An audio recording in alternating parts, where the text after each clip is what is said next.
Live. Finished war stage. I'll take some cans to the bin.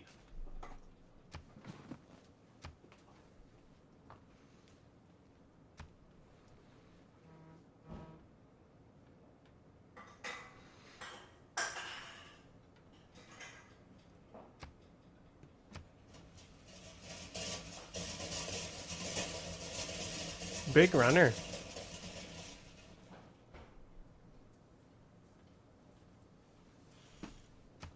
What is he, Kathy Freeman?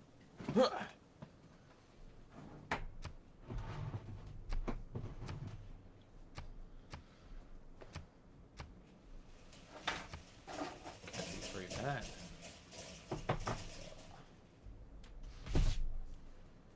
Oh, Mussolini.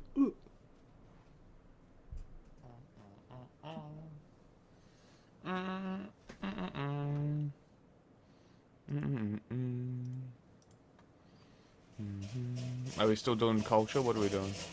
I mean, that's what you're trying to do. Okay.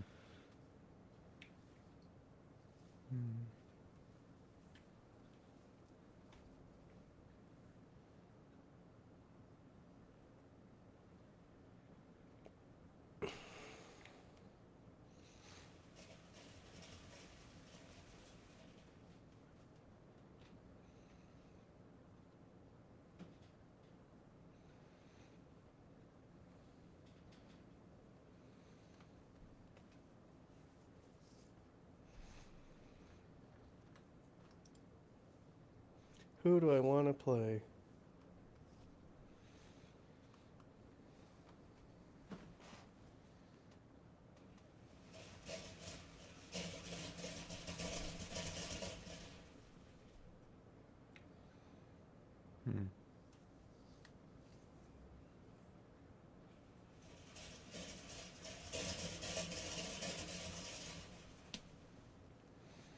Yes, it's like some of the leaders, you got to read a whole essay about them, you know? Yeah.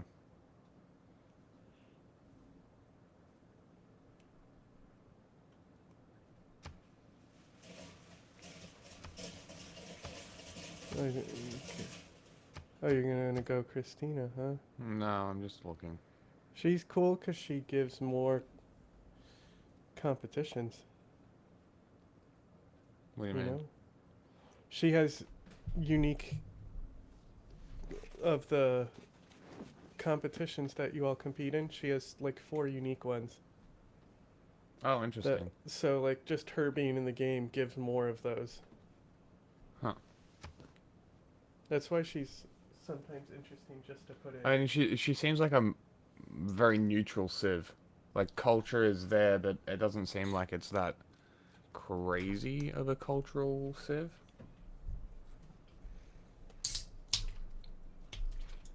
Like, the Mapuche seem to have more culture.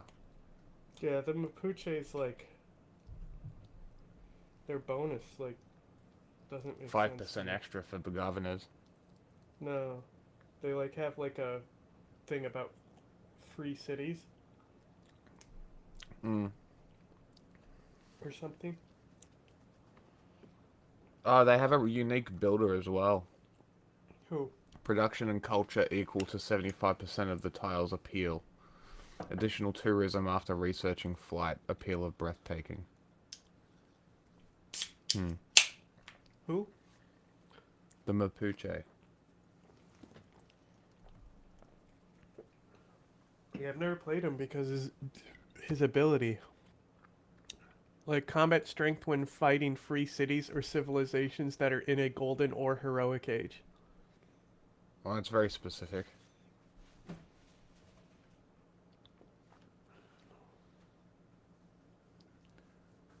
What about the Dutch? Are they a culture? They're trade, right? Yeah, they're good. I haven't played the Dutch yet. Ow.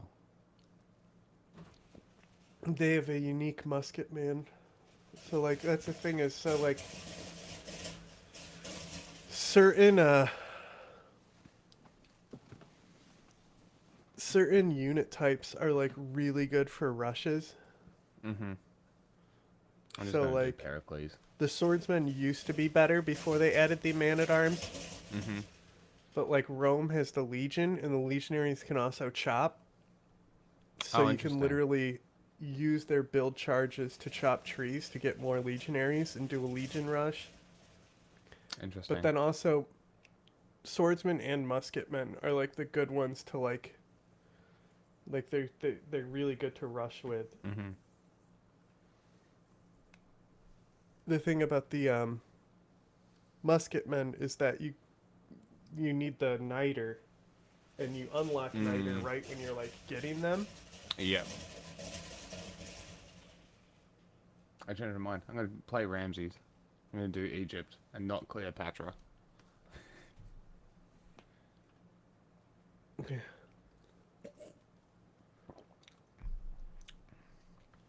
What does he do? And purple because we have 3 reds on the map. That's gonna be so much fun. Culture. Culture for just finishing buildings. Mm. So you can literally buy his culture. Uh-huh. Seems like a pretty easy way to do it. His boat there, dog shit though. Yeah. Does he start Egyptian out with, archer. so if he's the way he's starting out, you should, whoever's spawned next to you, you should build his warriors, and like as soon as you have 4 of them, you should rush and just destroy who's ever next to you. Sure, okay. Because that, I mean, look at his units. They're all like ancient era. Mm. No, I did notice that. And 5 combat strength versus damage units is pretty good.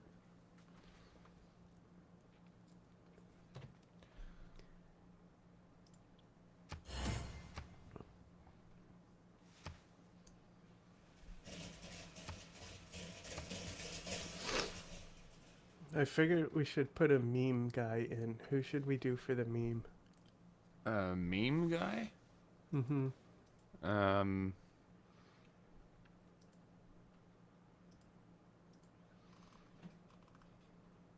We'll bully them. Oh, then Russia, obviously.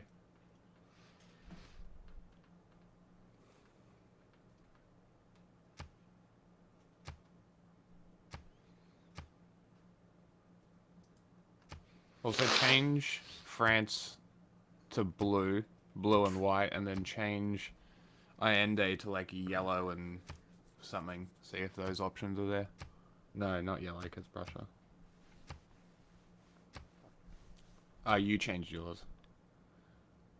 Who's the blue clash with?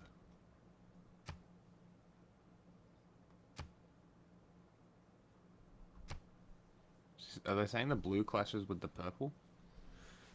I changed it already. It was Poundmaker and France that were clashing, but I fixed it. Okay.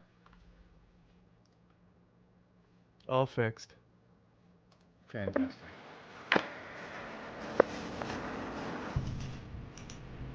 Sir? Sir? Sir? I have some news. It's reports, sir. Yeah, come on in. If you're here, I'm assuming it's important. I'd more so use the word frightening, sir. Gridiron football is a growing machine of death. Take a look. There's been 19 killed this year alone. It's the most in a single season ever. And injuries are at their highest, too. These are young men. Even one girl, the first female victim yet. Most are younger than 18. They're trying to play a game, have some pleasure at school, and they're dying. These are accurate? Yes, sir, they are. Printed just this morning. These are across the country as we speak. You know, one of these numbers is my kid. In the injury column, thank God. Not a death. But he cracked his ankle pretty badly a few months back. Teddy's exaggerating a bit. His son, Theodore Roosevelt Jr., did indeed break his ankle clean earlier in the football season, but he came back from it just a couple weeks later. Injuries be damned, the president's boy was addicted to football. He was undersized. It had taken the kid over half the season just to fight his way onto the freshman team, but he arrived and proved himself tough. When his Harvard team took the field in their annual matchup against Yale, Theodore Jr. was there, fighting, competing. He broke his nose in the game, but he stayed on the field, eventually having a black eye start to form during the game from the hit, and only then, after that, was he knocked completely unconscious. He kept playing. Like any good addict, his drug actively harming his life did not stop him. This was a hard-fought game, a slugging fest, brutality on both sides. The score was 0 to goddamn 0. Pure football. Nice. In the second half, when Teddy Jr. got Pure knocked football, out you mean? cold for By the that you mean soccer, right? Because nobody ever scores. Of the Stone Age.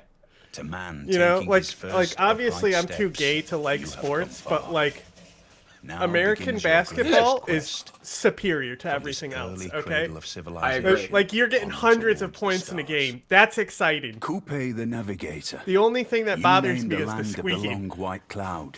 All you hear is Now shoe you are squeaks the called whole upon game. to I can't settle stand new it. lands. Protect and honor the land and sea, just as your towers It's protect true. your people. The Maori will guard the world's natural beauty for all the ages after. The Maori will guard the world's natural beauty. But like American football, like there is entertaining aspects to it, but like most of the time it's a fucking commercial break Ooh, and yeah. them huddling. Like the plays last 2 seconds. You know? I am. It's a I am very- in the unique You know, it's position great that for I've getting played for drunk it before. because nothing happens, you know? You're Yeah. not missing anything. I've because I used to play it when I was younger, like 16 to 20, and so I'm like acutely aware of how the game works. So I'm kind of able to watch it and not sort of get bored because I know what they're doing. Like soccer, it doesn't stop either, right? Mm. But like nobody ever scores. Basketball, it's always like it's continually like back and forth. Yeah. Like the game is always going. Mm-hmm. And like football, on the other hand, you have all these breaks, and then like people are literally dying from the sport. Yeah. You know, like you don't get Pretty that cool. with basketball. Second time in the game, losing consciousness twice in just a couple hours, there is little doubt that his brain was damaged. Speaking about brain damage, have you seen the new sport that's more dangerous than slap fighting? No. That's great. Good for them. It's pretty crazy. Is it just straight up get punched in the face, stand still and get punched in No, the face? it's way worse than that. Whoa, Worse? they were telling me to settle here. This is where you want me to fucking put my city, lady? I spawned right next to a volcano.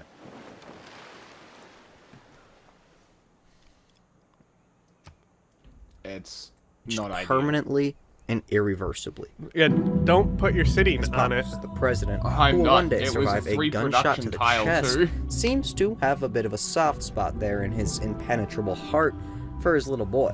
Though Senior had chosen not to play football in his time at Harvard, mainly because of his poor eyesight, he did fight for the team's existence against people who already feared football was too dangerous as early as the 1890s. Harvard and Yale actually had their annual matchup canceled for a couple years because of obscene violence in the 1894 That's edition. great. I literally This game, spawned known on the as Nile. either the Hampton Park Bloodbath or the Springfield Massacre, depending on who you ask, sent 5 individuals to the hospital. 4 more were ejected, 2 guys had a fist fight that went on uninterrupted for a couple minutes, and another guy got a really bad concussion. But he stayed in the game. His teammates had to point out which way on the field they were going before every play. Then he got a second concussion and he fell into a coma for like 7 hours. Many sources falsely reported that he had died the next day, but he was fine. He woke up eventually. Oh yeah, and then one guy jammed his finger into the eye of a Yale player and he began gushing blood out of his eye. He stayed in the game Great. for another quarter. Amongst the coverage, the New York Times dropped the line, quote, "The record of French duels for the it's a last dozen chariot years archer. fails to show such Whoa. a list of casualties as this one game of football produced." Jesus. This was the epitome of it football replaces violence. It was swordsmen. the star witness for people Okay. who wanted to get rid of the sport. It led directly to the banning of the flying wedge play, arguably the most dangerous in football history, where players would literally set just so we're on the lock same team, or arms do in we a have to start circle over? around the ball carrier, then like slowly You're the one trudge setting forward on the teams and field shit. while the I'm- no, you defense had to tried click to it. break inside. I Everyone said it got so hurt. I was It was on a team moving one. wall of men running over other men. This is what our game I is thought you built put on. her on the team. This is football. The No, flying I wedge can't- play you was have to pick banned it in yourself. direct response just a couple Guess we have to months restart. after the whole, bloodbath massacre ordeal. This game, and others like it, that growing amount of kids dying, the youngest being a 13-year-old boy this season, yeah, that all made the conversation to ban football a very Hell real. yeah. Roosevelt, while serving as the New York City police commissioner in the 1890s, had made his feelings known publicly, saying, quote, "In Roosevelt's a life, cop? as in a football game, the principle to follow is hit the He line also hard. Don't fucking foul and massacred don't shirk, natives. but hit the line hard." That is A true. couple years after he was elected Makes sense he was president, a he cop. again spoke up on the issue. Quote, "I believe in rough games and in rough, manly sports. I do not feel any particular sympathy for the person who gets battered about a good deal, so long as it is not fatal." This was said in 1903. It gives you about as good an idea of who Teddy Roosevelt was that two sentences can possibly give you. The President of the United States, just as he should be, was a football guy. What is?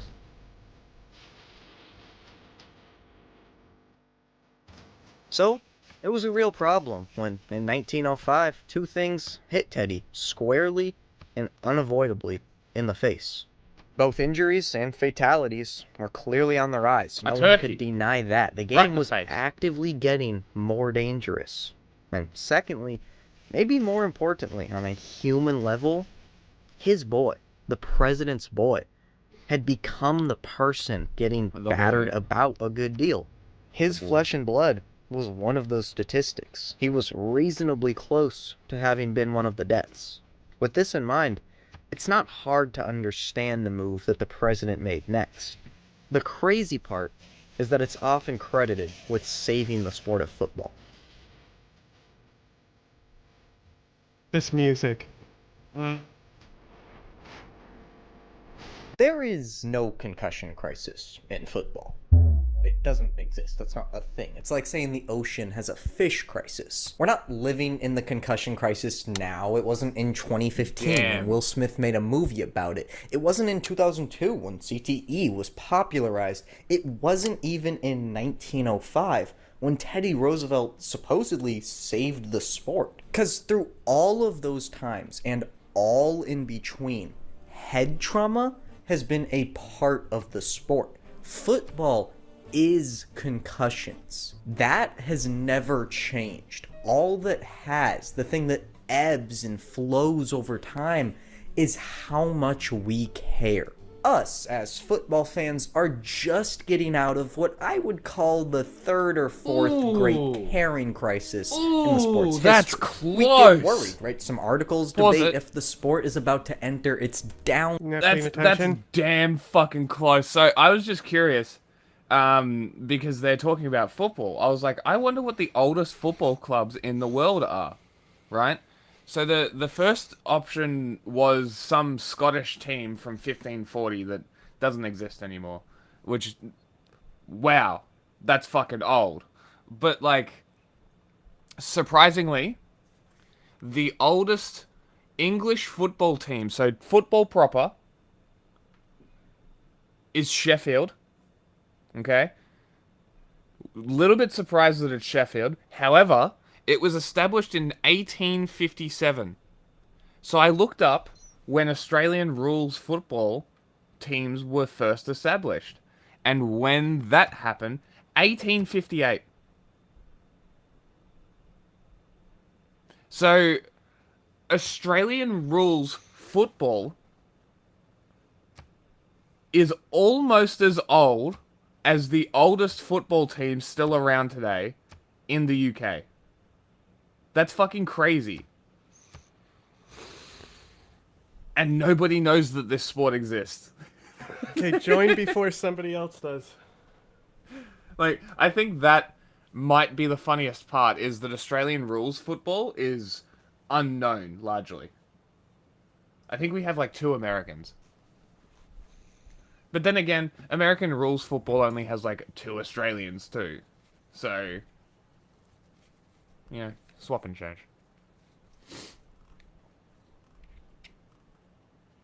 It's very interesting. Did not expect it to be that old. Team 1.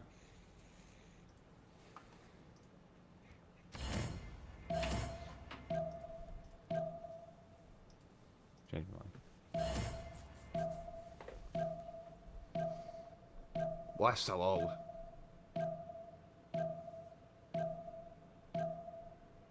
Fall. Youth football might even see their One of the numbers of oldest kids drop continuous for a sports few clubs years. in the world. Okay. Crazy.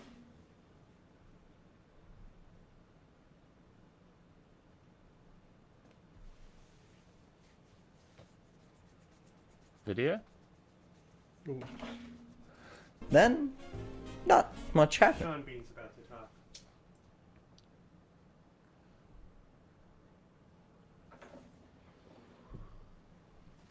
Mr. Bean. Mr. Sean Bean.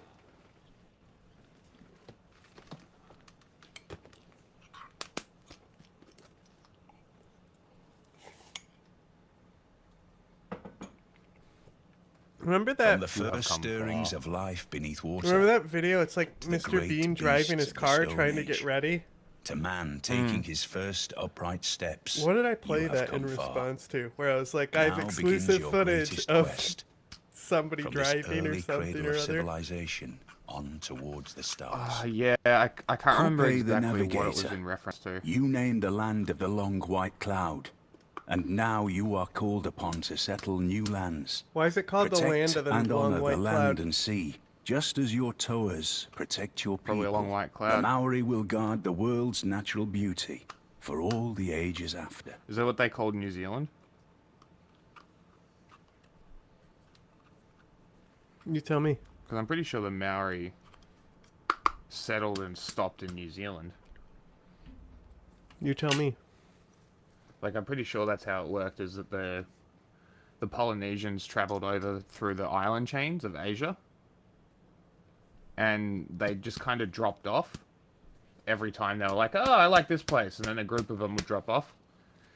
A bunch of them would leave. Some would stay.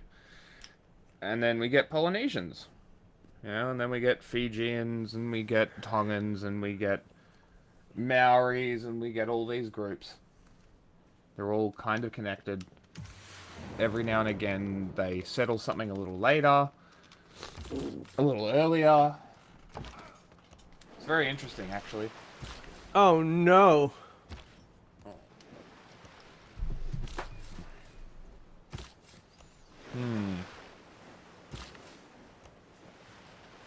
Not I a didn't get a very great good starting spawn. location, I'll be honest.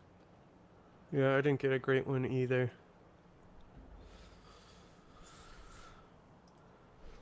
I'm in the winter lands. Maybe we ban a play or two, make a new penalty to protect guys, force them to wear fluffy helmets on their heads. In reality, we put a band-aid on it. These changes Well, don't that's where I'm actually going. make the game safer. We just believe they do, and eventually we forget about it. Trust that My only- flimsy little band-aid. my we only issue stop is it's gonna caring. take me a while to we settle move my on, first city. and football keeps on rolling. The first great carrying crisis was taken care of by that man named Theodore. Teddy Roosevelt decided to call a meeting. He summoned representatives from some of the best college football teams in the nation. A Princeton, a Yale, and Bad two Bunny Harvard was fellas so good, sit yeah. down in the Oval Office. Didn't It was a watch it. snobby day in D.C. Other coaches and notable Oh, they- football personalities were also invited. Like they to do like their set decoration, they literally Mm-hmm. dressed people up like trees. Great. And so like during the commercial break, all these people dressed as like they're like more like grass, you know, tall grass. Yeah. but they ran out there, and so like it looked like they just placed all this tall grass, but it was just actually people standing still to be grass as the background. That is very funny. I think it was the highest rated halftime too, of all time. The get-together was pretty much just trying to clean That's up pretty interesting. the sport of football, attempting to make it safer. What materialized from this meeting was an entire new organization. Months later, in March of 1906, prior to the next college football season, it was formed officially. 62 colleges came together to make up the Intercollegiate Athletic Association of the United States, or the IAAUS. It looks awful Give like, it some like time, it's it'll catch wanting on. to be This group called will be anus or monumental something. in the evolution of football. You can't really argue that. In the coming years, they would legalize the forward pass, create the neutral zone in between offensive and defensive lines, and require both teams to agree on referees instead of one side supplying them. These were changes made to football for the sole reason of making it safer. A few years later, in 1910, the IAAUS realized had that their nothing but name marsh. wasn't catching on, and they changed it to the NCAA. That's right, the NCAA my population's was gonna grow real literally quick. created as a way to just make the sport of football a little safer. And the story is clear to understand. It's easy. It's perfect. Teddy Roosevelt, a known football guy, watched his son get hurt and decided to save the sport by intervening at its most dangerous time to make the game safer by forming the NCAA. It's a great headline. It's not really true. I really need What to just get this happened to city you, down. to Auckland. me, to football fans of 1905, was the first of many times that we were told football had been saved. The sport was rescued, made safe, no more danger. It was the first of many times that we were lied to. Numbers tend to be pretty honest little fellas. The band-aid that Teddy Roosevelt put on the sport of football was the NCAA. It was these various rule changes we just went over. But did they actually make football safer? No. People kept dying, a few less at first, then a few more. The number wouldn't reach its peak until 1931, 25 years after the NCAA was formed, and according to most, Teddy Roosevelt saved football. 40 people died that year, double the amount in 1905. That is nearly a full modern-day NFL roster's worth. Now, you could argue that football was getting more popular in Auckland general and fucked thus me, contributing to where these I higher numbers, really but needed to that's settle. really not true. Oh, really? The NFL wasn't Yeah. even formed until 1920, and it took a good decade or two for them to establish any footing in the They spawned me in the fucking tundra, Great. you know? So, like, I have to... And then I move up, and it's fucking desert. Excellent. But I can't even get my shit down anyway. national sports world. Football was growing very slowly over a long period Like, of even time, if my but that capital doesn't isn't, account like, for the sport having in a no great spot, drops in its death I can rates just when it fucking was supposedly Instantly saved. get another settler. Make no mistake, football was not saved in 1905, and it never has been. It just escaped, as it is so good at doing.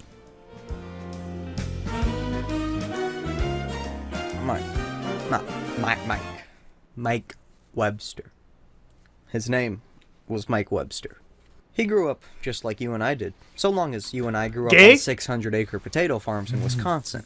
He idolized the game of football, and with that location, the Green Bay Packers. Childhood is kind of weird. His parents Cheeseheads. divorced, his house burnt down. He barely escaped with his siblings and mom all alive, but the Packers played every Sunday. Watching his team became a bit of an addiction. Don't ask a good football fan to hang out after church. They already have plans. He was a big boy. Once he got into sports, it was wrestling. One of the that he went recommended out for. settling After that locations didn't is spark next to a passion, volcano he they're tried giving football. me. Just a kid That's awesome. doing different things, figuring out his direction I love in it when life, that happens. using The whole sports thing to is do the that. best half I'm so Right fucked. now. It's like going Mike into Webster, turn too. 5 and I still haven't settled. The Packers still I played every just settled Sunday. my He city. sat on the couch watching with his mom. She paid half attention. Wasn't a huge football fan herself, but Mike, he made sure to explain every play to her in depth. What football fan, what monster can't relate to that scene a little? Mike was all of us. He grew up watching big guys hit each other hard, worshipping those big guys. Then he became one of those big guys. He loved the sport for what it was, macho and manly, artistically violent, charmingly dangerous. Warrior. He never knew exactly what he was risking. None of us do. No one ever told him. Was Mike supposed to know? Oh, great. Sure, it's guys Great. running into each other head on. Great. I found a bunch of Plains Hills tiles in the middle of a withering drought.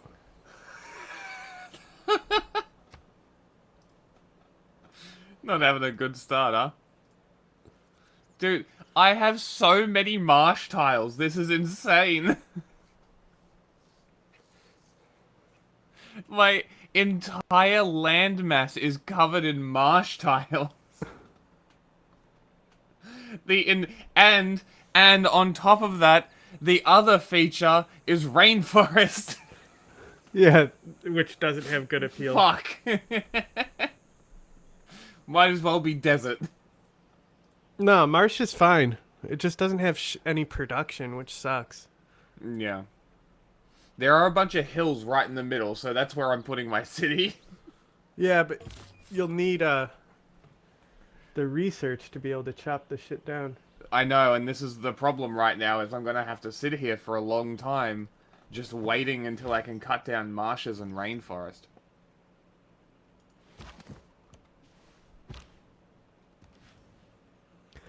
Fast as they can over and over again for a couple hours. But they're wearing helmets, shoulder pads. Did Mike Webster deserve to be warned of what was at risk? Is it common sense? Should someone have told him? Should Teddy Roosevelt have stopped him? Would he have listened? Hey, did you know that if you bang your head against someone else, chances are you can get hurt? Do you know about the death of Dale Earnhardt? The car driver? Yeah. What about it? Like why it happened? I'm assuming he drank himself to death. No. No? Yeah, you haven't seen it? He dies in a car crash. Ah, at least he did doing what he loved. Yeah. Your mind's gonna be blown. I'm gonna show you this wreck. And you're gonna be like, how did he die? Oh, it's pretty like non-eventful. Yeah. Ready? Because they're probably gonna claim us, so you gotta look fast. And look at them go. Here they come, gang. I told you. You think these guys will settle down, take it easy? Say, hey, everybody's going to get a good finish? No way. They're going to race their hearts out. Rewind into turn right in the front. Let me tell you, that's the best thing that Mikey's got going for him is those two cars behind him. Yeah, you he's got a black car, number 3. His son is in front of him, too. I believe Dale Jr. and Dale Sr. both are doing all they can to help Michael make that happen. Whoa! Look at Earnhardt. Sterling got into Earnhardt. Dale is doing everything he can to keep Sterling behind him because Dale knows that Sterling's got a fast car. We're coming around for the white flag. You got him, Mikey. You got him, man. You got him. Come on, man. Come on, baby. Come on, get him in the fold. Get to the important part. No! Big trouble. It's not. See, it doesn't even happen on camera. I should have just looked at most Got replays tipped into the wall? to avoid a claim. Big trouble. Big wreck behind them. Lead him back. Come on. To the flag. Come on, Mikey. You got it, man. You got it. You got it. You got it. And so his team ends up winning, right? So they were trying to push. They were blocking the teammate that was in the lowest pole position because it's like racing. You get multiple wins. Yeah, you help your team. So they're trying to make sure their teammate is winning first. So their entire team is coming out. It's at the very end of the race. He dies as this race ends. Insane.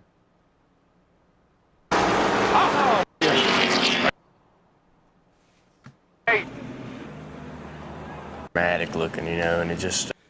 What happened? snapped Did he his just have a neck. heart attack or some No, shit? he snapped his neck. Literally snapped his brain No stem. shit. So, okay. Question. Were there Halo devices available at the time? Yeah. So Did he choose not to He do- was to the use it? leader of the group to not get them installed on the cars. You idiot. So they were like it's like a tether on their neck, Yes. right? So he was the leader saying that thing's a noose. It's gonna impact my driving. He was the leader.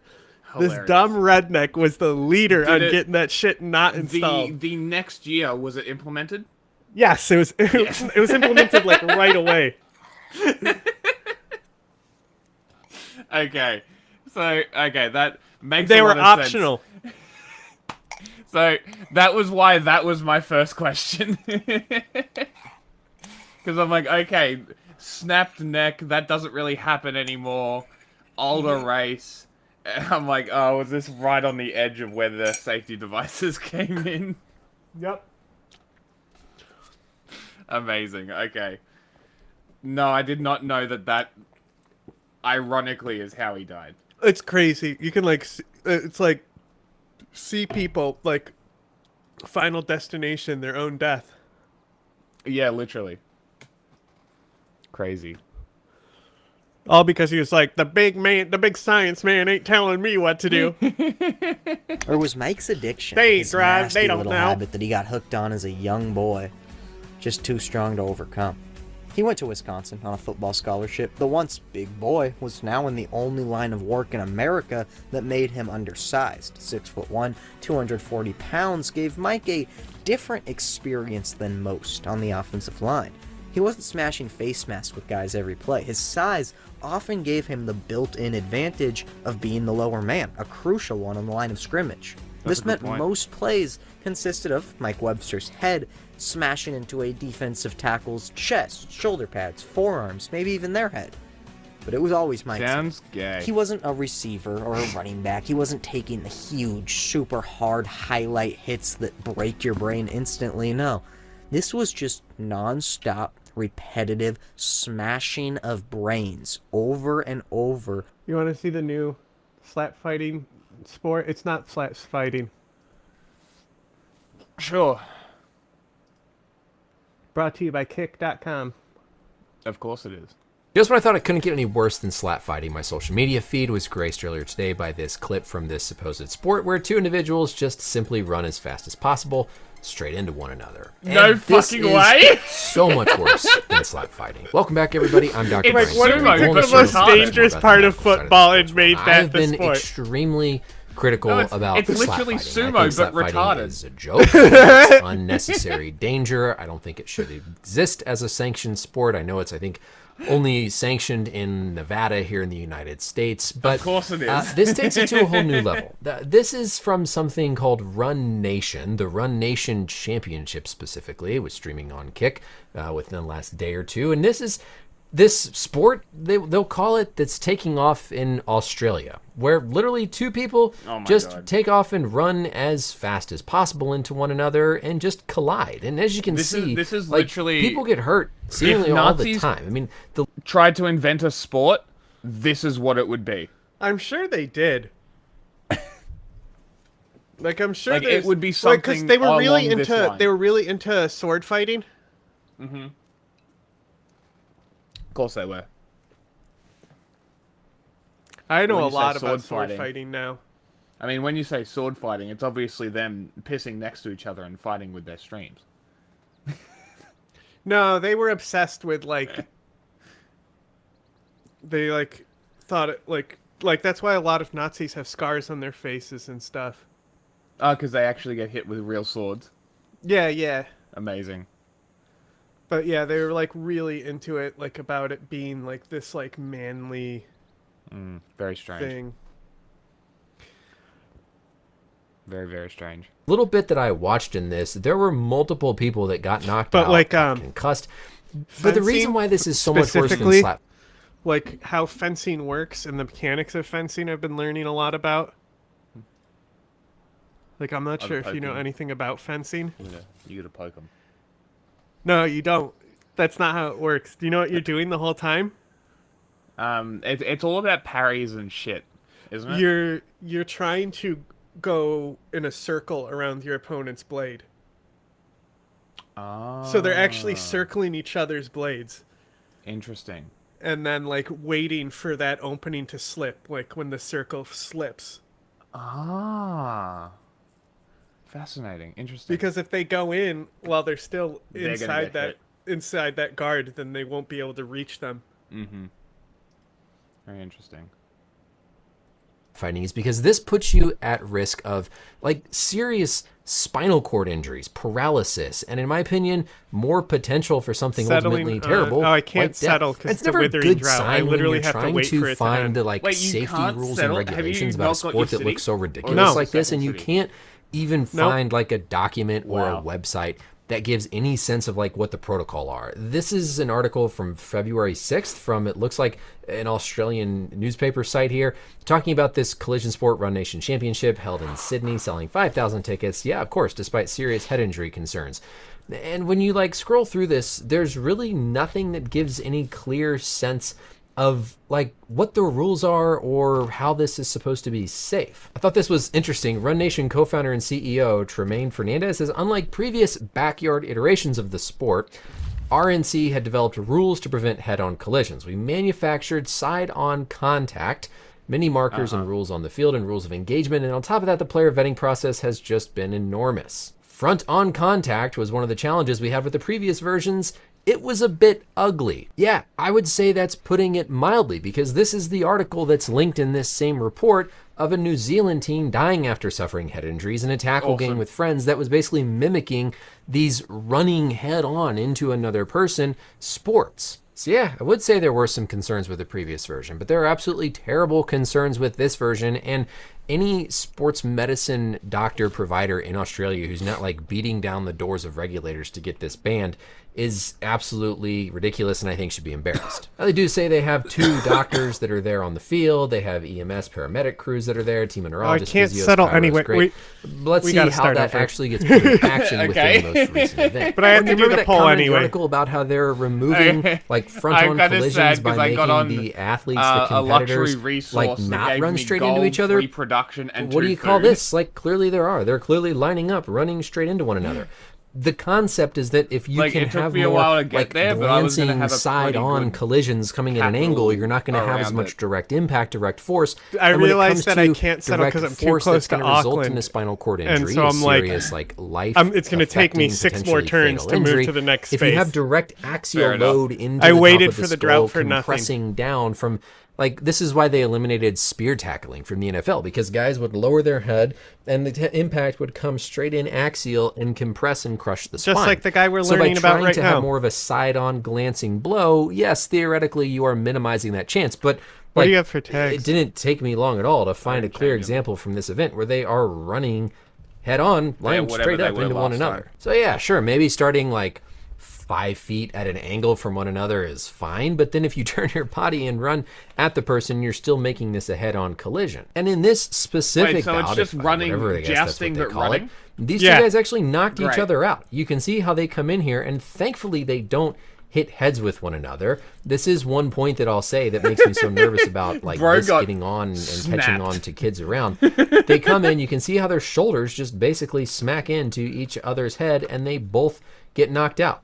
We see the Caucasian gentleman here goes into a clear fencing response, sign of obvious traumatic brain injury. The individual on the right is also clearly altered and stumbling to try to get up. And then here come presumably the medical staff that is here covering this event. I'm going to assume that pretty one of sure these that individuals guy out definitely here has is a the brain doctor injury that's there now. trying to help. Like, his And, legs like, are what is dead rule straight number crossed. one His whenever arm you is have like anybody this. that you think has a Like, spinal bro cord is- injury? bro is You never gonna be the stabilize same. cervical spine. I don't know, like, now I get it. I don't This is practice in so Australia, so maybe stupid. they have some different protocol down there, but I don't understand why in a collision sport where What people kind are of sport are potentially you going to be professional lowering their in? I head and run at accidentally people. smacking into their head with this axial load, why are you coming out here and rolling the athlete with no Oh, real you sense idiots. of any sort of cervical spine precautions? Like, this is not how you stabilize a cervical spine. The hand is just like on the head. You need to stabilize somebody's cervical spine when you're worried about a spine injury, and I don't know what other situation I would not be worried about a spine injury than something just like this. I guess they're worried that they're going to vomit. I mean, this is kind of that old school, like, well, you got to grab their tongues. They don't choke on their tongue. You got to turn them on their side in case they throw up. You can see here how it's like they're still trying to just keep his head stable, I guess, to, again, try to prevent some aspiration. Well, then he finally starts to come to. So what do? They just let him sit up. Like, there's no, again, there's like not really seemingly any attempt to safely evaluate his hands, his feet, his nerve control. We see then here, once he does finally sit up, there's maybe like a little bit of an attempt to palpate along the backside. Yeah, pat on the back, good job. A little bit of an attempt here to like palpate along the back of the neck, but not even like right when they stand up. You can see, okay, yeah, maybe starting to palpate. Okay, we're pushing along the back of the neck a little bit. That's good enough.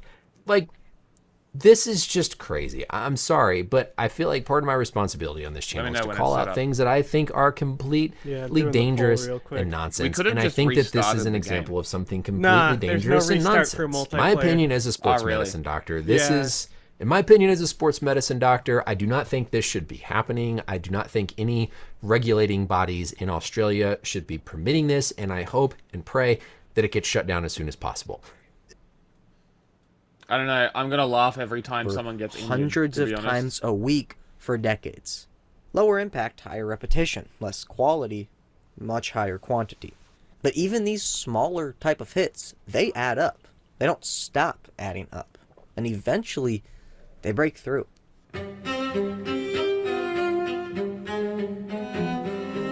He got drafted to the Steelers in 1974, a late pick in the 5th round. He was just a part of what would become the greatest draft class for a single team in NFL history. The Pittsburgh Steelers drafted 4 players who would all win 4 rings with the team as fundamental parts of their soon-to-be dynasty. The center of these teams, some of the greatest in sports history. Not the heartbeat, but dare I say the brain of the upcoming Steelers dynasty was their center. His name was Mike Webster. Terry Bradshaw touched his butt more than he has ever touched anyone else's. What a head. I hope. Mike was never diagnosed with a concussion in his playing days. Not one time. Of course, that doesn't mean he never had one. Just that he never let anyone know he was hurting bad enough to get diagnosed. Man issues. 12 years later, it's open. He was a different person entirely. His name was Mike Webster. That was the only thing that hadn't changed. Here he is in his truck, actually. My apologies. A black pickup. He would get upset at that distinction. A car. He gets upset a lot. He's sound asleep in the truck, which could further be identified as a house. Mike Webster lives in the black pickup. He's found a nice long-term parking spot behind the Blue Eagle Market in Pittsburgh. The city where he thrived. The city he was, and still very much so is, a hero to. Their hero slips away from sanity, alone, asleep in his car, with burn marks on his legs and super glue in his mouth, outside a discount grocery shop in Pittsburgh. A picture is worth more words than I could ever give you. His wife left him. It's difficult to blame her for doing so. Mike lost his mind. There's no better usage for the phrase. He couldn't remember simple things and would become agitated with himself and the world when he would forget them. He was never able to hold a job after his playing days and lost a lot of his saved up NFL money on bad investments. Once before the divorce, he urinated in his oven in front of his wife and kids. Occasionally he'd be out driving around town and he'd forget his way home. He wouldn't know how to get there and he'd have to call a friend for help. Right now, outside the Blue Eagle Market, in his black pickup, he is indeed sleeping. He's just got some scarred, almost burnt spots on his legs. They come from the police-issue taser sitting in the passenger seat next to him.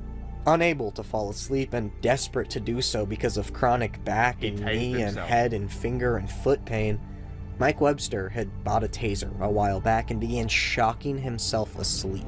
According to his son, he would zap himself 10 to 20 times in order to relax and put himself out. He began seeing doctors that varied in their explanations. He was diagnosed at least once with brain damage from his football playing days. Was this before Most CTE agree was noticed? He was already disabled before he retired from the sport. Well, that's the thing. CTE always exists.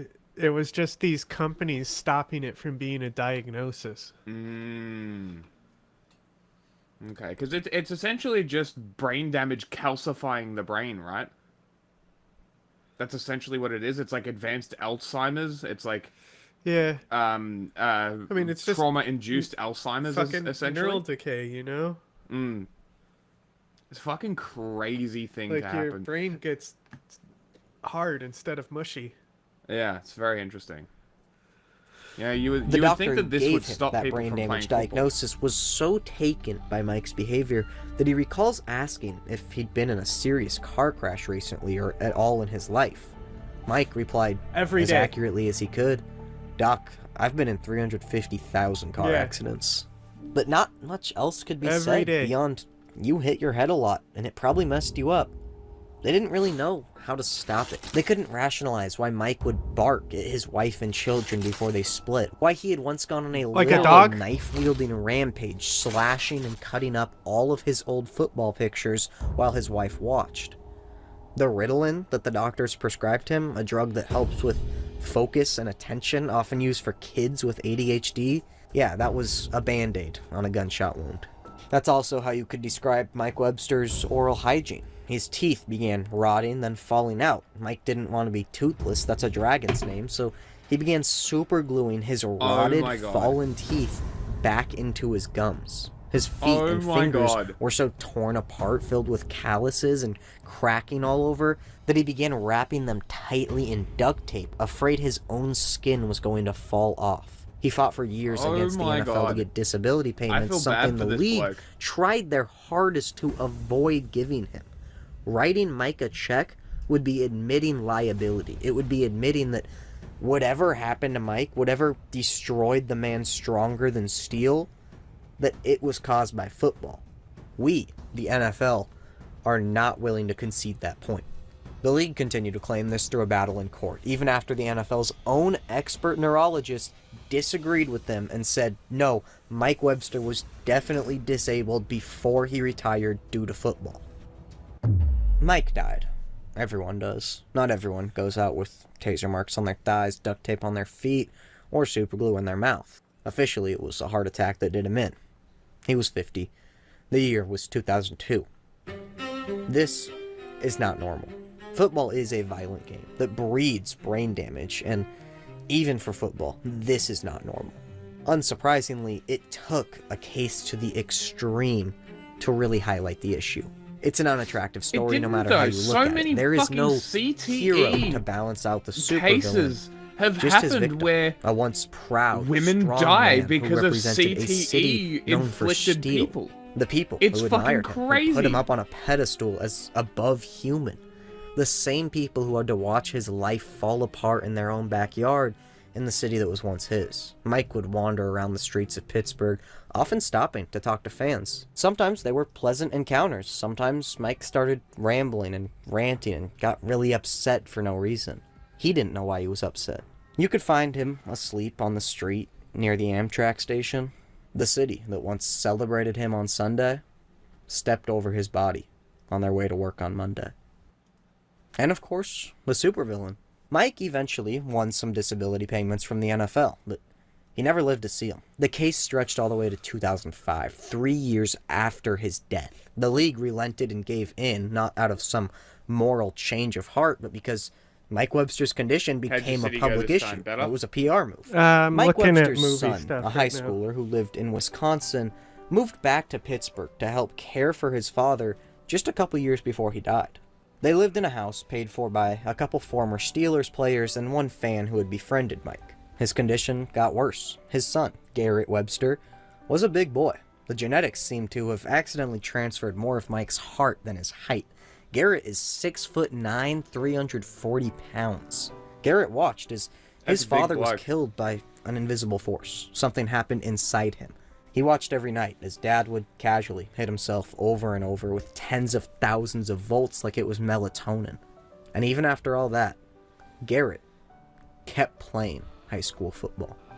Addiction is a son of a bitch. Sometimes he watched his dad journal, something Mike did fairly often as he could feel his own mind slipping away and wanted to save whatever he had left.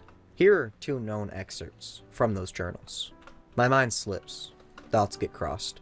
Cannot find my words. feel really alone. Sometimes simple spelling becomes a chore. I think something is seriously damaged in my brain, too. Another just says, I'm afraid I'm going to fail. This is what it took. The most extreme of cases. A man who died before his body did. A pillar of football, watched by those who loved him as he crumbled to a state worse than death.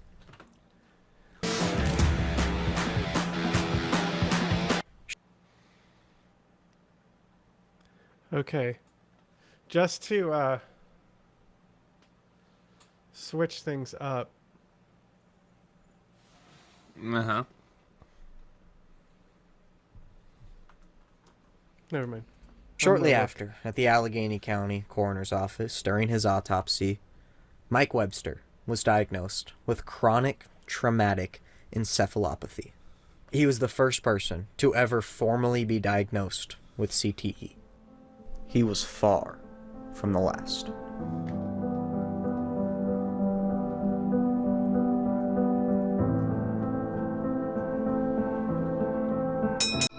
Boxing is pretty cool. Now, there's a sport that said, to hell with safety. We are two guys in a ring punching each other. We know the risks. It would be unfair and wrong to say that's the only reason that boxing has seen its popularity drop from its peak so many decades ago. It does play a factor, so do a lot of other things. With former boxers, it's pretty easy to see the effects of decades of sparring, constant massive blows to the head. I don't think I'll catch a lot of flack for saying boxing is dangerous. I mean, that's part of the appeal. It's macho cool. Hitting people is an inherently human thing to watch. That's kind of weird. It's clear, it's easy. But here is what's insane. We have known that boxing is super bad for your head for like 100 years as an established Did we watch scientific the fact. Stephen Miller video? It's unbelievable. Even The those Australian guy one? superior humans of 1920 with their No. Homo sapien level No. brains were able to piece together that, well, this or this or this, is bad for head. It's not hard to find retired boxers who have trouble thinking, doing things on their own, even just getting words out. We had to watch Muhammad Ali go through the entire cycle in front of us with cameras on him all along. He had Parkinson's, and though it probably wasn't leave all again? to blame on boxing, there are genetic factors. It's well agreed upon that being a pro boxer Did you leave the game puts you again? way more at risk for things like Parkinson's and dementia, memory loss Oh, he diseases. just dropped out. Repeated head trauma is directly linked to them. We know this for a fact. Boxers will admit it themselves. But boxers have historically had their own name for it. We've actually known that head injuries hitting your brain is really bad and can lead to weird things for like hundreds of years. It dates back at least to a man named Phineas Gage, an American That's what happens railroad when you worker try to from the open an Northeast who additional was born tab. in 1823. 40 years before the Civil War, nearly 200 before the cartoon that bears his name would release. I'll be back in a What second. was there to do for Phineas? You could always do trains. One day he was working on laying some new railroads, setting down some new train tracks, and then, out of nowhere, there was a boom. A little explosion sent debris flying everywhere, and a giant rod flew up and impaled Phineas Gage in the face. It went like straight through his brain and eye, and Phineas, the little Gage that he is, survived. After, he seemed fine to the doctors, good as new, walking and talking, just lost an eye is all. But when he got back home and he saw his friends, they could all tell he was different. It was like his personality had been swapped with someone else, and they no longer saw him as the Phineas Gage they knew. This is one of the first documented cases when we started to notice that messing up our brain up there, it can do some really weird things, and it might even be linked to our personality. A while later, in 1872, the head of an insane asylum in England wrote that concussions, and especially multiple concussions, could result in mental infirmary and moral delinquency. We've actually known what concussions are for like hundreds of years, maybe even like 1,000. It's been a while. On that 1905 Harvard football team, where Theodore Roosevelt Jr. took his good deal of hits, they had a team doctor who studied concussions directly. He took them extremely serious, benching star players when they were showing warning signs. Teddy Jr. played on the freshman team, so he likely wasn't looked at as close. But that doctor, diagnosed 19 concussions over the course of the 1905 season. On many of those occasions, he made the player affected leave the game. Benching a guy for a head injury in football was not sacrilegious, un-American in 1905 like we might think. It was happening. We have known how scary, how dangerous concussions are for a while. We have known not to mess with them. Crazy people doctors in 19th century Europe were able to come to the same conclusions that college football doctors in the 20th century came to, and the same conclusions that football, specifically the NFL, would one day, decades down the line, spend millions of dollars and multiple years fighting to deny. Boo! But boxing didn't deny anything. The sport almost cared about the health and safety of its athletes a little. It's weird. Would you believe me if I told you CTE existed long before Mike Webster was quote-unquote the first person diagnosed in 2002? It was 1928 when a guy in New Jersey, a doctor named Harrison, took on the sport of boxing. See, Harrison's thing was that he would go around and look at jobs where people got hurt a lot in New Jersey. Then he would examine the injuries and tell them how to not get hurt anymore in New Jersey. He started by performing an autopsy on a former professional boxer, and what he saw caused him to name an entirely new disease, and he wrote about it in a medical journal. Here's an excerpt. Quote, "For some time, fight fans and promoters have recognized a peculiar condition occurring among prize fighters, which, in ring parlance, they speak of as punch drunk." Punch drunk was also the title at the top of that write-up. And so, punch drunk syndrome was discovered. The phrase describes that sort of disconnected way some former boxers act, the same way some former football players act, the same way Mike Webster acted after his career. You can't describe it as just sad, depressed, or anxious, suicidal, lonely. It is so much more complex. So you just say punch drunk. And then, well, yeah, that's kind of it. The next decades consisted of more science that strengthened that point and saw concussions become a real fear, widely accepted as serious. In 1933, the NCAA released a medical handbook meant to help educate athletes on the various injuries they faced. It stressed the seriousness of concussions for athletes of all sports in general, emphasizing not to brush them off or take them lightly, as well as saying, quote, "There is definitely a condition described as punch drunk, and often recurrent concussion cases in football and boxing demonstrate this." Punch drunk syndrome was real, recognized medical terminology. By the 1950s, it was sometimes referred to as dementia pugilistica, that is, boxing-related memory issues, as well as chronic traumatic encephalopathy, that is, long-term persistent brain injury. Both those terms appeared in a 1952 medical journal about punch drunk syndrome, which said anyone who had 3 concussions in their life or who lost consciousness for any amount of time more than a couple seconds should stop playing contact sports completely right away. It again admitted that college sports authorities were, quote, conscious of the pathology of the punch drunk boxer. So, there it is. I mean, we just went over that, right? We just talked about punch drunk syndrome, like, right? I just want to make sure I'm not going crazy. That all happened, right?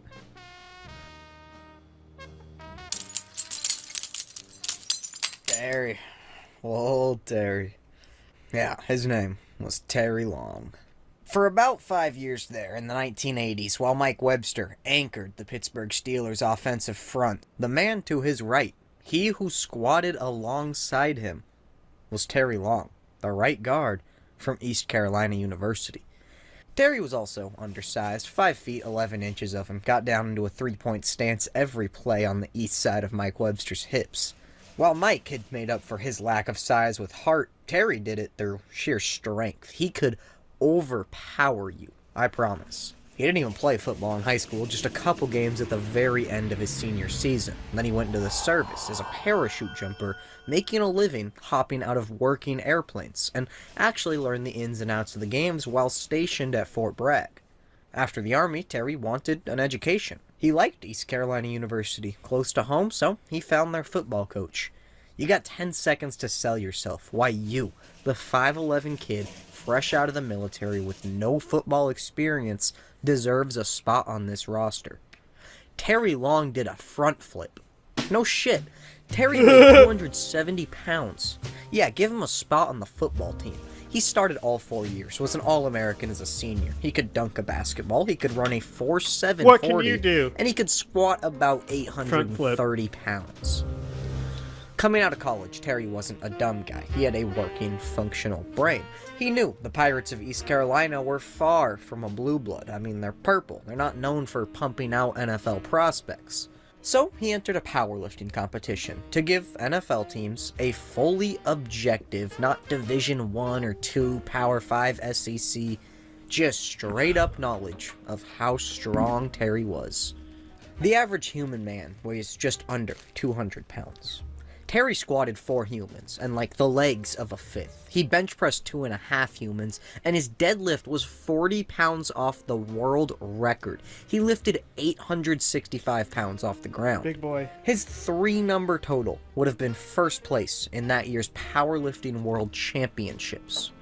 That bought Terry a golden ticket, one with a black pattern, redeemable in the 4th round of the NFL Draft. He stayed there for his whole 8-season career. The Steelers sucked. Poor Terry didn't get in on any of the fun Super Bowls or dynasty time. He just put his head down and worked. Multiple times in his career, he was the smallest starting offensive lineman in the league. He wasn't a superstar. His every move wasn't followed and written about. He was just Terry, another cog in the NFL machine. We see these guys as above us, like they're all stars, but in reality, you wouldn't recognize 90% of them if they walked down the street. Most of them are just guys, working their job, living their life. Most of them are just Terry. In 1991, right before the start of the season, his career was winding down. That wasn't a secret. Terry just sped up the winding. The Steelers' head coach, a good one, the one who led him through the dynasty, a guy named Chuck, called Terry Long into his office one day. He was quiet and serious, handed Terry a drug test, his own, that read positive for steroids. He was being suspended by the NFL. From the outside looking in, it seems like this is where it all went wrong. In reality, this is just when we started hearing about it. Terry Long pulled a gun out in his coach's office. He didn't point it at Chuck or himself or make any threats.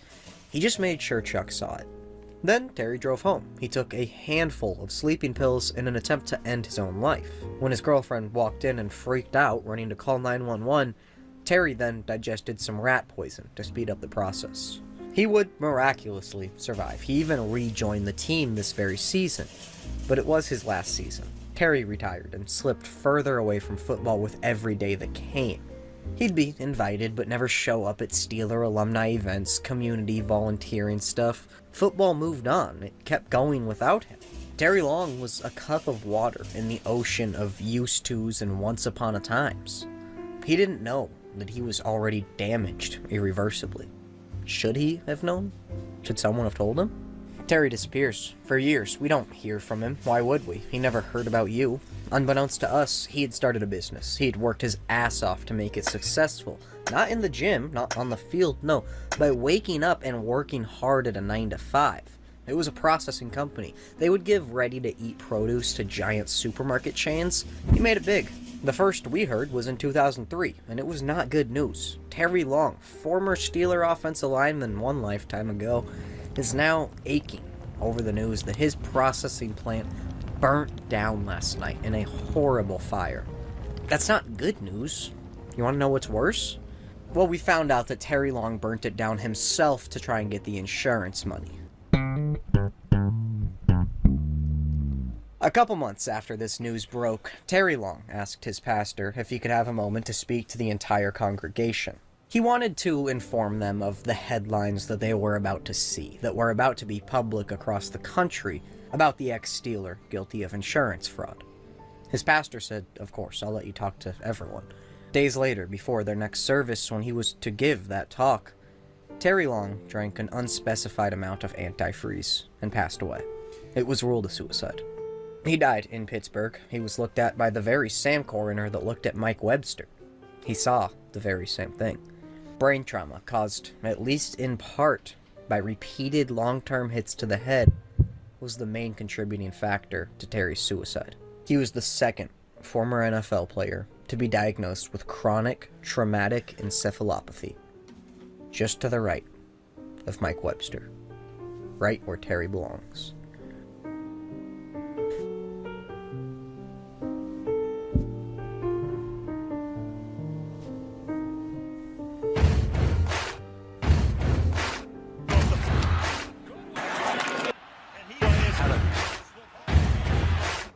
There's something primal about the sport of football.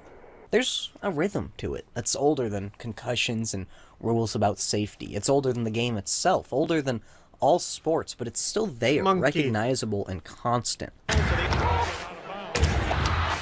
Every decision you make on the field, in the wild, on a battleground, is a negotiation with mortality.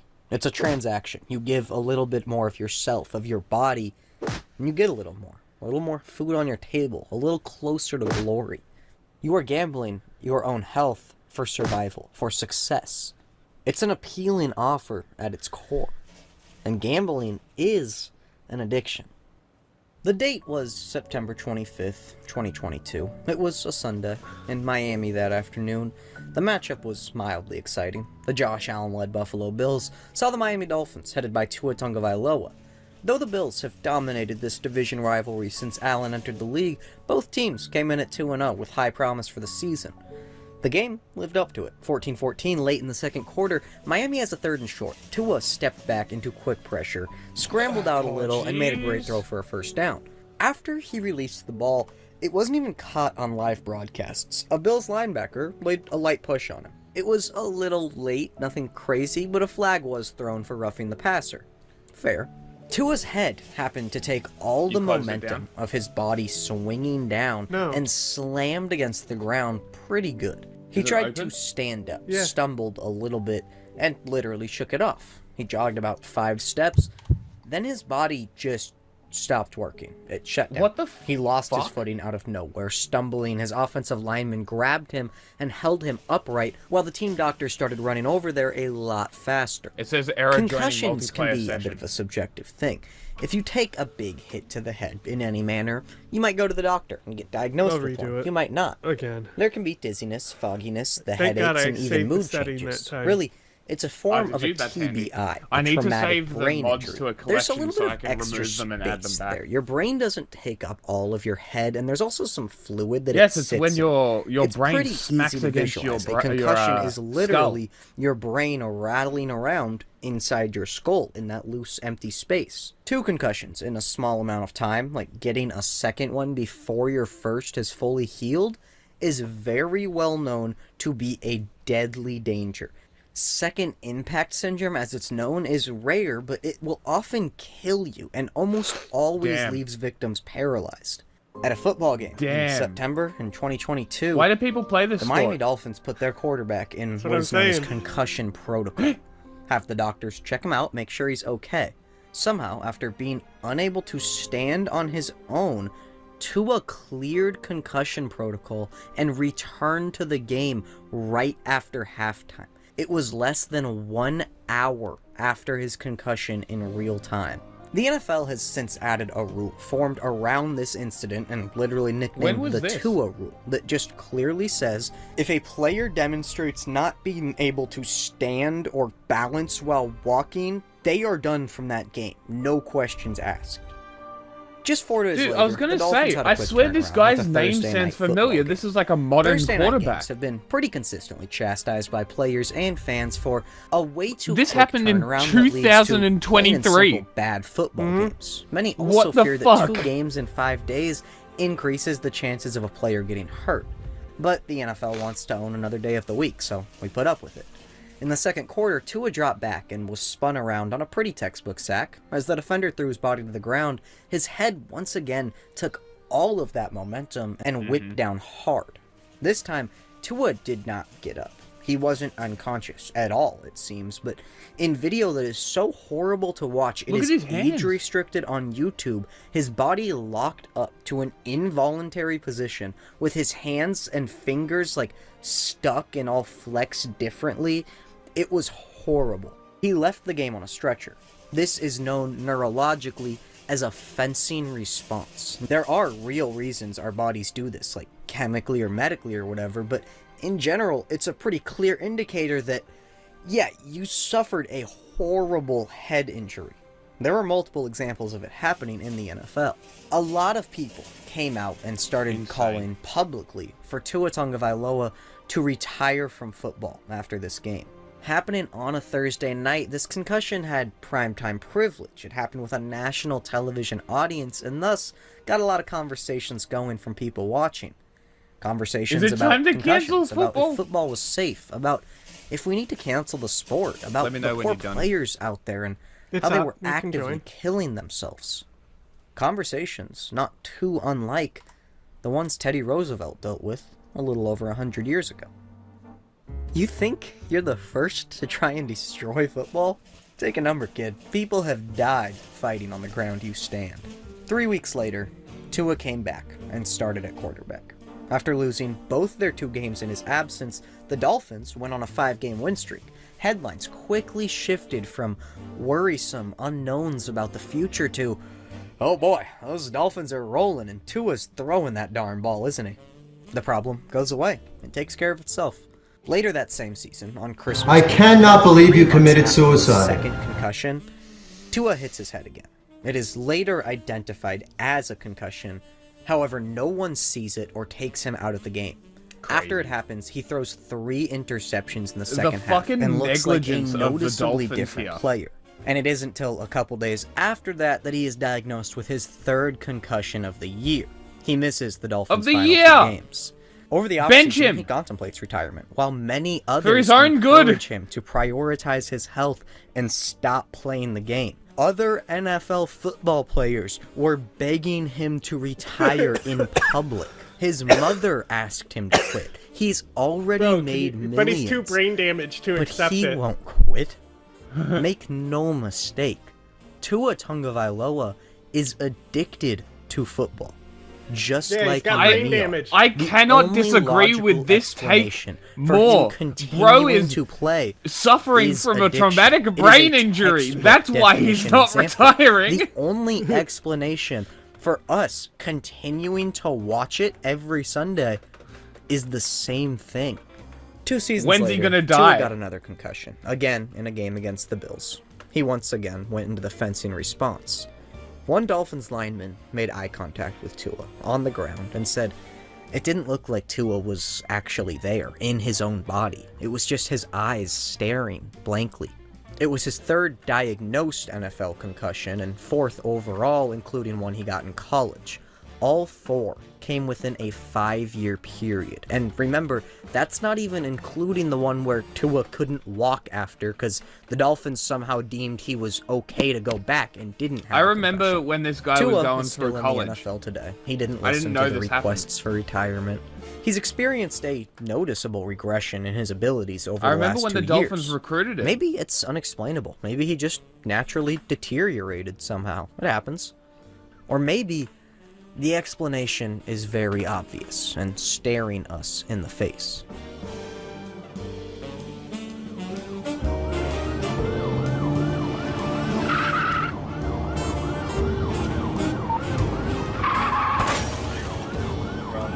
Justin Strelzik was his name. He was like the others. He was added to the list, the 3rd NFL player ever diagnosed with CTE. Once he was a little kid, obsessed with football. Then, he was on the iron line, on the far right side, touching toes with Terry Long at right guard. Justin Strelzik was the right tackle for the Pittsburgh Steelers. He never actually got to play. So, all 3 of the first people diagnosed played right next to each other? Sounds like it, yeah. That's crazy. With Mike Webster, their careers just missed each other, but it is no coincidence that 3 Steeler offensive linemen were the first 3 dominoes Oh, to he didn't fall. play with them. When he was driving He only 100 played miles with per Terry hour on the wrong side of the for a highway in year. New Jersey with police lights flashing in his rearview mirror, having been chased for over 40 miles now. Regular It OJ, was huh? purely tragic. Didn't they have CTE as well? He hit a tanker head on and died. I mean, he was died 36. from cancer. It wasn't unprecedented. Before his 30-minute high-speed chase into death, he had struggled.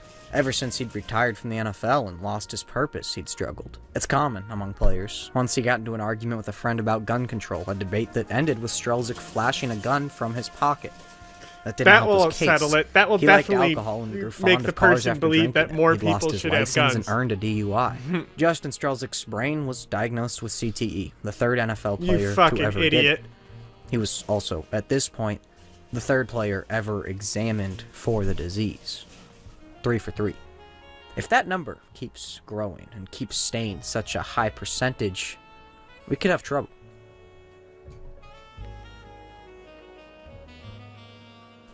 Omalu. Bennett Omalu was his name. It's Nigerian. Omalu is actually the shortened version of the full family name, Unyamalakubwe. It translates directly Damn, to he pronounced that one like a who king. knows should speak. Huh. Bennett Omalu is a man that I would've exudes fucked that up. intelligence and controversy. They How both many follow times do him you reckon he around like practiced that? disease. He's from Nigeria. The country was war-torn in his Enough. childhood, so he moved around. He He came to fucking nailed America it. to further his education, and he did not stop furthering his education. A lot of times I His just say technical things title, fast if I so was to be people don't notice I respectful, can't pronounce is Bennett anything. Omalu, MD, MBA, MPH, CPE, DAB, PAP, CP, FP, NP.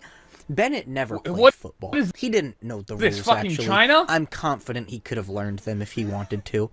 His education started at the University of Nigeria, then to the University of Washington, hopped over to Columbia for some CPP, prestige, then found CPP. himself at the University of Pittsburgh. He settled down in Pitt, got a good job at the Allegheny County Coroner's Office. He was the chief medical examiner. He performed autopsies of the deceased in Pittsburgh. One day, Pesh a body warrior. came across his table. Bennett's workspace is not the place you want your body to be. The coroner's office was buzzing that day. A sad type of buzz. There was a body they all knew well in there. I cannot believe you committed suicide. A man who they watched fall from royalty. It was the body of Mike Webster, former starting center for the Steelers dynasty. Bennett Omalu looked at him quickly. You don't generally get an autopsy when you die of a heart attack, but you also, remember, don't generally have taser marks all over your body and super glue in your mouth. Bennett was intrigued. That doesn't just happen. Heart attacks don't cause that. He decided to order a full post-mortem and cut right into the body and Did you hear all the that brain crashing? of Pittsburgh's Yeah, I hero. sure did. All the answers we needed were found inside of him. When Bennett removed Mike Webster's brain, it I heard your looked, your yell well, as well. how do I even put this? Yeah, it was, I dropped It my was frying like pan on the ground. normal. He called the moment he saw I like the brain, set it aside seemingly so I in could grab all fine the condition, dishes in the the dish rack and biggest put them away, surprise and of then his it fell medical off the career. counter. Mike Webster's brain okay. appeared to be that of a functioning 50-year-old man.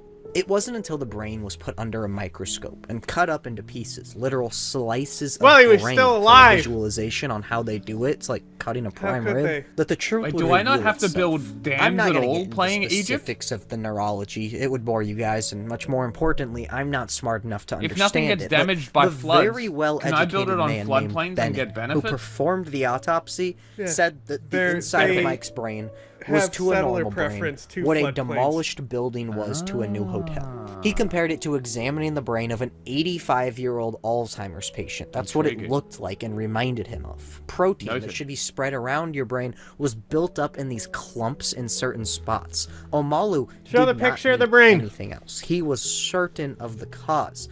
Mike Webster's brain had suffered degenerative brain damage caused by repeated That head sounds trauma bad. that spiraled his mental state beyond repair.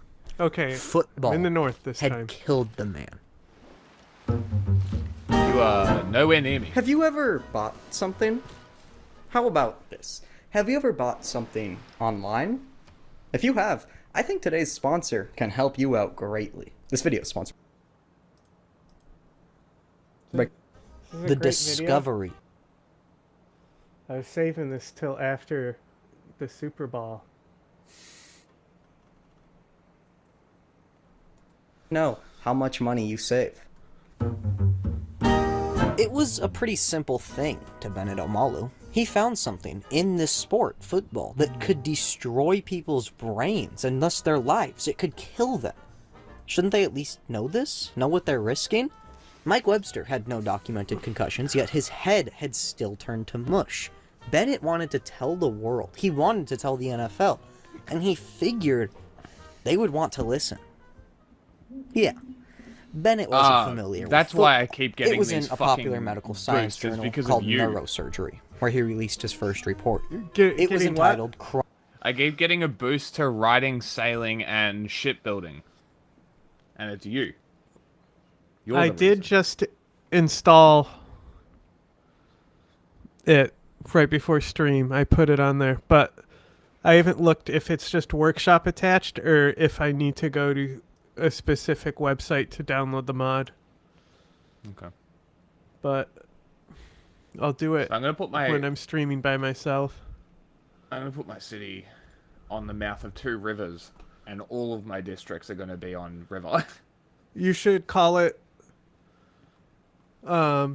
something like Cairo? the Egyptian, or maybe the caliphate of the land between 2 rivers, something like that. What do you, or Is maybe that an like a actual ISIS group? maybe like a state. Yeah. That it's Islamic State of the land of 2 rivers in the Is that ISIL? Levant. Yeah, so okay, so that is ISIL Yeah. specifically. Yeah, okay. Interesting. You'll have to tell me ISIS cities, and I'll do an ISIS play. I mean, they're just cities, you know? Yeah, exactly. They're just cities. Capital can be Raqqa.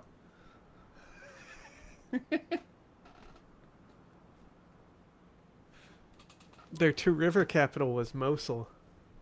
Oh, was it? Looks Yeah. like my capital's going to be called Mosul.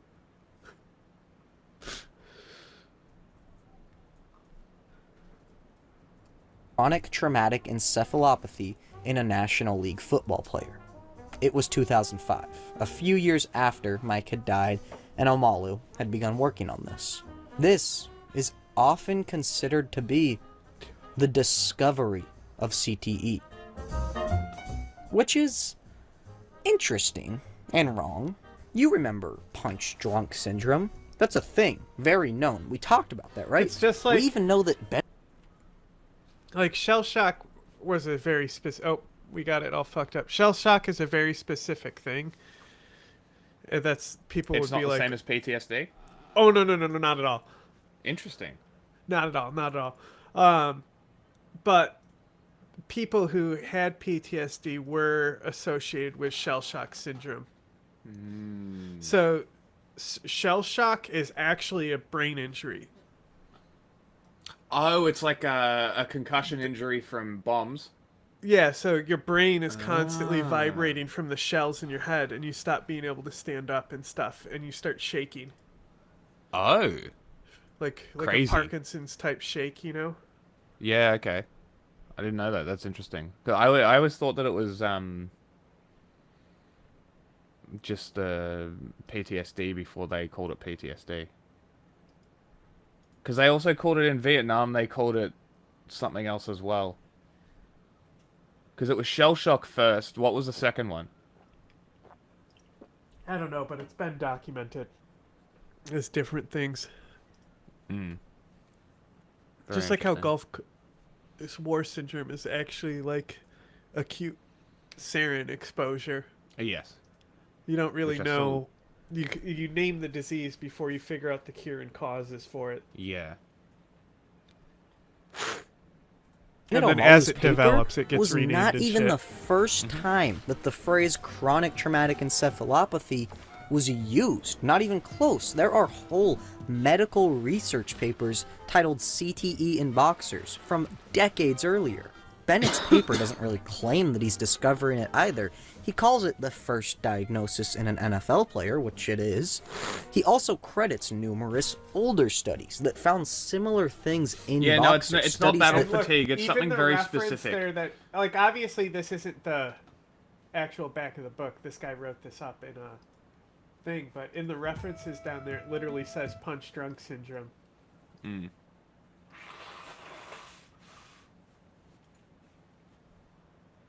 Mostly referred to it as punch drunk syndrome. Also, there's something in there. So the Japanese, it says repeated karate kicks and punches in Japanese. So I wonder if there's also an entire Japanese side of things. It's possible. Oddly, Bennett doesn't actually mention the words punch drunk in his paper the entire time. I'm not sure if he believed CTE to be separate from punch drunk, or if he thought his discovery was like the next evolution and he was changing the name. It's a little confusing.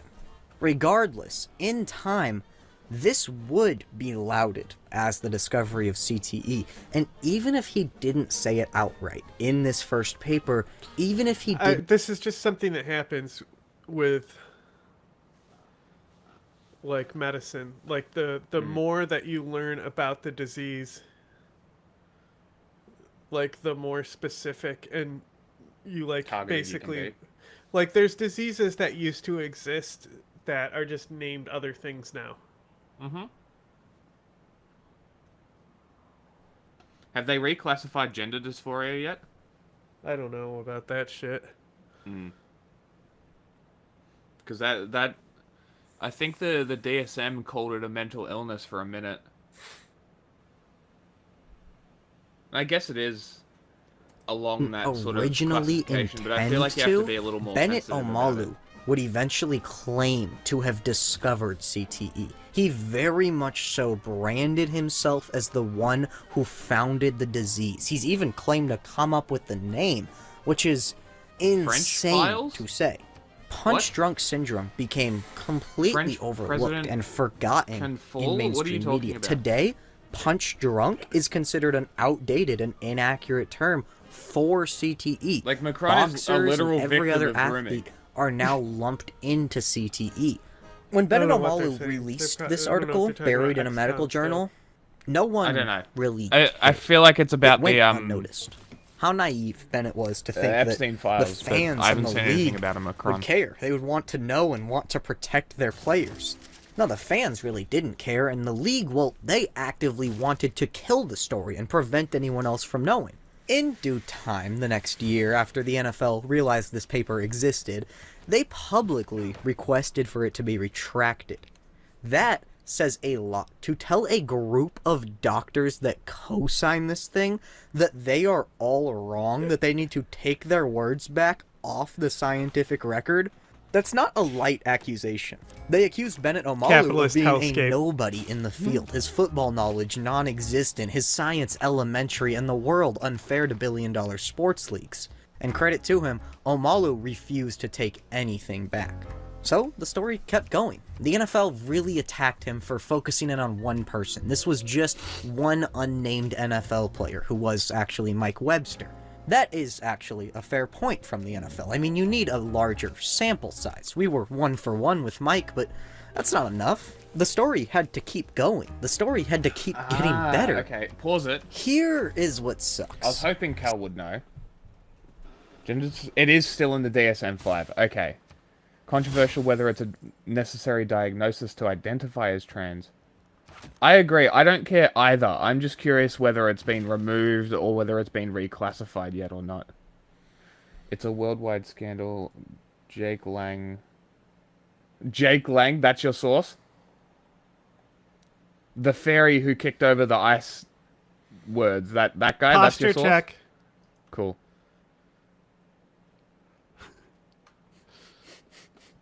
Takes a lot for me to be like, wow, what a fag.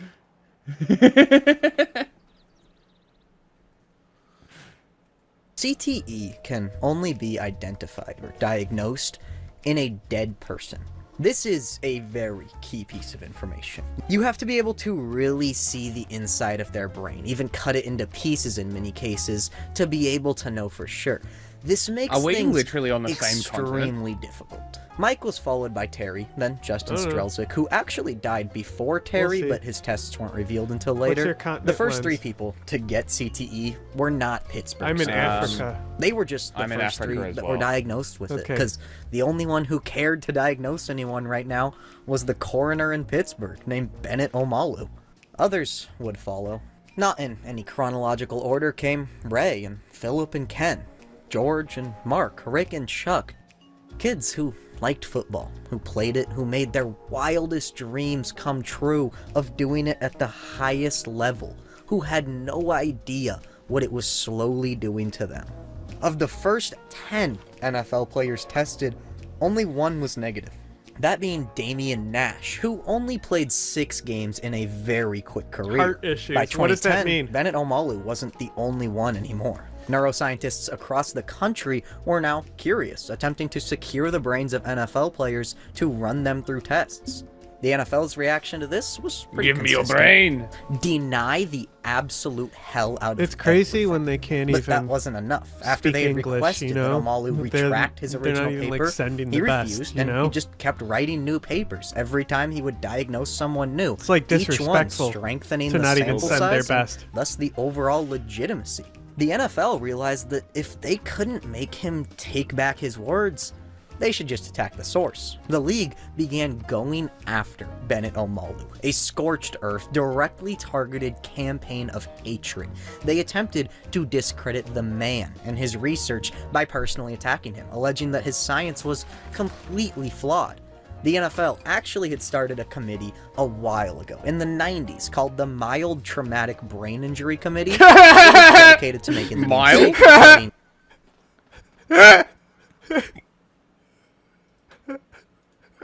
I love the font this guy chose to write it into, you know?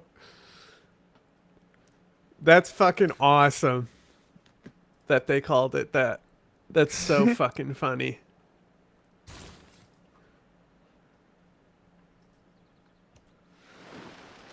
Concussions for the NFL. From the time it was created to the time Bennett Omalu diagnosed Mike Webster with CTE, the committee had done nothing. Like, absolutely nothing. It was there for decoration, a PR move so the league could say, look, we care about player safety. In response to emerging studies from Omalu and the rest of the neuroscience community, the NFL went out and got a ton of doctors to add to this committee. Many of them were well-respected people, highly sought-after surgeons and medical experts, people who were much more well-known in the field than Bennett Omalu. Just under half of them were employed by Literally NFL 10 teams turns until as I can team do doctors. anything. The man in charge of the committee, the What are you head trying of to it, do over there? was a rheumatologist I who had need no background rainforest in clearing. brain science at all. The NFL committee Oh. released Every their own single study tile saying, of do my not city is listen to that rainforest." other guy talking Bro, about if you were Vietnam, if you were Vietnam, you would be like in a game-winning scenario already. Really? Yeah, that's their Interesting. entire perk revolves around not chopping down trees and settling in as many trees as possible. They Interesting. have to build district on trees. They can't build districts if there's no trees there. And they won't clear the trees. Interesting. Like, the trees will stay active, which means that it will get an extra production on that tile too. So you still, like, even if you're not like clearing trees, they still are a production tile. Yeah. If they're left alone. football is And she dangerous, also gets, like, it's really destroying high, our brains slowly. No, none of that's true. battle bonus in in fact, Forest. if you suffer a mild traumatic brain injury, according to the NFL in 2005, it is fully safe to come back and keep playing that very same day. That is a real statement that NFL-employed doctors tried to pass off. They got to this conclusion through a study of their own, analyzing concussions between the years 1996 and 2001 in the NFL. They reported that the effects of these head injuries were being completely overstated. They weren't that bad. Yeah, some guys got concussions, but you get better. More than 10 respected doctors with full medical degrees put their names on this report. It is truly horrifying. It was later found that this NFL commissioned study had completely left off over 100 diagnosed concussions across the league from their time period. Excellent. Concussions that happened were reported and recorded, and the NFL just omitted them from the research paper, acted like they didn't exist. Those numbers didn't support the NFL's point, so they weren't there. Buried in the report, an example as to how laughable their attempt at making these claims were, the league had tried to say that in this 5-year span, the Dallas Cowboys football team had suffered 0 total concussions. Not a single player on the team got one in 5 seasons. They thought this would work, that we wouldn't notice. It kinda did work, even though we noticed. This is beyond a lie. It's beyond misinformation. Here is Hall of Famer Troy Aikman, suffering the concussion that famously ended his career in the year 2000. It was one of multiple documented concussions he received that season alone. They say defense wins championships. This, the MTBI committee, was the NFL's version of playing defense. It's so obviously false, it's almost sloppy. For a good, experienced criminal like the NFL, you'd expect higher quality gaslighting. Honestly, it's a move that screams desperate. Javon was desperate. He was lost, confused, hurting, a lot of other things, but he was definitely desperate. You don't do what he did if you're not desperate. He wasn't born that way. I really don't think anyone is. Jovan would buy 1 box of Thin Mints, leave 20 bucks at the Girl Scout cookies table, tell him to keep the change, then forget his box on purpose. Jovan watched a man's suitcase break off its handle at the airport. He didn't know the guy. He picked it up and walked with the guy all the way to his gate. They became close friends. Jovan liked football. He was a hell of a player. Sounds like a nice too. bloke. Him and his buddies could name rosters of players from the NFL in the late 90s. You're there, laughing one day, when your friend blurts out the name of the Vikings' old second-string tight end. You laugh, nostalgically. What a pull. You start thinking of the most random player you can think of. You crack open a beer. You watch a game on a Monday night. Life is alright. Are you, Jovan? The link was the key. It was all about the link. Is the sport of football directly linked to memory issues and brain damage? The NFL said no. They kicked out their old joke of a committee and they started a new one. Get Committified. One of the doctors who had previously signed off on some of the NFL's false studies was named the head of the newly called Concussion Committee.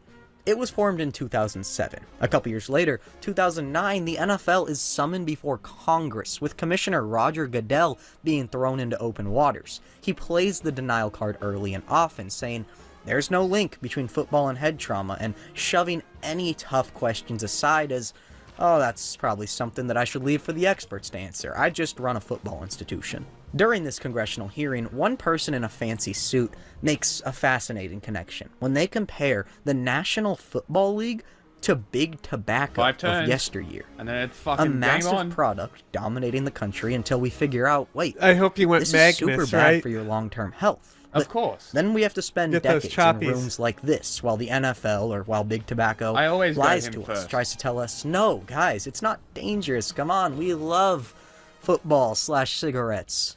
The connecting lines are painfully obvious. It almost feels like a case of deja vu, and it does not paint the NFL in a pretty light. It doesn't paint them a pretty future if they follow that path. In 2010, after just 3 years of existence, the NFL's Concussion Committee folded, with a legacy of denial and misinformation, along with, well, nothing else. That's it. The scandal began trending towards mainstream. Concussion Gate was on the NFL's radar, the media's radar, and a lot of lawyers' radars. In 2011, a huge group of retired NFL players, more than 4,500 of them, sued the NFL, alleging that the league knowingly hid the effects of long-term head trauma from its players. Within a few years, the lawsuit settled, with the NFL agreeing to pay $765 million to the group of players. Extremely important to note, was the terms of the settlement. The NFL did not admit any wrongdoing. They took no liability. This was not them saying the players' claims were legit. It was just them giving $765 million to make it go away. That's normal behavior from an innocent person. This means we didn't get to dig into the NFL's books and records in a trial to find out exactly what they knew about football head trauma and when. In 2012, Junior Seau, a former superstar linebacker and future Hall of Famer, killed himself. He had only retired from football 2 years earlier. I cannot believe you committed suicide. Based just on how popular Seau was. Many mistakenly believe that Junior Seau shot himself in the chest, leaving a note that said he wanted to save his head for CTE research. This is untrue. It was actually Dave Duerson, the former Chicago Bear who killed himself a year earlier, who left that note. The alumni of the NFL is a grim group to be a part of. Because both shot themselves in the chest, many believe Seau had the same reasoning and was almost inspired in a dark way by Duerson to keep his brain intact. The entire country held its breath as we all awaited the news we knew would come. The news that Junior Seau had CTE and that football was a factor in his suicide. Bennett Omalu was contacted to do the autopsy. He called Junior Seau's son and got consent to use his father's brain for research. Omalu arrived that day in San Diego. He went to the coroner's office, got his scrubs on, and began examining the body of an NFL player, as he had done many times before by now. Then, someone burst through the door. Get that man away from that brain. The unexpected visitor was an NFL representative. It seems like a scene made for a movie about dramatic autopsies. He informed everyone, with his eyes locked on Omalu, that Junior Seau's son had pulled his consent for Omalu to perform the autopsy. What had really happened was the NFL heard about Omalu's involvement and called up Seau's son on their own, the kid who was grieving his father's suicide that happened just days before. They told him, "Oh, this Bennett Omalu guy, he's bad news, bad scientist, uncredible, sometimes his socks are stinky." They basically gave the kid the same discredit Omalu spiel that they'd been giving the whole world. And it worked. The kid pulled his consent. Omalu was pulled out of the room as the autopsy was beginning at the last minute, and the NFL instead got to send the brain to a place of their choosing. They chose the NIH, the National Institute of Health. They saved themselves. They got the brain away from Bennett Omalu and helped protect the reputation of football.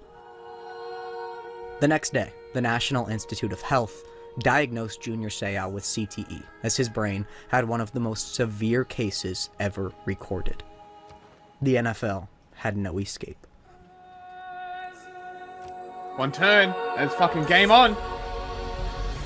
Later that year, the NFL started to get worried. Numbers in Instead of building districts, I began to focused on trend downwards. The league implemented the Heads Up program, trying to teach people to tackle no tile safely improvements with good whatsoever form in a way that was supposedly safer for your head because you're keeping it up while tackling. In 2013, oh look, the Russia. Hoopla, 49ers He's linebacker right next to Chris me. Borland, I get to who had take out just Russia. finished up a very solid rookie season, shocked the football world by retiring at 24 years of age for the sole reason of you've been CTE building your fear. builders too. He became just known to get as the your most choppies. dangerous player in the NFL, not for hard hits, but because of the risk that people like him presented to the sport. Later in 2013, Aaron Hernandez, who had just finished up his third season as a tight end with the New England Patriots, finished up his first murder, killing a man, and is arrested. Years later, he will take his own life while in jail. His brain will be found to have what was described as the worst case of CTE ever found in someone under the age of 30. By 2014, the argument had grown undeniable. 79 brains of former NFL players had been looked at for CTE. 76 of them had it. A 96% hit rate. Outside of Omalu, many others, notably Boston University, which has become the center of CTE research, were going out of their way to try and get football brains to test. It was a literal race for brains. Making the phone call to the family of a recently passed NFL star and asking, "Hey, Any chance I can get his brain? It's a weird thing Give to me have the to brain. do. The media termed it the concussion crisis, and it became a national headline issue. In 2015, Will Smith starred in a movie titled Concussion, where he played Dr. Bennett Omalu and represented his struggles against the NFL. A league representative was quoted at this time saying that if the NFL lost support from just 10% of moms in America, then football would die. You have to have the moms on your side. Well, from 2006 to 2017, the amount of kids playing youth football dropped from 8.4 million to 5.22 million. A real dent was made. Damage was being done. The NFL was Russia, you want to worried, sell me clearly. Nope. Let's see if They never he doesn't have double had to be favor to worried. sell. We've been here before. History can be a son of a bitch. What would Teddy do? What did Teddy do? Fuck Teddy. He made the NCAA. They changed some football rules. He didn't really make the game safer, but we say he did. Okay, good idea. In 2016, the NFL finally admitted, through the league's top health official, while he was being questioned by Congress, that there was indeed, certainly, a link between football and chronic traumatic encephalopathy. I'm marking iron This on your simple territory sentence for you. by itself undid over a decade of deliberate lies from the NFL that they told knowing they were untrue to You've try got two and iron protect things their in your brand. territory. It was the I marked them for NFL you. lying in the hole that they had dug themselves. Better that than the graves they had dug their former players. Wow, these guys suck.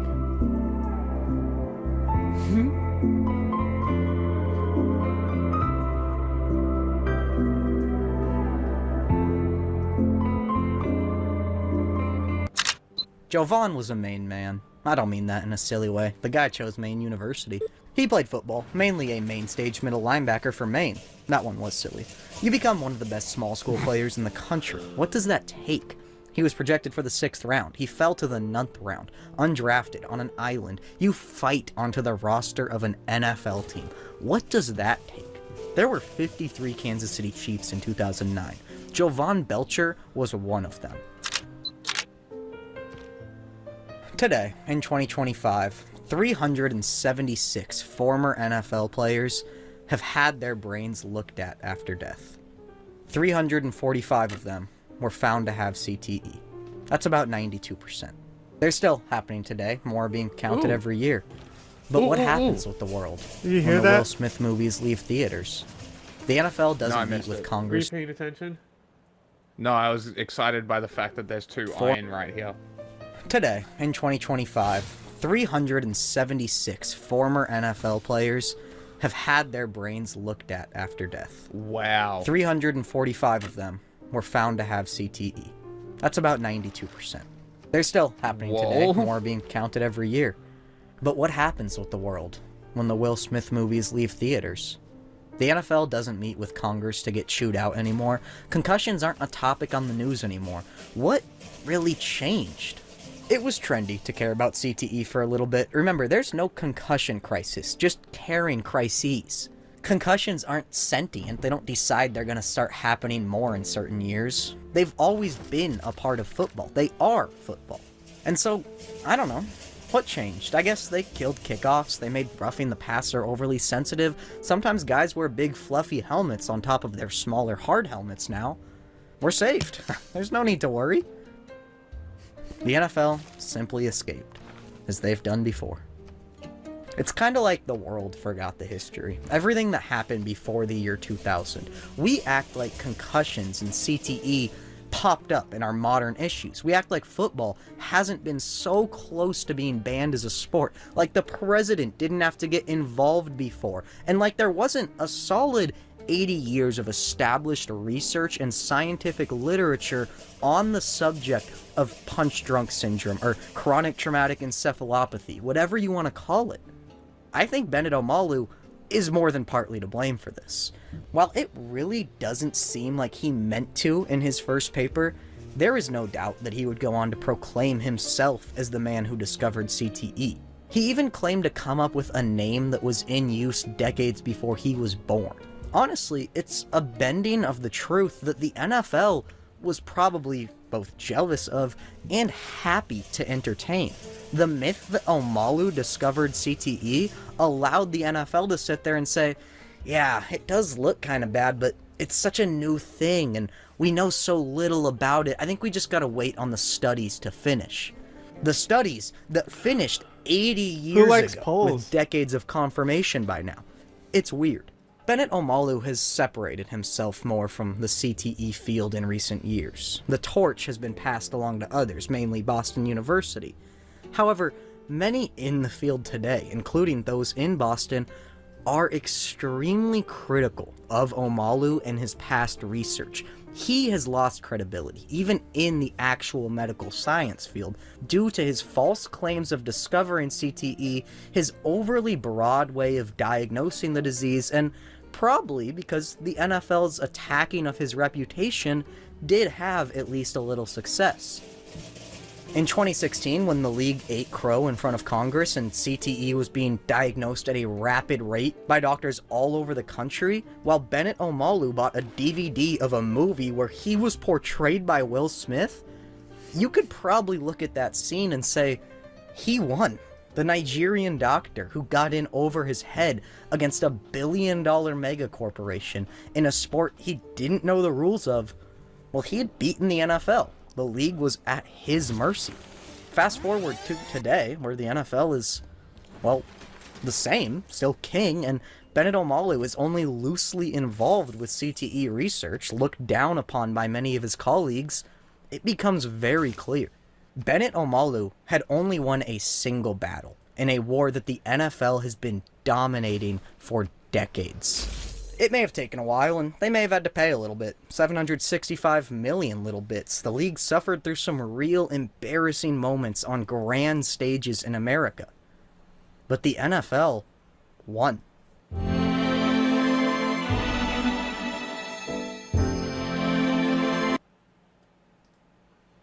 Wow, what a great video. That was a good video.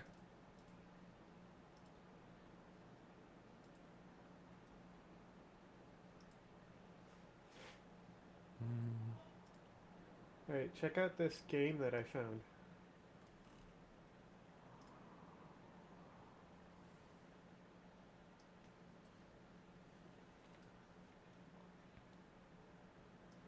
You're gonna be like, alright, let's get out there and see what this big bad world's made of. Bam Margera, my beloved. look at this. Over here. The game What is all about piss. Piss is Okay. like the resource, and if you piss too much, the world gets polluted and you die. That's great. Piss master. Everything has got this yellow. Guys, stuff I on don't it. think I'm gonna be around too much longer. What is that? I'm gonna get out of here real quick. I think it probably rained. We've got some piss, exploding too. bastard on route to my So location. you have to like you have to deal with the piss like it's industrial waste. So you have to know how you're filtering your piss out so it doesn't pollute the world. Like, it has an interesting mechanic, but I don't think anyone would care about it if it wasn't piss themed, you know? No.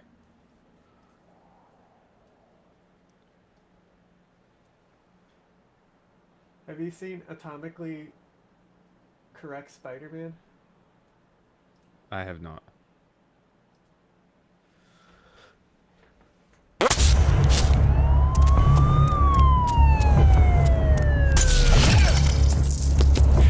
Not so fast, champ. Another vigilante thinks he can stop me? Bring it! I'm a superhero! That's what I am. You look like a homeless guy who broke into a costume shop. There's a hole in your pants. Seems so, but it's there for a reason.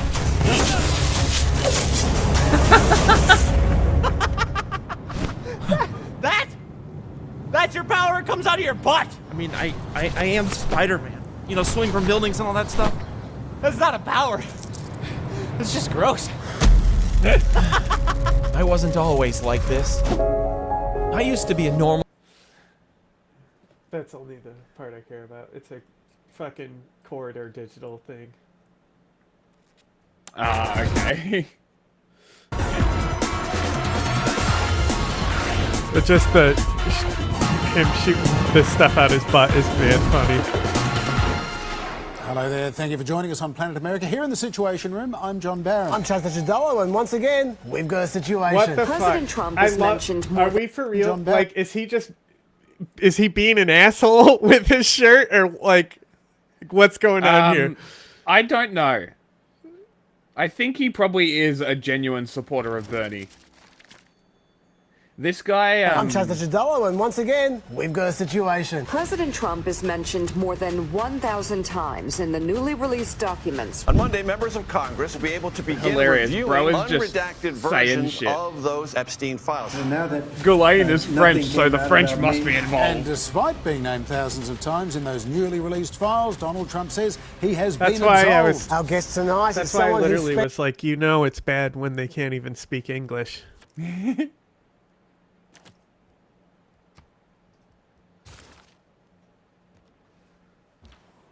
spent years on this story, the US editor of the Financial Times, Edward Luce. But first... And first to another scandal, one that in more ordinary times would have dominated the news if not ended a presidency. The bombshell report in the Wall Street Journal describing an unparalleled deal with a foreign leader directly benefiting the president and his children to the tune of tens of millions of dollars. The Murdoch-owned paper reporting that 4 days before Donald Trump's inauguration last year, lieutenants to a member of the Abu Dhabi royal family secretly signed a deal with the Trump family to purchase a 49% stake in the Trump's fledgling cryptocurrency venture, World Liberty Financial. In the process, steering $187 million I think I'm gonna to go Trump Void family Singers. entities up front, with plenty I'm gonna go the more ones to with the come. city-state. As the Journal notes, the deal marked something It gives you a bank. unprecedented in American politics. A foreign government official taking a major ownership stake in an incoming US president's company. And Void there's Singers more. is good. Their World obelisk is Liberty really good. co-founder Steve Witkoff, Yeah. who had Build the already monuments been named first, as though, so Trump's they new automatically Middle East switch, 'cause envoy they, at the time of the deal, they cost more. cashed in too. To the tune of at least $31 million It's like of you're telling me to Emirati make the loot. sandwich in But my mouth here's right the now. real head I scratcher. taught you how At to the do time it. of this investment, World Liberty had no products.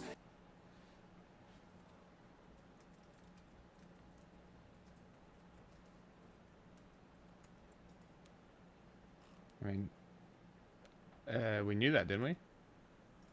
Like, we knew that World Liberty Financial didn't actually... This cunt! Alright, I'm gonna fucking take out Russia now. Unit experience. I'm saying that if I were a cop, I would have an Uzi. Well, but I'm saying that the police force would never issue you an Uzi, so now That's what? not her point, That's not what we're talking about. That's not my... Thank you, Charlie. Listen, if you had the choice, would you choose to carry one gun that shoots one bullet, or would you choose to carry an Uzi, one gun that shoots 1,000 bullets in 1 second? I agree with her 100%. Right? I mean, she's absolutely right. You got people coming at you from every angle. Frank, honestly, if you're gonna join in the conversation, will you swallow your food and then speak? It's disgusting. Yeah, hey, Frank, what are you eating over there? A hoagie. You are not eating a hoagie. You are just jamming meats and cheeses inside of your mouth. I like to make it in my mouth. It tastes better.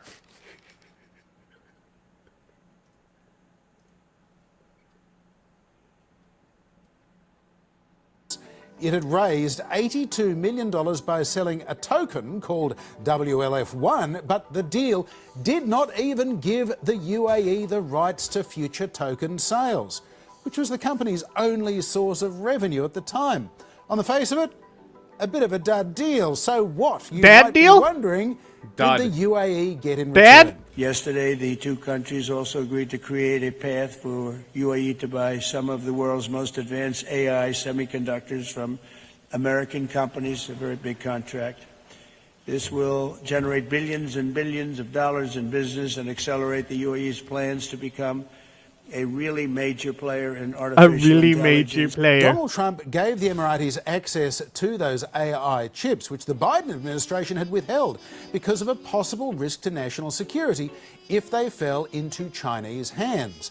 Those chips turned the UAE into an overnight Chinese AI chips. superpower.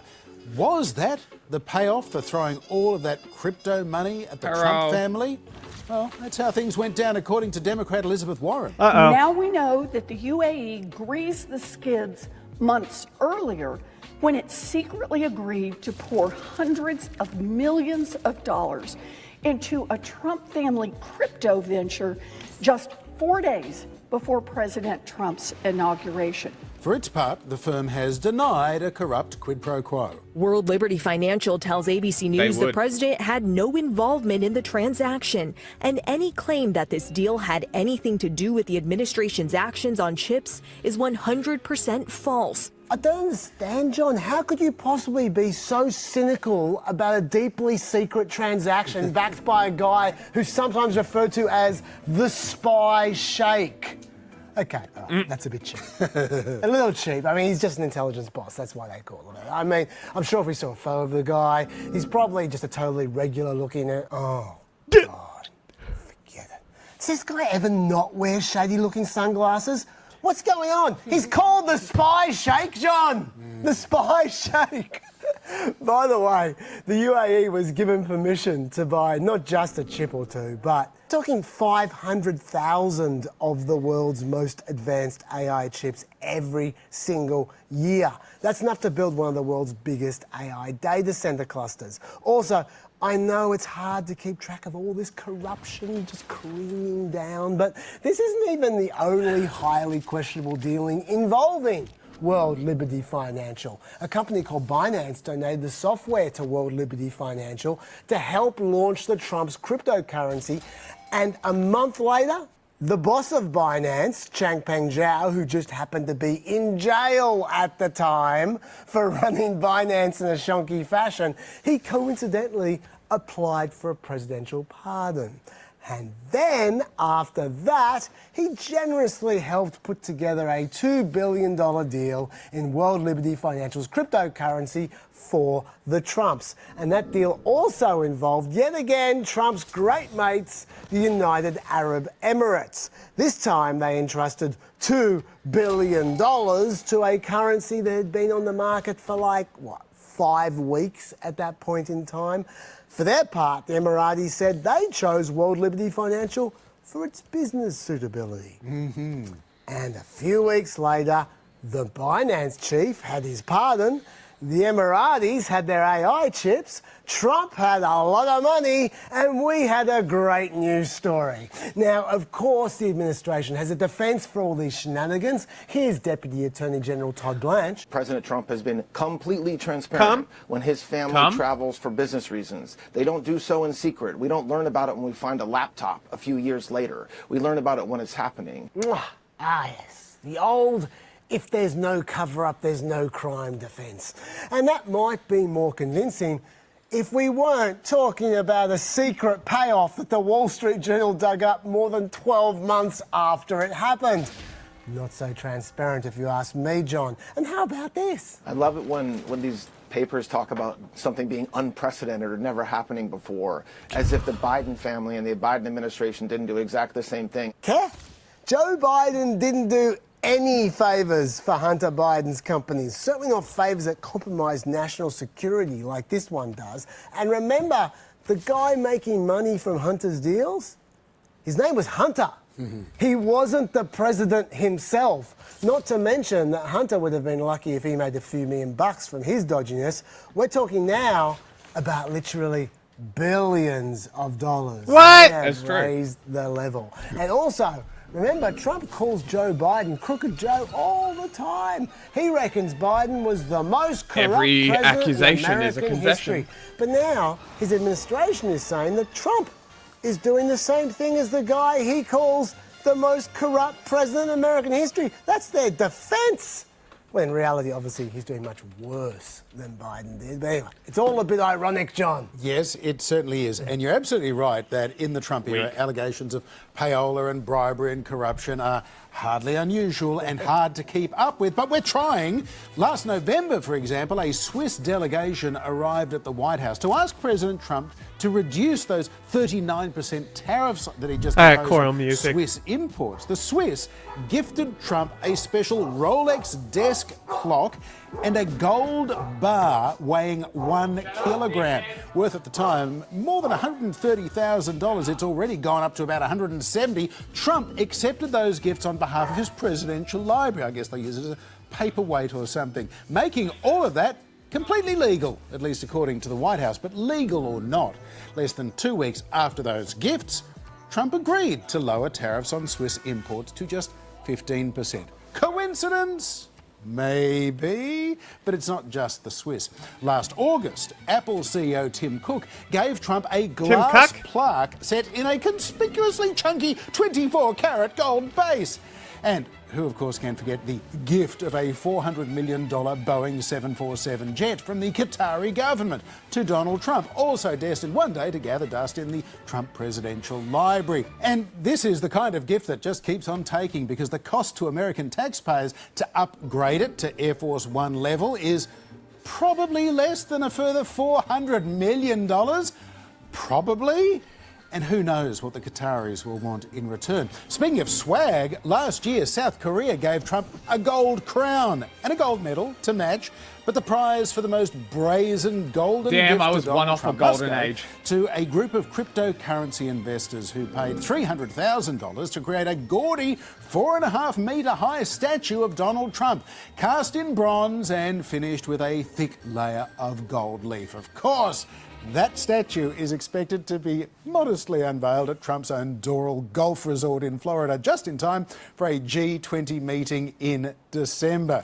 The sculptor, by the way, Alan Cotterill, is complaining that he hasn't been fully paid yet. And he also says those crypto guys told him he had to get rid of some of Trump's turkey neck and thin him down a little. I guess gold leaf doesn't come cheap, Chaz. Even if it sometimes looks cheap. You're John. right. And Alan, It's is this your all's version of the Pod Johns? Yeah, basically, By the way, yeah. in case you're wondering, the New Yorker's David Kirkpatrick has been the guy keeping on the track of right, all the guy of with the money Bernie that shirt, Trump has been making used to be a through part of a dubious group means called the during his second Chasers, term. It's a and they conservative. would And professional yet trolls. the grand total so far in just over 12 months is $4.05 billion.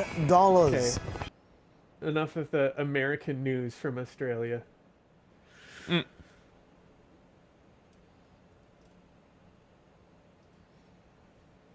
All the Oh my videos God, I this sent is are so Australian. awesome. I One think of Bad them Bunny should is Stephen Miller. The One of them Ayatollah is of another woke. one.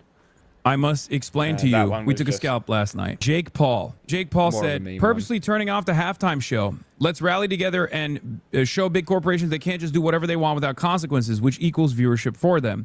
You are their benefit. Realize you have power. Turn off this halftime. Hey, we're going going to still watch the Super Bowl, but we're going to specifically turn off the halftime now, show. This you is guys are so smart. extra considering who Jake Paul is, okay? So I also was just pointing out that cable doesn't work like that. What do you mean? Like, you turning off specifically for a section of period, like they don't have spies in all your homes. They don't know what channels you watch unless you have like the it's not a ratings Nielsen box. box. Like they call you to get that, and like I've never met anyone who's had one. So fair. It's extra funny thinking that they're doing something, considering like there's not even a way to metrically measure. Yes. It's just very Jake Paul is an American from Ohio who moved to Puerto Rico because while Puerto Rican citizens pay 36% tax, Americans from the mainland that go to Puerto Rico only pay 3% tax. Jake Paul, being a multimillionaire, moved to Puerto Rico to take advantage of Puerto Rico's tax haven status for wealthy whites. Puerto Rico is basically an island territory that is currently being dominated by cryptocurrency charlatans, files of different sorts, that are going over there to exploit the local population and to take advantage of the tax benefits. It is disgusting. It's unfair. And Bad Bunny has actually talked about it extensively. This is part of the reason why Jake Paul hates Bad Bunny. Bad Bunny has directly called out the Paul brothers for doing this, just so you understand. And what's really up, what's doubly up, is that Jake Paul actually has, not only has Jake Paul lived in Puerto Rico since 2021, Jake Paul is, of course, doing the classic lie that people from Puerto Rico are not American citizens. They are, right? People on the island can't, unfortunately, vote. You know, they don't have an elected representative. but Puerto Ricans can move to the mainland and participate in the American theoretical bourgeois democracy. Trump himself has also American flown the Puerto Rican flag over and bourgeois over again when it suits democracy. him, and has been living there since 2021. Now, people yelled at him, okay? And then he did a double down, into KFC double down. The problem with my tweet is the word fake being misinterpreted. He's not a fake citizen, obviously, because he's Puerto Rican, and I love Puerto Rico and all Americans who support the country. More so, Bunny is fake because of his values and criticisms of our great country. And then he did it again. He said, to clarify, I wasn't calling anyone a fake citizen because they're from Puerto Rico. I live in Puerto Rico. I love Puerto Rico. I've used all my platform to support Puerto Rico time and time again, and will always do so. But if you're publicly criticizing ICE, who are doing their job and openly hating on America, I'm going to speak on it, period. That's the same reason I called out Hunter Hess. If you benefit from a country and the platform it gives you, but publicly disrespect it at the same time, that's what I mean by being a fake citizen. You fucking cringe, And I Jake. agree, love is more powerful than hate. Love America. So Stick he's to your like, little you know, fucking doubling down, tripling lame down, kid and then videos. eventually he gives in and says, guys, I love Bad Bunny. I don't know what happened on my Twitter last night. Question mark, what the f? AOC cooked his ass. You know who cooked his ass too? Like, a bunch of my friends cooked his ass too. I loved it. A fake American citizen. Didn't you move to Puerto Rico to avoid paying your taxes while kids across America go hungry? Meanwhile, Benito actually funds low-income kids' access to arts and sports programs while you defund them. Of course you're mad. He made you look small. He makes you look small. This is how it will play out for all the anti-woke warriors, inshallah, under woke Sharia, which we will implement. Obviously, our fifth column infiltrator, Zohran Kwame Mamdani, has already implemented woke Sharia in New York, also known as Mamdanistan. We will do this to all reactionary Americans. We will offer them struggle sessions. We will offer them the opportunity to engage in self-crit. And if they do not, self-crit, we will have the wokest struggle sessions of all time. And the cultural revolution will be implemented. And anti-wokes, reactionaries, rightists of all sorts and all different backgrounds will be brought to heel. As the woke Ayatollah, inshallah, I promise you this, okay? This is what you can look forward to. Is that why Zoran called Dion Canel a dictator? That's the self-crit I want? Shut the f***. I know. You don't have to bring that up every time, okay? Yes, let me joke a little bit. I'm also not the woke Sharia, the woke Ayatollah, okay? Jesus his Christ. audience I immediately a couple being like, jokes "Meh." before chatters immediately slammed that in as though I haven't talked about it a million times over. Logan Paul also dunked on his brother, recognizing which way the winds were blowing beforehand. He said, I love my brother, but I don't agree with this. Puerto Ricans are Americans, and I'm happy that they were given the opportunity to showcase the talent that comes from the island. Okay? Zohran Kwame Mamdani was simply doing a practice known as tequila. Okay?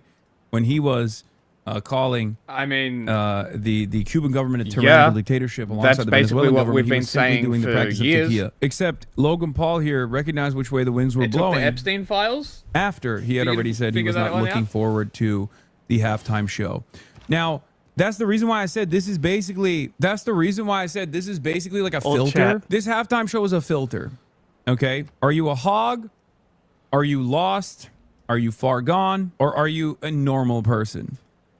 If you are a normal person, even if you have reactionary opinions, as one does sometimes, you looked at this halftime performance and you said, there's something I can take out of this. I can shake my ass to it. I like it. I like the music, all this stuff, right? But if you were an abnormal person, you looked at this halftime performance and you thought, shit like Laura Loomer. Here's an abnormal performance. An abnormal person reacting to it. It's kind of ironic how Bad Bunny was dancing on an electrical post of the Super Bowl halftime show. Puerto Rico isn't exactly known for having reliable electricity. He could have highlighted the electrical grid crisis in PR and done some good with his platform, but he chose degeneracy. To which I responded with, you are medically stupid. That's literally what he was doing, though. Like, that's literally the point of the electrical poles, Laura. The unironic point of degeneracy. Bunny was dancing on an electrical post of the Super Bowl an abnormal person reacting to it. It's kind of ironic how Bad Bunny was dancing on an electrical post of the Super Bowl halftime show. Puerto Rico isn't exactly known for having reliable electricity. He could have highlighted the electrical grid crisis in PR and done some good with his platform, but he chose degeneracy. To which I responded with, you are medically stupid. Looking at the unironic point and being like, well, I didn't understand the actual point that was being made here. But there is more to it. Both of the Paul brothers have, you're going to have to let it rip, bro. Oh, the R word? I'm not. Bradley Martin says, R word, it fixed it for you, Hassan. Knows how my name is spelled. I can't believe he dropped the double S in there. Okay? What she's doing is kind of liberal coded. Yes. Wasn't the only person. Eric Sperling. Ironic how he refused to draw attention to the electrical grid in his performance. drawing a or no, sorry, Eric Sperlin's making fun of Laura Loomer. Also ironic how the U.S. refused to invest in electricity for its territory as it cuts power for Cubans trying to turn it into a U.S. territory. I don't even like this type of music, nor speak basically any Spanish, and I thought it was a banger, hella good production value. Everyone was having fun. It seemed to mean a lot to a lot of people, and the point about United America at the end of the performance was really important as well. I love when you say medically stupid. Yeah, I mean, look, I'm trying to be as woke as possible with medically stupid still, is a good one. You know, for real, saying what people understand, because my principled stance on this is that, like, obviously you need to be able to use pejoratives. Okay, we can't sanitize language to that degree. I'm not gonna fucking get lost in this anyway. It's a dumb conversation. It's a dumb back and forth to have. Speak wokely and carry a big stick. There was also Representative Andy ogling what he claimed is gay. Last night's halftime show was a disgrace, and it mocked American families. Depicting gay pornography on primetime has no place in our culture. The Bad Bunny performance is conclusive proof that Puerto Rico should never be a state. But my favorite thing was that the chirping, the endless amounts of chirping, actually revealed something profound. It revealed many contradictions. It revealed something profound. First and foremost, it revealed that the right wing has no cultural dominance. Right? They have no cultural dominance whatsoever. They have nothing. Very funny as well. A lot of people actually made hay over this notion that, like, the right wing was having their moment in the spotlight. That they were actually killing it. That they, anti-woke was going to be the new meta. And a lot of corporations followed through on it. If you recall, I told you even back then that they have no cultural dominance whatsoever. They have no cultural output whatsoever. It's pure reactionary. They're too angry to actually make something profound, to make something impactful. Remember, when the New York Magazine article came out, like the ball, the MAGA ball, and all the new face of American culture, all this stuff, and I kept telling you, just wait. It must be because they're a modded They're unit. too angry. They got no motion whatsoever. They got no creativity. They're too mad all the time to actually produce something of worth. Okay, the cruel kids table, as they said. A lot of these corporations also leaned into it because they're stupid. They thought they would get bullied over and over again. Look where we're at now. Their cultural output is meaningless. Their cultural output amounts to a bunch of drunk, alcoholic, divorced dads screaming into a microphone. Their active resistance has to be propped up by bots. It's so bad that even XQC, who said he didn't like the Super Bowl halftime performance because it was Spanish, even though he himself is not a English speaker, a convincing English speaker, recognized the botting that was taking place. Yo, is the chat frozen? I don't get it. So this is apparently 5 million views. It's not loading. Okay. I just want to catch my fish. It's also this song. I just want to catch my fish. Like country music. You gotta invent. Like, I guess that's why country's the best for these people, is because it never changes. Hello? Hello? That was most likely a YouTube bug, by the way, but their chat was moving slower than my chat at the time, and my chat had like 29,000 people watching. That chat supposedly had like millions of people watching, and yet my chat was moving faster than their chat. I responded to this. I said, Republicans created a separate reality where they're popular in the algorithm on Twitter, and now they keep this false narrative going through botted metrics. Hilariously, they're committed to the delusion that they have cultural prominence and their views aren't horrifying to normal folks, which they are. That's why we always say Twitter is not real life. Even though this is the most Twitter-adjacent administration, this is the most, like, we will turn everything that we see on Twitter to real life, whether you like it or not, ass administration. The reality of the matter is most normal people look at this kind of stuff with abject horror, okay? They consider this to be gross. Sweaty. Turning Point USA also believes their own nonsense. Jack Posobiec says, #1 entertainment event in YouTube history, #1 U.S. live stream in YouTube history, #1 American event in U.S. history, #1 English language live stream in U.S. or in YouTube history. Here's a conversation that Jack Posobiec and Benny Johnson had. Breaking NFL Network inside sources reveal advertisers are panicking after the USA Super Bowl halftime show broke the record for #2 live stream YouTube in YouTube history. What's the tail of the tape, Jack? Like, what's the numbers gonna shake out to be? Is it gonna be 40 million viewers? So this is what people need to know, is that the 25 million number that has come out already, that's just from the main YouTube and Rumble streams. So that's just crunching the numbers there. We've already got just YouTube alone, Turning Point's main stream, 6.17, and the 17 is significant because the previous number 2 YouTube live stream of all time was 6.15.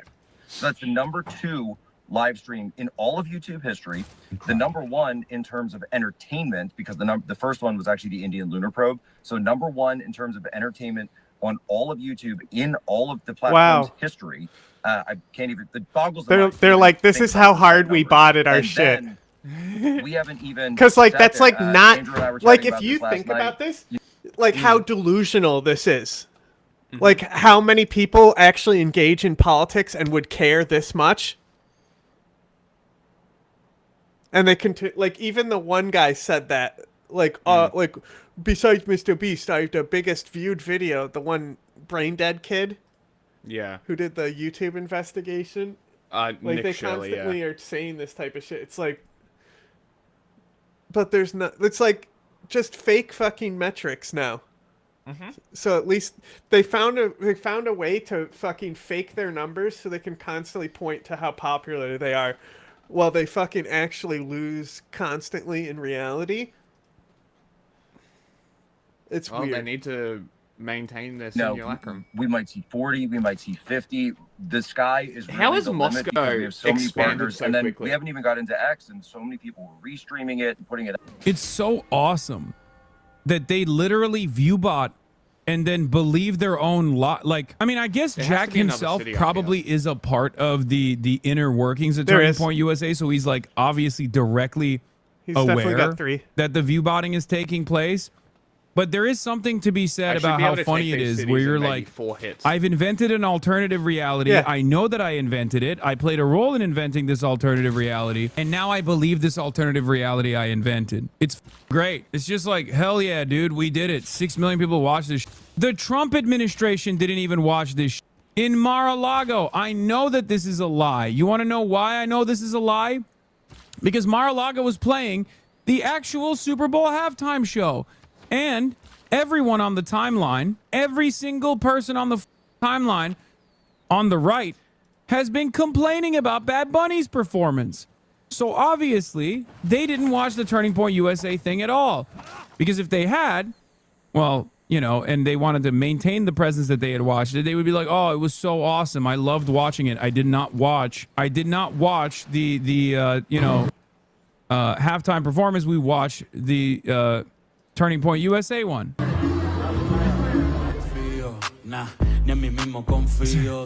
Release footage from inside the Trump golf club Super Bowl party reveals the Bad Bunny halftime show played on the big screens rather than the far right Turning Point USA alternative show. I think there's something really funny about like this 2016 era liberalism that the Republicans have decided to engage with. Where 2016 era liberalism, one of the most annoying parts about that, from my perspective, was this idea that like your consumption and the content that you watch actually says something about your advocacy. I'm going to watch the right TV show rather than the wrong TV show. This is not real. Sounds activism, like it's very okay? annoying. Oh, you watched Hey, the wrong TV show, Mussolini, or you want to like buy the wrong some character ponies? in the TV show? He that sure says does. something about who you are. You're a bad Hey, person. Mussolini, you got Diplo And favor for this sale? was something No? that they hyper-focused on, like consumption as a method of activism.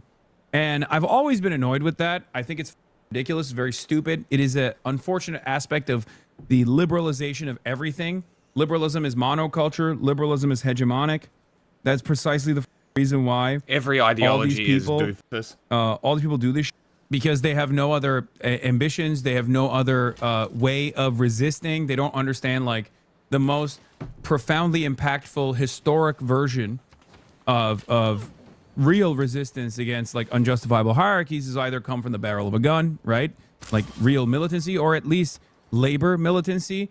The labor struggle has, in the post-industrial revolution, been the only successful method of doing real activism, if you want to call it that. But because we don't have that in our recent history, everyone thinks the only way that you can engage in activism is by watching the right TV show or not watching the wrong TV show. It's ridiculous. Okay? No, that's not boycotting. Okay, there's a difference. There's a difference. There is directional boycotts. If you make sure that the boycotting that you're engaging in is also working alongside all of these other things, then it can be impactful. That's it. We'll talk about Megyn Kelly's idiotic,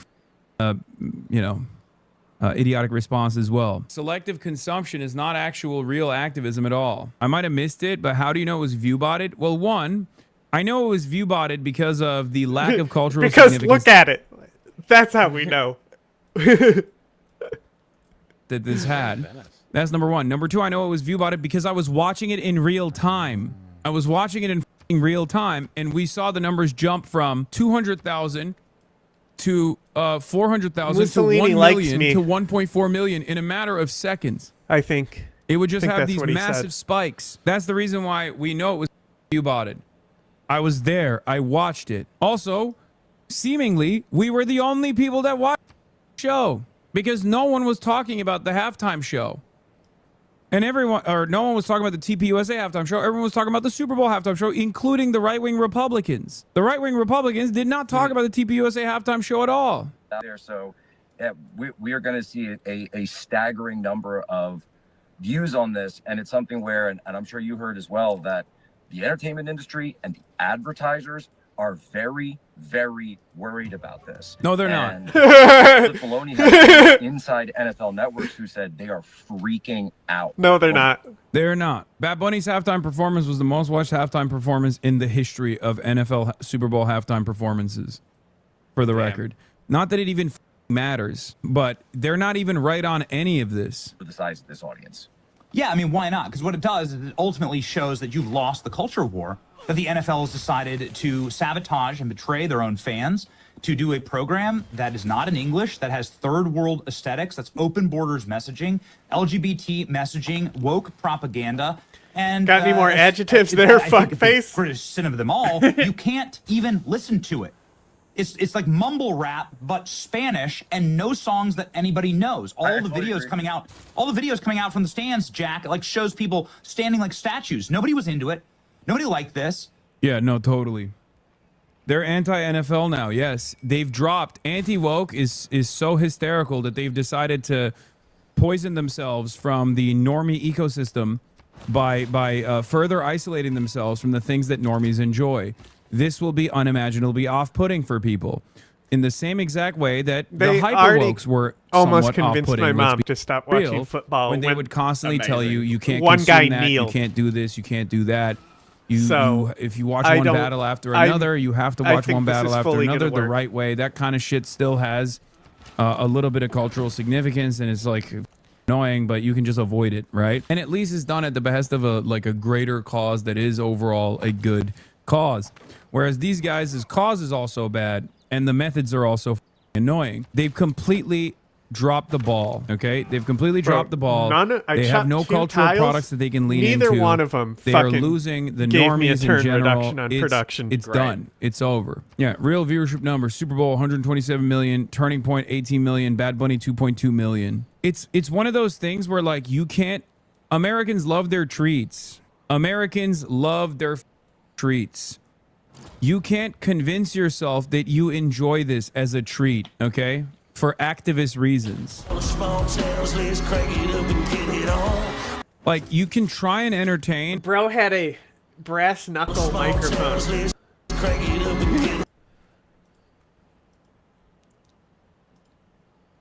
And he's not even holding it there. What's the point of putting it on the... What's the point of your flare? If you're not even gonna hold it by the brass knuckle. Well, then they wouldn't be able to see it's a brass knuckle on the microphone. Duh.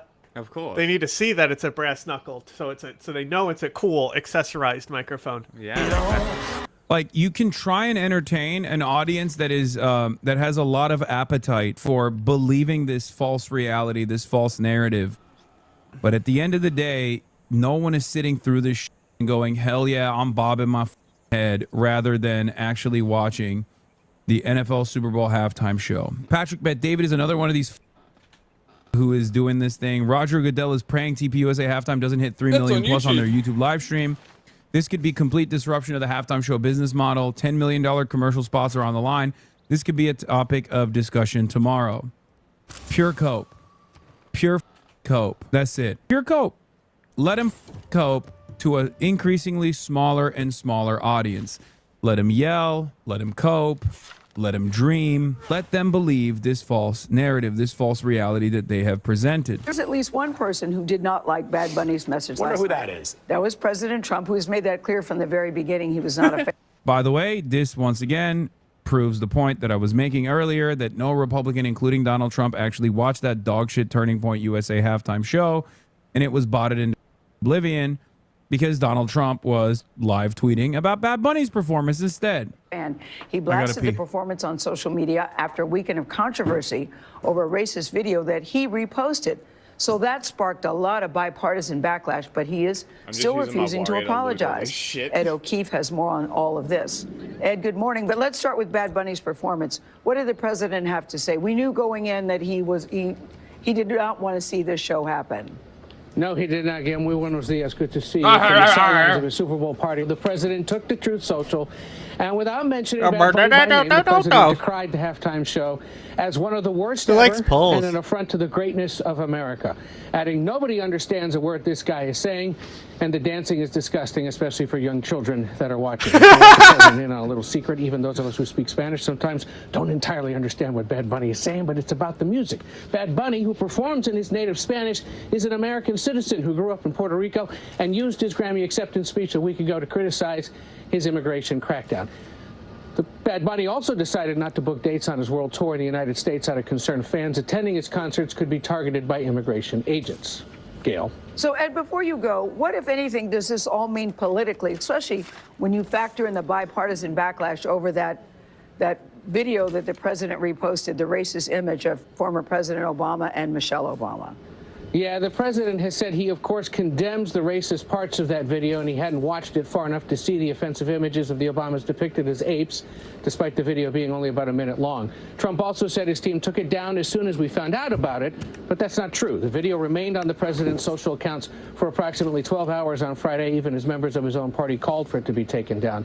But the video and the halftime show remarks both call back to the president's recent history, raising questions about Barack Obama's birth country, or calling Mexicans murderers and rapists at the launch of his 2016 campaign, or questioning the motivations of a Mexican-American federal judge. Now, the politics of this show, that some of this can be good for the president politically, and he's saying all of it, of course, at the beginning of a midterm election year where there's already signs he's having issues motivating his base. Vlad?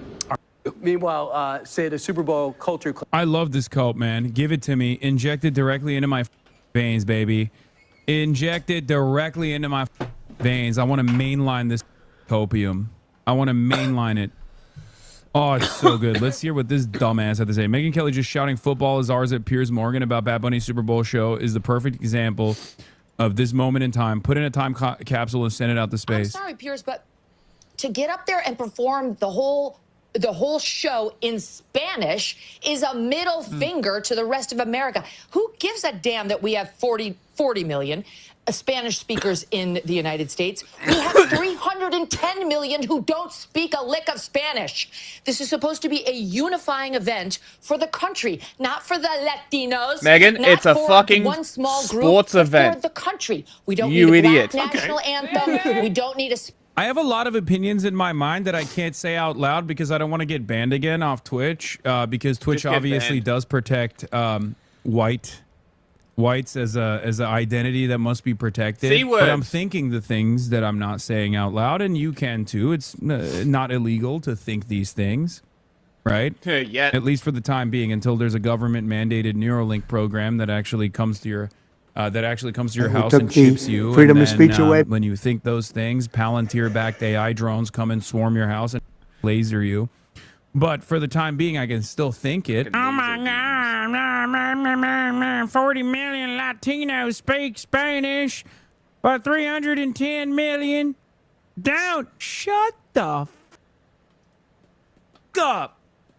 Whoo! Guess what? Approximately 200 million Americans tuned in and were loving the show, because not everyone is as hyper invested in being a dumbass racist like you, Megyn Kelly. Okay, the notion that you can't enjoy a product of the American tapestry because It's not is speaking patently English. absurd. It's not speaking American. It's Entirely agree. Moronic. Okay? These are the same people who talk about classical compositions as the real music, or talk about opera, for example. I don't think they know how to speak Italian either. You know? So why is that a higher form of art, whereas this is unenjoyable? I wonder why. You know, this woman was shaking it to Pitbull in her 20s. Dog, when that woman was in her 20s, Pitbull was not around. Bad Bunny did not pull in 100 million. Stop it. 100 million tuned in to watch the game, not Bad Bunny. Bad Bunny didn't pull in 100 million. The NFL did. You are a loser. Bad Bunny did not pull in 100 million. Keep coping, little man. Okay? Keep coping. Keep coping. I didn't say Bad Bunny personally pulled in 100 million people. I said approximately 200 million people watched the halftime show and enjoyed it. I know that many of you who complain about shit like this speak only one language. Raise. So it Get would the behoove fuck outta you. here. It would behoove you to, at the very least, increase your comprehension in the only language that you're supposed to be able to speak. I urge you to, at the very least, learn the one language. You just said Bad Bunny had 100 million viewers enjoying the show. That's a lie. No, I didn't say that. I said approximately 200 million people tuned in. Almost 200 million. 173 is like the initial numbers. We don't know the exact numbers yet. Okay. And enjoyed the Bad Bunny performance. I didn't say 100 million viewers. I said almost 200 million viewers, because it's true. The number is closer to 200 million than 100 billion, a million, at least according to the preliminary numbers. And they enjoyed it. If you're a normal person, you enjoyed it. If you are an abnormal person, like this guy in here, you try to make it seem like you couldn't find any enjoyment out of it. Majority of us watched the NFL and seen him perform and was like, this isn't Kendrick, was better easily. I don't know why. I don't know why you are pitting two different artists against one another for no reason. Objectively speaking, though, more people watched this halftime Super Bowl show than they did with Kendrick. And I like Kendrick. Sid Rosenberg also had a statement. Let's continue. Spanish-speaking, non-English performer, and we don't need an ICE or America hater featured as our primetime entertainment. Oh, so much iron up here. What is the national also, language? there is no other Officially, city. the national I'm language take of the United States Moscow. of America. I mean, and keep English. Moscow. And there's been a push for many years to make it an official documented thing. You don't have one. If you would have let me finish my comment, I would have pointed that out. Right here. There is an amphitheater here, and there is a road. Maybe it's... Dude, his capital is right next to a volcano.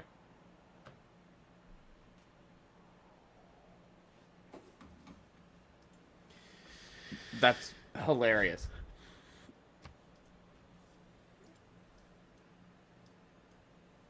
I mean, he is on the doofus difficulty.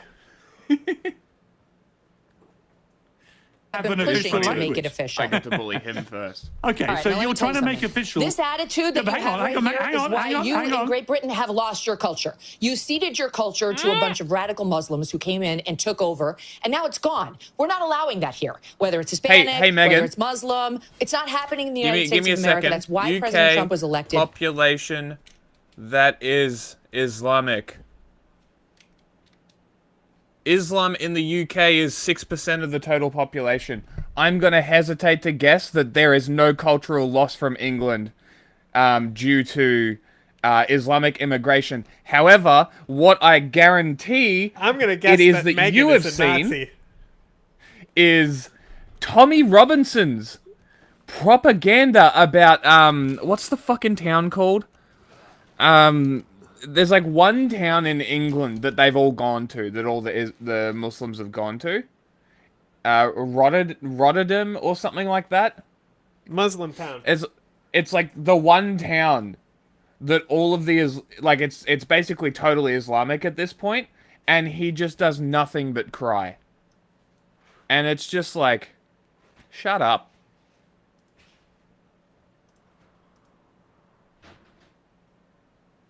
Like, shut the fuck up, you nerd.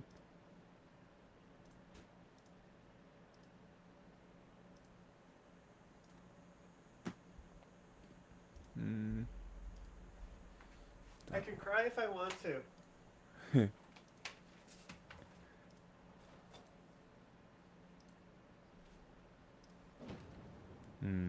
I'm getting so much gold from him. And whether it's Bad Bunny, who is American but refuses to speak English in his performances, Oh, or no. anybody else, we Shut have to up. Oh my God, this is so awesome. I think Bad Bunny should perform every year. If he does dude, that's so dope. Oh my God, I already love Bad Bunny. You guys know this, but my love for him, I did not realize could grow tenfold. Oh my God. Mussolini has denounced Oh my me. God, they're screaming. They're like, they're running Inflicted around like grievances headless on chickens. others, this motherfucker. Oh my God, it's so amazing. Oh. He's like, yo, you're kind of fascist. Oh my God. Oh. Oh, this is so good. I'm nutting. Well, I think my government is an autocracy. He should never speak English ever again, okay, for the rest of his life. I think. Oligarchy. Oh, it's so good. Oh my God, it's so good. If this is how hard you get triggered by this performance, I mean, oh my God, it's so beautiful. It's a gift that keeps on giving.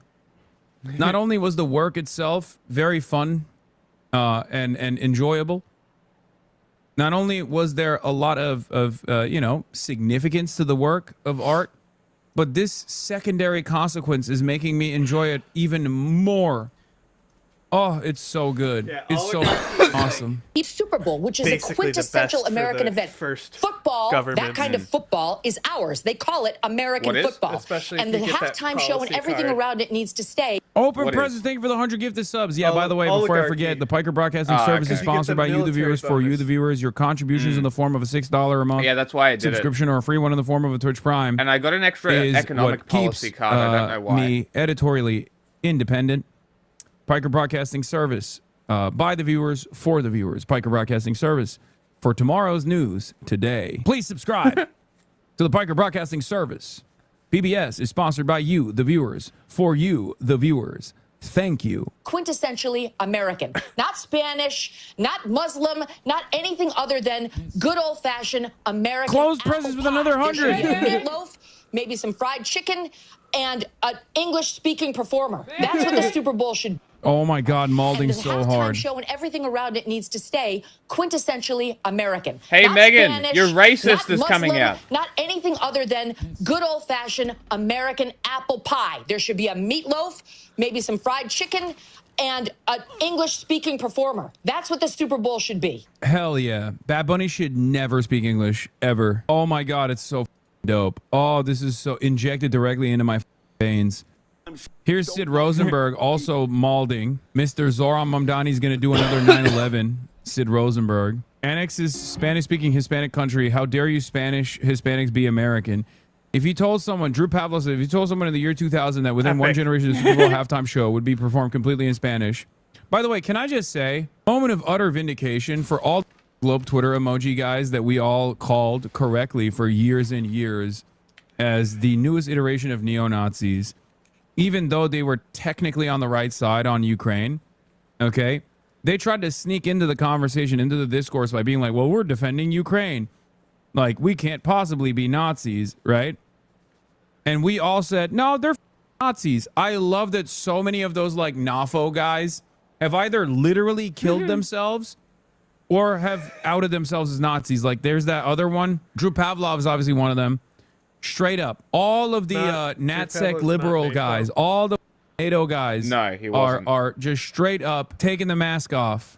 Okay, seems like they didn't even care about defending Ukraine. They just cared about NATO, really. Visegrad 24, Drew Pavlov.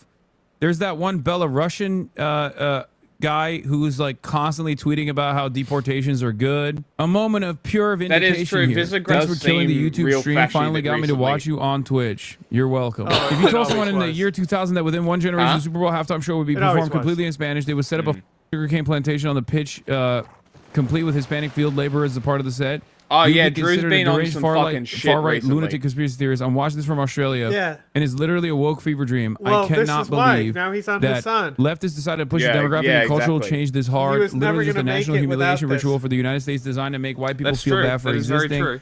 The message is, this is your country now, Chud. Get over it. But did you just call the field the pitch? Yep, he did. Yeah, he Because he's did. Australian. He's an idiot. Okay.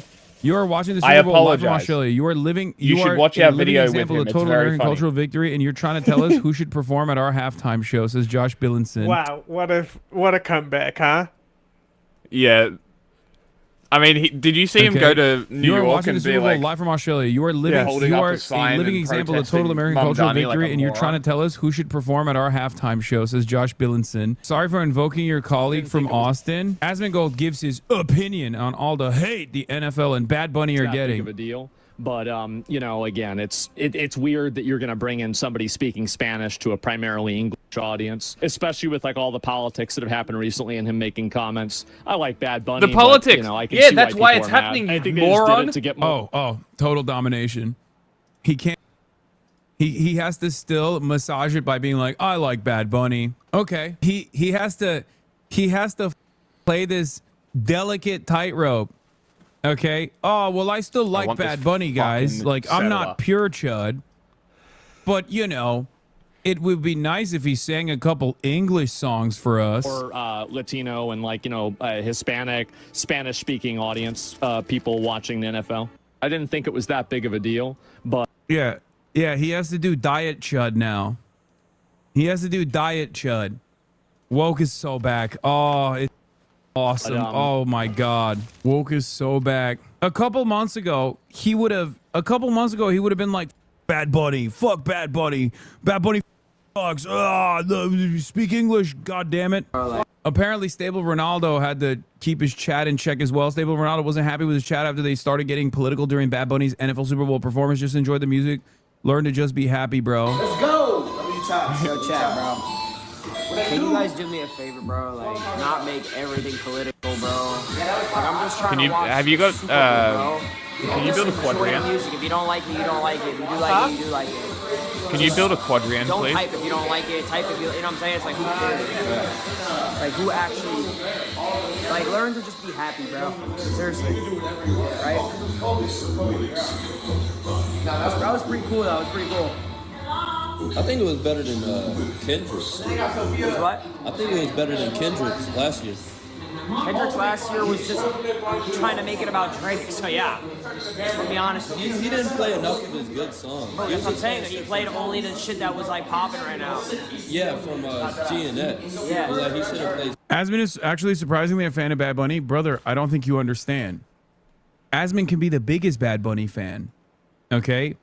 But he has a role to play here. And that role has nothing to do with his own personal consumption. It's like no different than Charlie Kirk being a legitimate fan of Nicki Minaj back when, you know, being a fan of Nicki Minaj indicated that you were His city at is least the liberal only adjacent. thing that I can't right? see Not right current now. Nicki It's Minaj. so funny. Because she sings about, you know, It is literally she next to a sings about volcano. shaking her ass and things like that's the conservative mathematical equation on Nicki Minaj was she's a black woman, she's outspoken, and she talks about butts. So obviously this is moral degeneracy. So even though Charlie Kirk in his private affairs, as we now know, loved Nicki Minaj, like genuinely loved Nicki Minaj, he was a straight up barb through and through. He would actually Hilarious. actively criticize Nicki Minaj because it's a performance for these guys. It's grifting. So while Asmongold is maybe a real Bad Bunny fan, okay, the performance expectation, the expectation in the right-wing performance that he's putting on is to say Bad Bunny needs to be deported, right? That's what the audience demands. But now the cultural appetite for saying idiotic things like that has actually cast aside. So Asmongold has to go back to a more moderate position, a diet chud position, where he's like, oh, I don't like that it's in Spanish.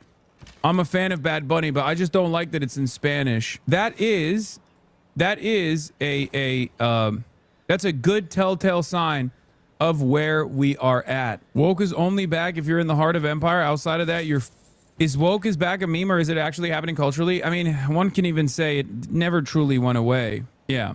Zach is a Bad Bunny fan. Asmongold cannot be. Well, he can now. There is room for him to, at the very least, openly say majority of hip-hop artists are right-wing. You guys just assume they're liberal due to their music. Depending on which period of time you're talking about. But also, I don't give a shit. Funnily enough, in his weird racist way, Nick Fuentes agrees that said the Super Bowl was fun. Yeah, he did. Far-right political commentator and streamer Nick Fuentes says he enjoyed the Super Bowl halftime show. Yeah, he did. That's so funny. Because he has his ear to the ground. He has a better way of, one, constantly presenting a contrarian position while simultaneously recognizing the cultural forces that are shifting. Okay? Also, he's Hispanic. So maybe the Mexican part came out and started making him dance. Okay? Who knows? Yeah, that's my Latinx. Okay? Hilarious. That's my little Latinx manlet right there. I can't lie, the TPUSA halftime thing. Thank God he moved towards me. What it says about the state of opposition to global homo or race communism or ZOG or whatever is so depressing. I built it. There's just nothing inspiring and attractive about what the white right has to offer in its current form. Kid Rock again? Ugh. Imagine being with the host or any normal person and shutting out at halftime because the Spanish is switching over to Rumble to watch a Kid Rock. Like, I think I'd rather die. I'll take Spanish at that point. A mercy. What is interesting about that halftime show is that it seems like they almost deliberately leaned away from militant wokeism. Unlike the late 2010s and early 2020s, the show didn't feel like they were intentionally giving white people the middle finger at every opportunity. Obviously, there was political messaging, but it was framed in a way that can plausibly be considered inclusive to normal people. No transvestites, nothing explicitly anti-American, nothing about Trump or immigration. There was an American flag, and he said, "God bless America." The white right has to contend with this more subversive, tactful expression of multiculturalism and leftism, which isn't as openly antagonistic. Fuentes, by the way. We have to be honest about what it is. This is surprisingly decent. Tell you what, he's making a good. That's a pretty good point. That now the the MAGA types have to contend with that American nationalism, while Nick also Fuentes facing the. Said, "Can you imagine being at a dissonance. party and going over to Rumble? That's like virgin behavior, bro." You know, that's what is crazy. happening? What is fucking happening? That's literally, he's describing himself, like his fans. I can't lie, the TPUSA halftime That's thing. very funny. And what it says about the state of opposition to global homo or race communism or ZOG or whatever is so depressing. There's just nothing inspiring and attractive about what the white right has to offer in its current form. Kid Rock again? Ugh. Imagine being with the host or any normal person and shutting out at halftime because the Spanish is switching over to Rumble to watch a Kid Rock. Like, I think I'd rather die. I'll take Spanish at that point. A mercy. What is interesting about that halftime show is that it seems like they almost deliberately leaned away from militant wokeism. Unlike the late 2010s and early 2020s, the show didn't feel like they were intentionally giving white people the middle finger at every opportunity. Obviously, there was political messaging, but it was framed in a way that can plausibly be considered inclusive to normal people. In making that no by transvestites, design. nothing explicitly anti-American, nothing about Trump or immigration. There was an American flag, and he said, "God bless America." The white right has to contend with this more subversive, tactful expression of multiculturalism and leftism, which isn't as openly antagonistic. We have to be honest about what it is. This is surprisingly Have we not decent spoken analysis about how MAGA is post-racial fascism? It's something that I noticed as well. It's something that I brought up last night as well. Transcended race. Don't immediately negatively polarize against Nick Fuentes because it's Nick Fuentes saying it. It's very he does have the capacity to sometimes It needed to be do correct. that for America, though. Okay, what he is saying, or at least like the broader, the broader cultural note that he is landing on, is that this kind of performance, albeit still very woke, is palatable for virtually every American. Is what I said as well. Part of it is because it was all in Spanish, and many of the people don't understand the cultural the whole undertones, thing was in Spanish? like the political, the entire show. the socioeconomic, the socioeconomic advocacy, the political significance. Most people don't understand it because it was in Spanish. That's number one. It didn't make a show of it. It did not actually hit you in the face with it. There's also definitely trans people there. Plus, Bad Bunny has done drag. No, I know. During the era of peak wokeism, the left was so arrogant and contemptuous that they really wanted to stick it to the white man, and they also wanted to be obvious. Ever since the culture started to turn around in 2022, it seems like the left has dialed it back and are now self-consciously trying not to be needlessly antagonistic towards whites. I think about how Tim Walz in the camo hat and the white beast for Kamala was sort of an olive branch to white men. Of course, it was an embarrassing and ridiculous failure, but this was a market shift from the 2016 when the message practically was, "We hate you." And I know this will be taken out of context by the usual suspects, so I will clarify. I'm not saying that the left doesn't hate us. Obviously they do. But they are being more tactful. It's a trick. And my point is that conservatives need to be mindful that we are not dealing with exactly the same animal. maybe All American Halftime Show is an effective counter to Colin Kaepernick or something, but I think it's less effective when the left is toned down as it was last night. Colin Kaepernick, ironically enough, did a version of this as well, but because Colin Kaepernick did it in English, and because Colin Kaepernick is black, and anti-blackness is the foundational version of right-wing reactionary sentiment historically in this country, even more so than, anti-Latino sentiment, let's be real, okay? Not to compare different versions of colonial plunder and death and destruction. But the reality of the matter is I think everyone can recognize that, like, indigenous murder, indigenous genocide, and anti-blackness is foundational to the American experience. And therefore, even though Colin Kaepernick got the idea to, the idea to kneel during the national anthem from an American veteran, and he was talking about how, like, this doesn't represent America, police brutality doesn't represent America, and all Americans, and black people are Americans, all that stuff. I've come to suck your blood. The reaction to Colin Kaepernick's act of resistance was obviously far more aggressive. Oh, it is the Vlad the Impaler. Indigenous erasure. Great. I love that I deliberately said Please don't stab me. the genocide of the indigenous population and anti-blackness is foundational to American culture, and you still chose to not hear that part and then turned around and still tried to outwoke me. It's not my fault that you got earwax in your ears that is stopping you from hearing all the words that are coming out of my mouth. I did say that. Don't do that. Don't do that. Okay, especially because I knew that I knew that someone was gonna chirp about that, and I factored it into my analysis. Even if I had not said that, that doesn't mean that it's not a foundational reactionary sentiment. Okay, sometimes I can't get to every single thing, but in this circumstance, I did get to it. It was perfect in that regard, where the political overtures. Literally, they are all lives mattering you. I know the political overtures in this instance is like not as antagonistic towards not whites necessarily, because Nick Fuentes is a white supremacist, so his analysis is always going to be about like hating white people. They hate white people. The left hate white people. Whatever. It's not necessarily hating white people. It's more so hating white supremacy or hating reactionary ideology, Moscow right? is mine. And that was not as transparent. There was no like you Donald Trump. There was no ICE.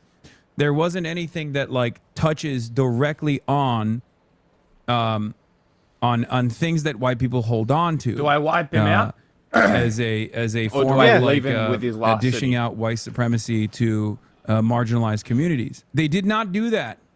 And for that reason, I think it was marketed very well. It was more so a celebration of Latin American heritage and culture and all of the existence's resistance that comes along with it. Okay? And while I would have personally favored like maybe a little bit more aggressive messaging, as I said yesterday, this was a fantastic performance regardless. Bro thinks it's one that you can actually enjoy. It's one that you can consume and enjoy. And it's got something for everybody.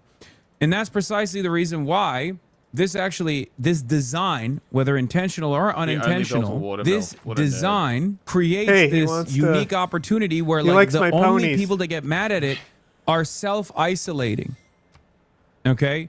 If you have something that everyone can cherish and enjoy, and people still try to negatively polarize themselves against 6 cities very quickly. This thing that like most normal people enjoyed, they end up casting themselves aside as outcasts. And I'm about to hit a golden age too. Okay? And that's what's so beautiful about this secondary impact on the right, because they're molding in the stupidest ways possible. And this kind of reaction is going to make people who enjoyed the halftime show and didn't think too much about it go, I didn't see that. Some people, of course, will read into it. They will actually agree with the messaging after they've been taught to hate it. Hell yeah. But most people won't, okay? They will be seen as like weirdos, outcasts, odd. Hell yeah. Great baths. I thought we've actually got a new clip of Jim Brewer building for Egypt. Put that Stephen Miller video on. Is it in the list? It's in it's in the messages.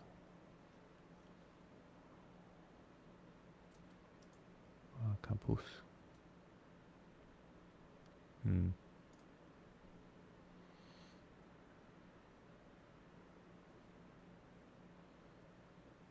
Where do I want my... No, I'm going to keep my government plaza and...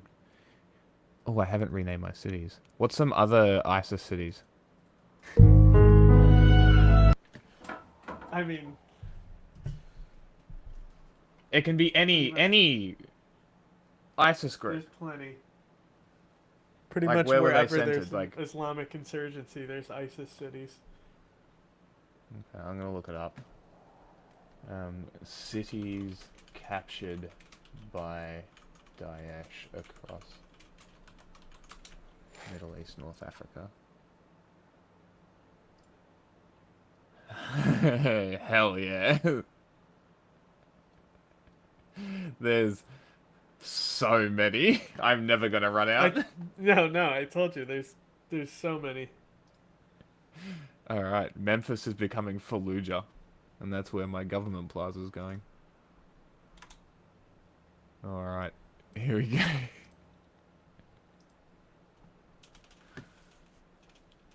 Alright, Ramadi. Moscow can be...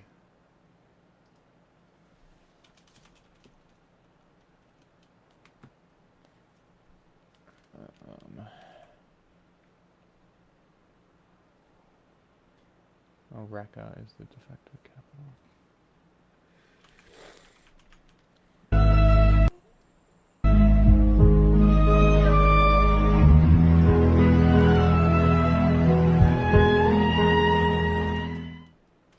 In medieval Europe, felines had a bad reputation, often linked to... Oh, hello. How did you get in here?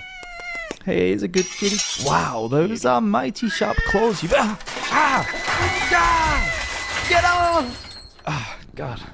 As I was saying, often linked to witches and heretical cults, it was even thought that Satan could transform himself into a black cat. But just how on earth did this negative perception of cats come about? Let's roll back to the Middle Ages and take a look at crossroads, Cistercian conjurers, and cat's bottoms. Welcome to Medieval Madness.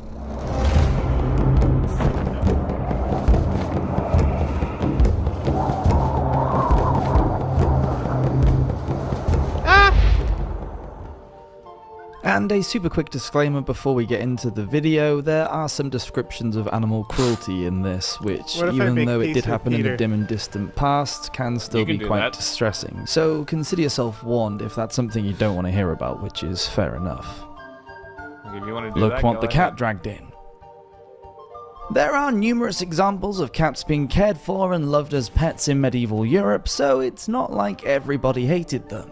Medievals usually regarded animals with a no-nonsense practical attitude, seeing them less as sentient beings and more as creatures sent to help people in their daily lives. And cats were mostly seen as useful animals who would rid the home of rodents, unlike as notable 14th century surgeon Henry de Monville declared, quote, "The useless old dog, stinky and decrepit, that was nevertheless lavished with care, love and affection by stupid peasants." End quote.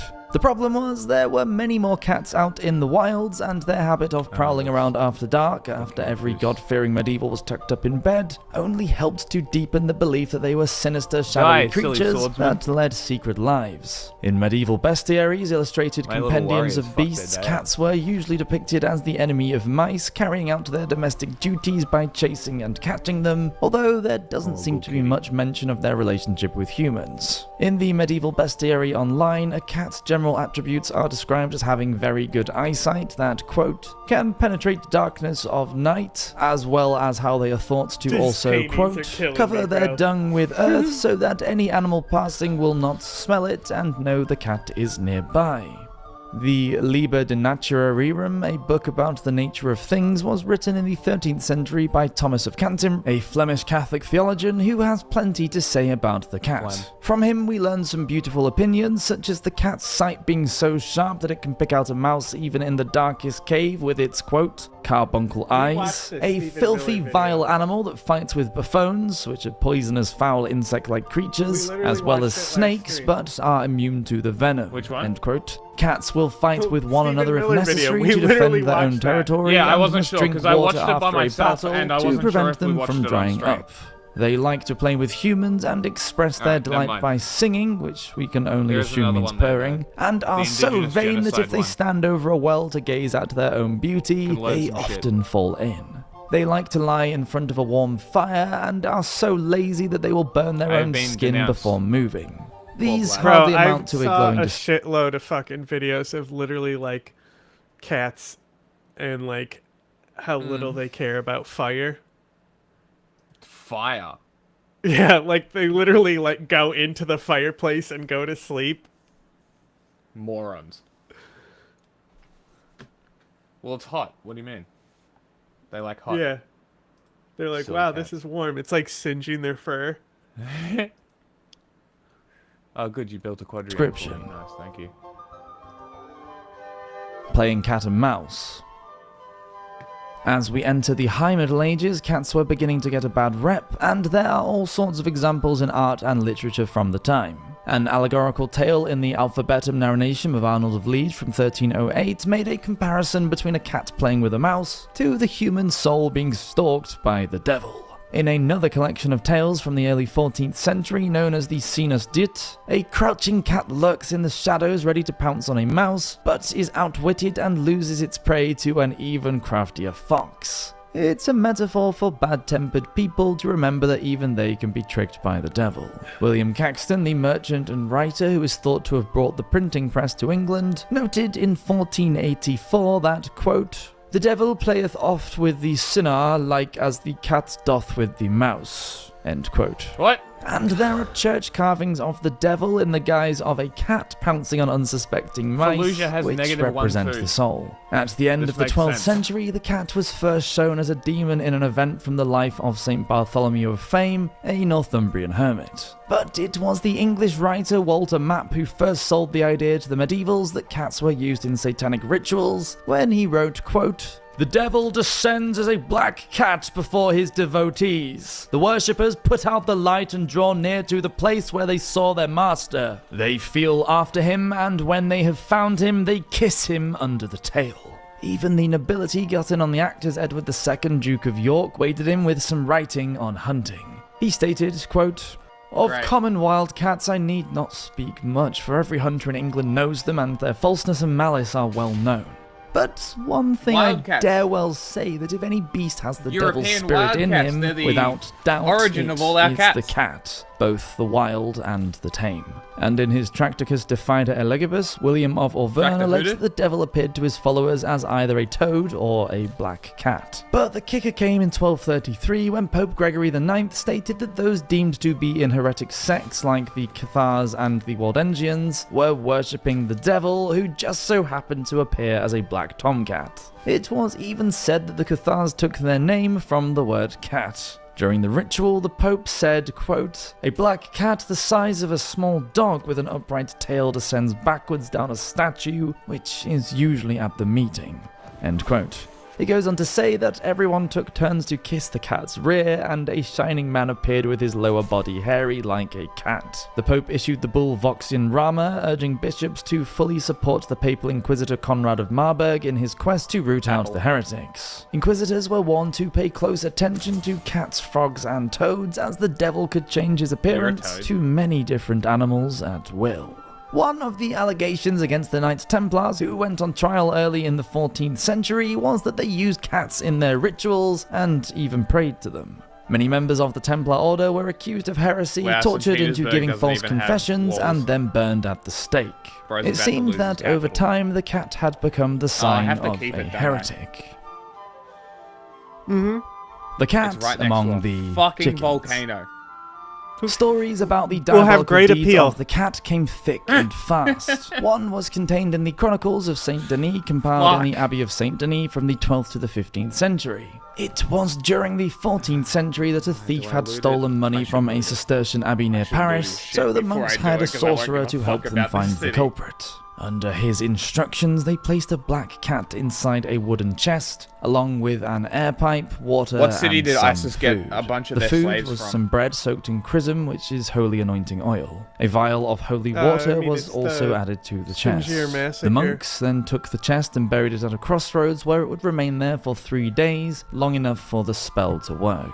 The plan had been to dig up the chest at the allotted time, flay the cat, and use its hide in a ritual circle before eating up the cat's food, and conjuring the demon Bevita, who would then reveal to them the name of the thief. In 1323, the boxmaker and one of the monks were burned at the stake, whilst the unfortunate cat was tied around his neck. Cats also became synonymous with witchcraft. The trial of Dame Alice Kempler in Ireland, one of the first accusations of witchcraft in Europe, took place in 1324. I love these accused of being a first accusation. Gay little demons in the corner. Look at these guys. Look at these guys just doing butt stuff in the corner. I need another city name. Hold on. Have I done... of witchcraft in Europe took place in 1324. Accused of being a heretic by her stepchildren, at her trial Alice was said to have used sorcery to help dispose of her previous husbands. Needless to say, money was involved. It was said that she communicated with a demon that took the form of a black cat. Luckily, Alice was able to escape the country due to her wealth and standing, although her friend Petronilla de Meath was not so lucky and was tortured, flogged, and burnt at the stake. In Pisa in 1347, accused witch Ricola de Puccio was put to death for using magic that forced a husband and wife to split up. After cooking an egg from a black hen, she gave one half each to a male dog and a female cat, whilst reciting the charm, "In the name of the aforesaid demons, being Mosectus, Belzebact, and Barbectus, may one love between the two be sundered, as this egg is divided between dog and cat." And so, as the Middle Ages they just went said on, that the she idea said that that? witches, especially women, could shapeshift into cats grew. Ooh, it's mostly mines up here too. There are many ways yeah. to skin a cat. It seems that, in France at least, the hatred of cats spilled over well into the 18th century as Benedictine monk Dom Jean-Francois wrote a dissertation on the ancient use of the bonfires of St. John's Day and the burning of cats in Metz, a city in northeast France, in 1758. Francois later went on to become a member of the Royal Society of Sciences and Arts and write a 4-volume history of Metz. He wrote, quote, "Cats also figured in the cycle of St. John the Baptist, which took place on June the 24th at the time of summer solstice. Crowds made bonfires, jumped over them, danced around them, and threw into them objects with magical power, hoping to avoid disaster and obtain good fortune during the rest of the year. A favorite object was cats tied up in bags, cats suspended from ropes, or cats Sound like burned at assholes. stake. Partisans liked to incinerate cats by the sackful, whilst the Corps Amiard, or cat Cunts. chasers of Saint Chamond, preferred to chase a flaming cat through the streets. In parts of Burgundy and Lorraine, they danced around a kind of burning maypole with a cat tied to it. In the Metz region, they burned a dozen cats at a time these in European? a basket on top of a bonfire. The ceremony took place with great pomp in Metz itself until it was abolished in 1765." End quote. In his book Europe, a History, historian Norman Davies describes how, at the Midsummer's Fair in Paris in the middle of the 16th century, quote, "Cat burning was a regular attraction. A special stage was built so that a large net containing several dozen cats could be lowered onto the bonfire beneath. The spectators, including kings and queens, shrieked with laughter as the animals, howling with pain, were singed, roasted, and finally carbonized. Cruel And then they went across the ocean and said, "Look, savages." That is what they did. After they jailed most of their population. was evidently thought to be funny. It played its part in many of Europe's more traditional sports, including cockfighting, bear baiting, bullfighting, and fox hunting. Is that when you jack off End bears? quote. Sadly, some of these barbaric traditional sports are somehow still going on today. The medievals believed that everything was created by God, including all animals, which they thought had been made to serve humans. However, the cat, even when brought into the home, remained a wild thing, without the loyalty of a dog and unable to be trained like one. In her article, Heretical Cats, Animal Symbolism in Religious Discourse, Irina Metzler writes, quote, "Cats were intruders into human society. They could not be owned, they entered the house by stealth like mice, and were suffered because they kept the insufferable mice in check." She says that whilst the cat remained, quote, "a good hunter, it was useful, but it was never completely domesticated, roaming around freely hither and thither." End quote. In a world ruled by religion and superstition, just like heretics, cats could not be trusted, and for our poor, four-pawed feline friends, something to be looked at with suspicion. As symbolic animals then, Metzler states, cats may be the heretical animal I saw par a tweet excellence. earlier, and the original tweet said, like, something like, "What the hell is arachnophobia? Who cares if two spiders get married?" And it was quote tweeted with Charlie Kelly doing the speech bubble thing. That's awesome. Thank you so much for watching this That's episode so of good. Medieval Madness. Let me know in the comments down below whether you are a dog or a... Alright, I need fucking gold. Gimme them special hubs, baby. I am Egypt. I need cities and gold. I think I'm expanding too quickly because my cities are draining In 2016, the English theoretical physicist Stephen Hawking said, quote, "We spend a great deal of time studying history, which, let's face it, is mostly the history of stupidity. What a weirdo. During the Middle Ages, people put their faith in things that we now know to be complete nonsense. Here we are going to take a look at some of those outrageous beliefs. Before we get into the meat and two veg of this video, we'd like to say a huge thank you to History Hit for sponsoring a video on this channel. History Hit is basically like think that's available. While Dan Snow's does not disappoint. And everyone is sponsoring unhappy this video with me. and for helping. Yeah, because you Water did a dragons. genocide. The rise of the Mongols during the 12th and 13th centuries was insane. That's bad. By the time They're Genghis just Khan Russians. died in 1237, the empire was twice the size of that ruled over by the Romans, making it the largest in history. And the Mongols believed in ruthless war tactics and were I am clever enough to ISIS. use a mail relay system for the quick transfer of written. You know what's interesting about this style of art is that it actually dominated most of Asia at the time. So Really? like down into Central Asia, you'll see this style of art. And then also like even into the Middle East, there's certain art styles that go into the Middle East. Like if you're going more in like the Iran region and stuff like that, you'll see some stuff that's like similar art style. Like it's like how with anime, right? Like it doesn't matter if they're Asian or white, they're gonna have the same style of eyes for the most part. Yeah. They do change It's it a very little rare bit, that but there's a for the most difference. part, yeah. It depends, but it's rare that there's a difference. Yeah. And so like Alright. Russia's people who gone. clearly weren't Asiatic were still drawing like this. messages. Russia's mine. It was their intelligence and organization that enabled them to conquer their many enemies. But they also had another belief. Yeah. Water was Conquering sacred to enemies, them, just and like I because the did. dragon was considered to be the king of the water, Fuck it Russia. meant that it was in charge of the water cycles.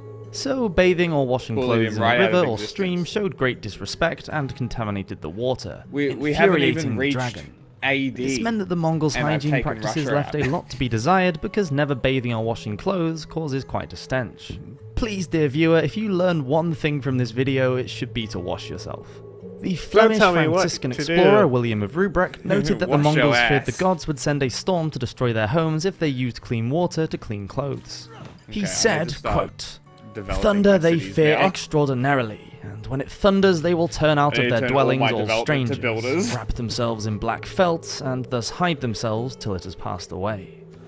And although I am Ruprecht 1 was shocked point to see away the men from a empty their golden bowels and age. I relieve need to themselves figure in out how to public, get one. he noticed that they were very careful not to pee near Have you a got a water unique source. unit you can make? Genghis Khan I had already dictated did. that this form of water pollution was punishable by death. Even an accidental splash would result in a heavy fine and the ritual cleansing of the I need to offender's unlock home. cores. The so I Mongol can get armies rid of ate huge some quantities of units without meat, including destroying. mutton, lamb, wolf, horse meat, and in desperate times, the odd human or How do two. I expand trade routes? After eating, any grease from their hands would be wiped onto their clothing, causing them to stink even more. This aversion Build to a washing lighthouse meant or that the same market. clothing was worn until it rotted off the body. And they were proud of their stench. Some historians believe that it was the first thing an enemy noticed before the Mongol horde arrived. If a warrior was lucky enough to be given the cloak of a great Khan, he would consider himself proud because he would now carry that Khan's stink. The Wandering Womb. The Timaeus was the only work by the Greek philosopher Plato that was available in Western Europe during the Middle Ages. Plato, like Hippocrates, was well regarded by the medievals, but he had some strange ideas about a woman's body, believing that the uterus was fearful of not being able to bear children. He thought that if the womb remained, quote, without a child for too long, it became vexed and took ill. So it was believed that the womb wandered around the body like some sort of hungry animal looking for semen. If it took a wrong turning, then it could, quote, block up passages of the breath. Are these cunts for real? hang on. I need to hear that one again. Remained, quote, without a child for too long, it became vexed and took ill. Because I was still too focused on the vexed. Like, that's such a funny thing to say about a uterus. So I was still thinking about the vex, and then, like, that came out, and, like, it didn't fully get into my brain. You know? Fair enough. Without a child for too long, Petra and it the became pyramids are vexed still there. and took ill. So it was believed that the womb wandered around the body like some sort of hungry animal looking for semen. If it took a wrong turning, then it could, quote, block up passages of the breath and cause a sore throat or a cough, or loss of voice. A sore throat! If it went missing under the ribs, then it could cause a shortness of breath or chest pain or indigestion. Got a sore throat? It would seem that the I'm sure the corsets that you were, like, crushing women's chests with had nothing to do with the chest pain. Of course, absolutely nothing.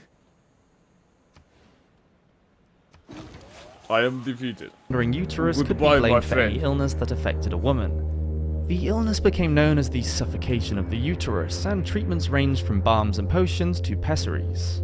But by the 11th century, the ultimate cure for the semen-hungry womb was marriage, intercourse, and pregnancy. Although genital massage could be used as a Of substitute for course! unmarried women and nuns. Medieval doctors What was didn't that like about nuns? Did it just say nuns are allowed to diddle themselves? Maybe go back. could be used. Womb was marriage, intercourse, and pregnancy. Although genital massage could be used as a substitute for unmarried women and nuns. Medieval doctors didn't like to suggest this treatment, though, in case they were asked to perform Genital the cure massage. themselves, preferring instead to pass the task on to midwives. By the 12th century in Europe, if the usual treatments didn't work, then Yeah, punch supernatural that forces demon. such as demons and the devil himself were being blamed for any Well, I was so-called saying female nice about the hysterical midwives. behavior. Any young woman who was just That's suffering some from handmaiden depression, shit, a you single know? woman or elderly woman, or one Getting who was the just thimble considered too out. difficult, was likely to be thought possessed, or even cursed by a witch. I've been cursed by a witch. To sin or not to sin. And when it came to actually getting pregnant, they had a whole new set of rules.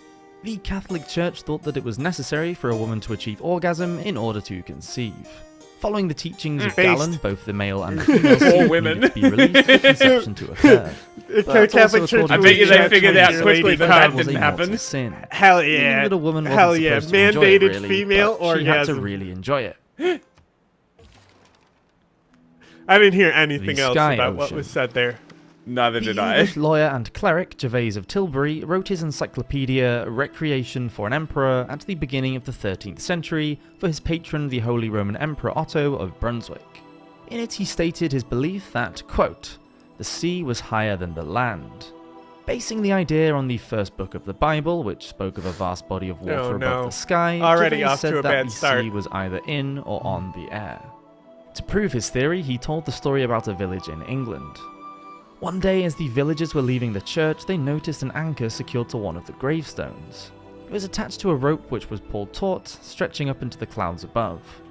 They were shocked to see the rope move, as though someone was trying to unhook it from the tombstone. It could not be moved, and eventually voices could be heard from above, and a man began to climb down the rope. As one of the villagers grabbed hold of him, he died, because as Gervais says, he was, quote, suffocated by the humidity of our dense air, as if he were drowning at sea. After a while, the rope must have been cut from above, and the ship sailed away because the noise of the sailors could no longer be heard. In another tale, a merchant was out at sea when he accidentally dropped his knife. At that very moment, his wife was amazed to see the very same knife fall through an open window at the merchant's house in Bristol, England. Then fuck with me, Vlad. I'll send my shit over to fuck you The up. Pest Maiden. With the onset of the Black Death wiping out up to a third of the European population, it isn't hard to imagine the survivors reaching out for someone or something to blame. That was all part of the horror of the 14th century plague. No one really knew what had caused it, so no one knew how to avoid becoming infected. The best minds at the University of Paris blamed earthquakes and the alignment of the planets. Why do you settle This your supposedly shit so caused far storms away that from each spread the other? pestilence released by the quakes around the Earth. Why do you settle Of your course, shit the so far ordinary away people from each didn't other? understand such academic notions. For them, the plague could only be a punishment from God and an omen that the end of days was coming. One of the most well-known beliefs of how the disease was Normally I'll spread be came from tight Austria. around my capital, but There, then- the Pest Maiden, or Pestjungfrau, flew over the land surrounded by a blue flame, spreading her sickness. In Scandinavia, she rose from the mouth of a dead person and flew away to infect anyone nearby. In Lithuania, she allowed the plague in by waving a deadly red scarf through the door or window of a house. One brave villager waited for her If to you're come and Poundmaker- chopped off her arm as she waved. He died anyway, but the He village has was this spared. like cool ability basically that like as you send out trade routes, they give you a tile every time they go out. So like Interesting. if you settle far away, your cities will eventually connect if you're trading between them. Interesting. As long as they're like a certain amount of tiles away from each other. But you can settle wider with him. That's cool. Oh, loading. Load screen. Crash. Might just be loading. The red scarf being displayed in the church as a relic. Fuck. Normal Physiognomy. age. We've all heard the expression, don't judge a book by its cover. Well, this medieval philosophy that was game's the trash. complete opposite. As a theory, physiognomy dates back to Roman times and became popular see. in the Middle Ages. Crash. It is the idea that the physical characteristics of a person Just can be wait, just studied don't in move. order to determine their personality, their emotions, and mental character. Using this belief, a man with a hairy chest Gonna would be go grumpy, or a person with have a hairy piss. hips would be lustful. See if it loads. Someone with a thick, bulging nose would be seen as insensitive, just like a pig. Whereas a sharp nose belonged to someone who was likely to be snappy, like a dog. And the medievals held the practice in high regard. A scholar at the court of the Holy Roman Emperor Frederick II, named Michael Scott, no relation, encouraged the use of physiognomy. He told the emperor that it would help to distinguish between good and evil. Even now, evil villains are often portrayed as being scarred and disfigured. We only have to look at psychopaths like Voldemort from the Harry Potter books with his snake-like features, or the Joker from the Batman comics with his disfigured face to see where the medievals were coming from. For them, the physical appearance of the body could be seen to show the nature of someone's soul. The medievals put physiognomy up there with dream interpretation, magic, and alchemy, just behind the disciplines of medicine and astrology. It was also thought to be useful Was to that a physicians. Joker? Because He by put in using the features of Joker! the body, such as a sick person's colouring, the way that they moved, the shape of What's their up? nose or their ears, it might help to determine a It's still diagnosis. broken. The Beavers and the Give me a Bees. second. Having no internet or encyclopedias Hang on, often don't- meant that the medievals got things completely Can I wrong. press the actual pause Of course, it button? didn't help that superstition was rife, and the weirdest and most unbelievable stories were often there accepted applause? as fact. Yeah, so Some if of I these pause, involve then it animals and insects should like fuck bees, you up by which were moving thought to your be born of the pieces. We'll see carcasses though. of dead great. cattle. And it They just told sort you of that I left spontaneously too, so appeared I from paused it worms that before. formed in the decomposing bodies of oxen. Bees were also Wow, thought to have a great. king that ruled over them, and they had wars with other bees. Yeah, bees calm They had demons. laws and wrongdoers, and even punished themselves by committing a form of Even in kamikaze self-suicide like, by sting. even in like Japan, like in a lot of like different like Oni type games where there'll be like monsters and stuff, like Yeah.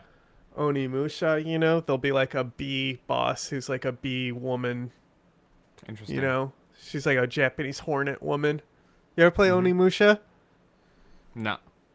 It's like Resident Evil, but you're a samurai. Huh. Does that make sense? Yeah. Like there's puzzles and everything, and you even like have the upgrade system where you upgrade your swords. And like you get these crystals that give you 3 different swords, and like each one has like element powers. But then like at one point there's a killer doll, and it's like the insta-kill enemy. Like if you end up encountering the doll, you're basically just gonna die. You can run away from it, but it always makes a sound. Like you'll hear it fall, and the bells jingle on the doll. Interesting. Okay. No, I've never heard of this. Do you look it up? No.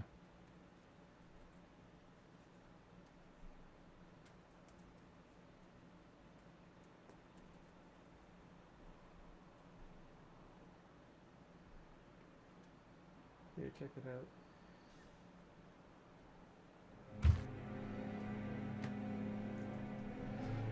He's just a little doll.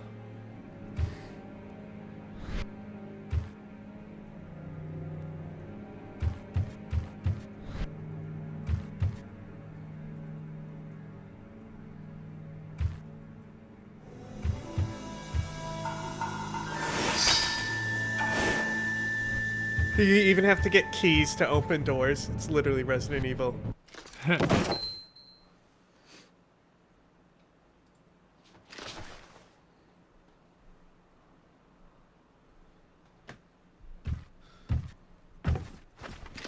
I'd say it's Japanese Resident Evil, but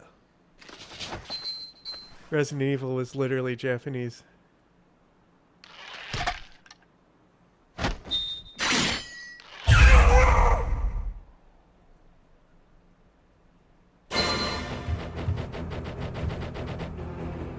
Go up the ladder? Yes! Then it follows you up.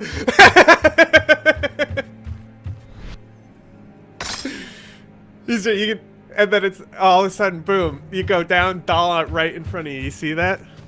Yeah. He gets down the ladder, thinks That he's one, safe. yeah. Immediately, there's another doll. And they just introduced this enemy. So, like, normally you'll die on it the first time, so you'll know it's like a really intimidating, like, insta-kill enemy.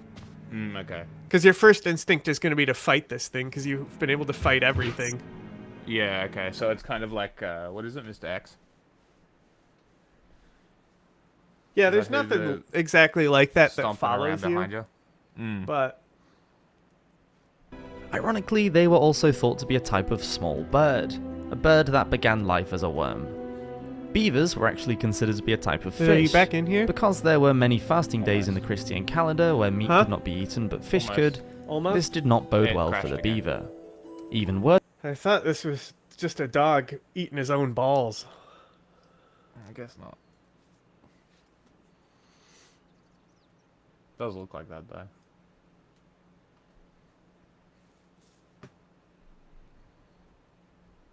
though. The other dog behind him is derpy as fuck. He looks like Slinky Dog from Toy Story.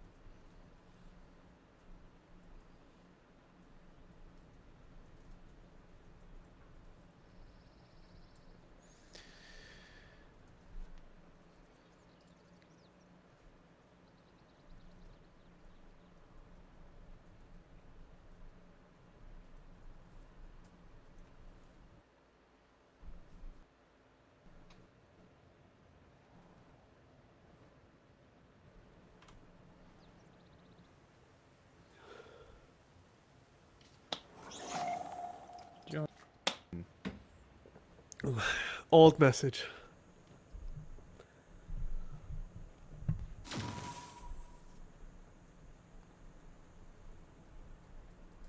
And it crashed again.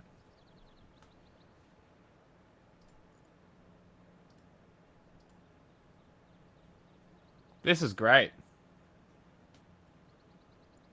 Should I let it skip your turn? No. Because it's a Bet it'll fucking fix golden age. No. As for beavers, their testicles were regarded as a valued ingredient in medicines. It was thought that if the beaver was trapped by a hunter and unable to escape, it would castrate itself by... It is. That's a beaver eating its own balls. It's not even a dog. It's a beaver. Funny. Did these guys, like, ever see a It wants that beaver? vanilla flavor. Stop it. It was thought that if the beaver was trapped by a hunter and unable to escape, it would castrate itself by biting off its very own family jewels and throwing them at the pursuer. That way, by sacrificing its furry manhood, the beaver would be allowed to leave, and then if it were ever chased again, it could just cock up its leg and show the hunters that they were wasting their time. If you only learn one thing in this video, it should be the beaver escape method. Thank you for watching this episode of Medieval Madness. Do hope you've enjoyed it, and we'll see you next week for another. Okay.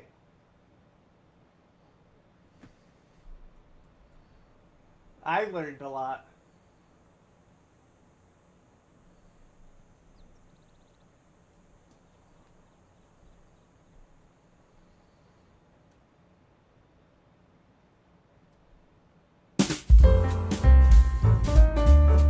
Ooh, okay, Rob. Rob, let me look at this. Rob, I look at this. When I look at this, I just go, I'm looking at this. Rob? Rob? Rob, where are you? Rob? That run with core conservative or core family program. And by the way, while Okay, you're Tom. talking here, Rob, can you pull up the stats when he was saying half No, of it he is can't. LGBTQ? LGBTQ messaging pervasive in Netflix children program and showed shocking. Oh my God. 41%. That's absolutely insane to be thinking about that. Oh my God. Especially following a $2 million lawsuit that just came out with a young girl who transitioned. Oh, yeah, thank God. Today we're looking at one of my favorite dudes. Today we're looking at one of my top dudes, one of my top guys. One of my top sales guys. Rob, how many dollars does he have? That's right, it's Paul Bet Davidson. Paul Bet Davidson. I have to point this out. Look at this. The Paul Bet Davidson crew is doing some kind of, what the hell is this? Some kind of a remote thing or something? Check. What do you notice? What do you notice about the set here? Bro, Paul Bet. I literally had to take a full 30 seconds just now to remember what his name actually is.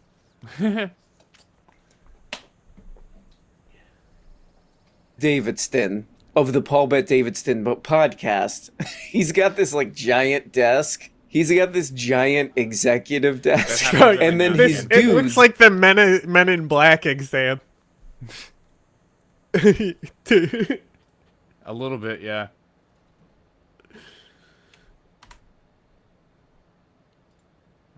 Don't fucking crash again. I love the one dude couldn't get a table.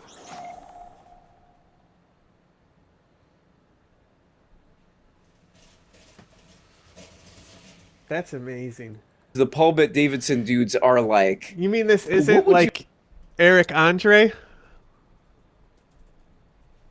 This isn't an Eric Andre thing? This is like what he actually did? That's actually legit. That's real. Great.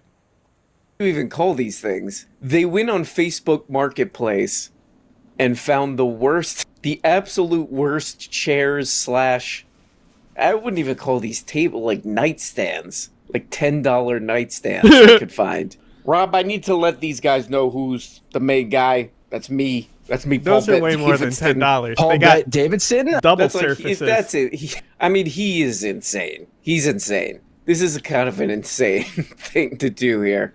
Okay, so whatever, that's insane. But this little segment here is like, man, what was this from? Like 2, 3, 4, 6 years ago? It was from 4 days ago. It's like, what was this from? Like 8 years ago or something? I mean, this is crazy that they're trying to do this, but they're talking about one of these mergers where, like, what is it? Netflix and Warner Brothers. You know, this is one where it's like, it's weird. That's weird having like one company own everything and whatever. You know, it's like the TikTok thing. It's like, oh, there's some stuff we don't like on there. Let me buy that. Let me buy that and do a little bit of this. But what they figured out to talk about with this, you know, there is something to talk about this, but what they figured out is, hey, you know what's the problem with this damn Netflix and all this, Warner Brothers, is there's too much gay stuff on there. Then he cuts to these clips of these, like, absolute losers like Ted Cruz, and he's like, there's too much gay. What if my kids see that? This is my main concern when it comes to kids. What if my kids see that? By the way, I'm a Trump supporter. By the way, I'm the entire government supporter. And I'm really concerned about keeping kids safe. And the main thing of that in recent news is there might be something on Netflix. How's it going? With like a transgender character. There is a reason why entertainers who are even slightly right of center get blackballed in Hollywood. Writers get blackballed in Hollywood. Actors get blackballed in Hollywood. Josh Hawley pushes both of these guys, and they couldn't answer a couple of the questions he asked. Go ahead, Rob. Okay, great. So much of Netflix content for children promotes a transgender ideology. This is sort of strange, you know? I mean, you could just tell by PB.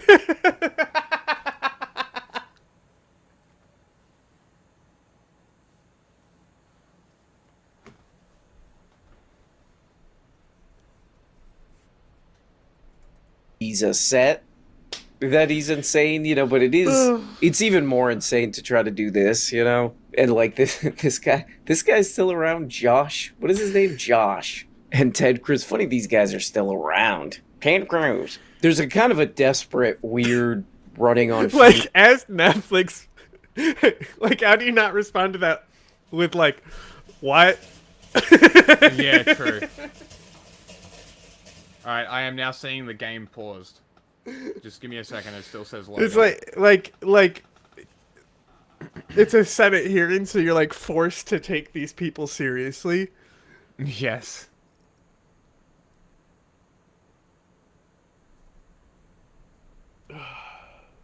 This is like what it must have felt like when you were being accused of being a witch, you know?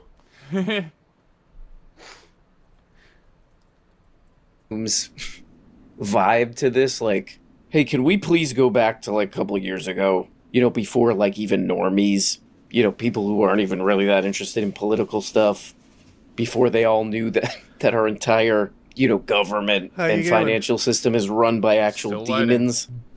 Demonic eyes wide shut demonry. Can we go back?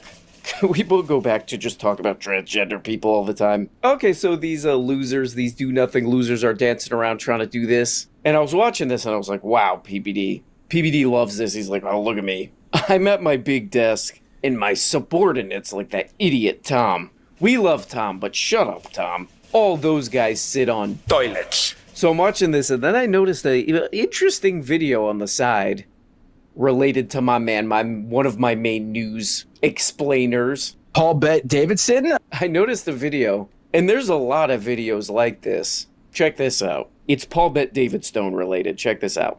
I was in PHP for about 4 years, and I am now 29.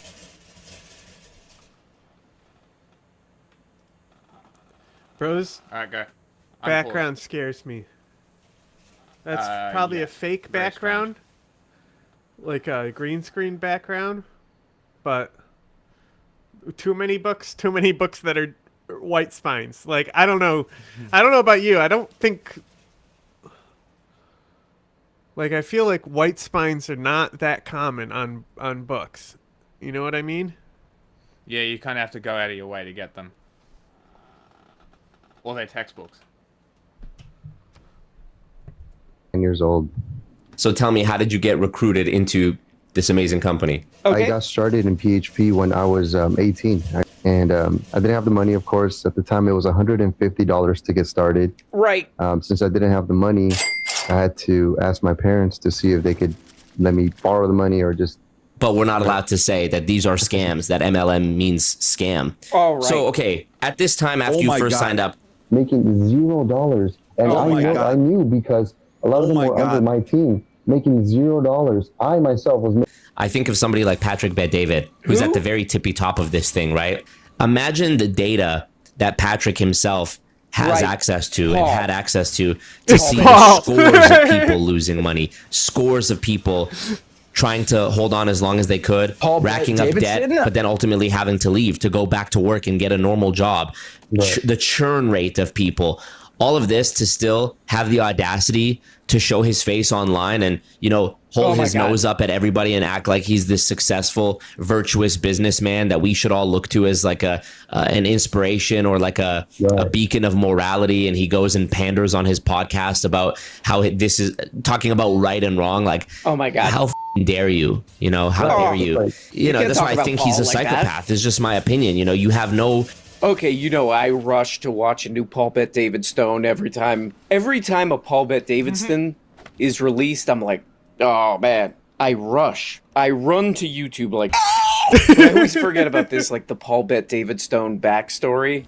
Because there's like a bazillion, I got another 4 texture trillion error over videos here. like this where it's like, I used to work for that Paul Bet Davidson company because Paul Bet Davidson? he like started this company that I think he sold it, and there's all these people coming out on YouTube. They're like, I used to work for that company. Let me check.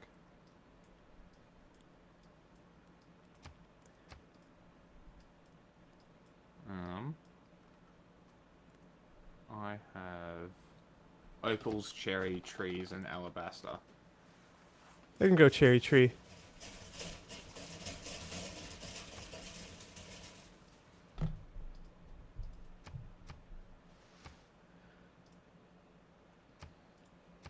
New districts act as culture. And what is this one called? I spent 4 years in Paul Bet Davidson's cult.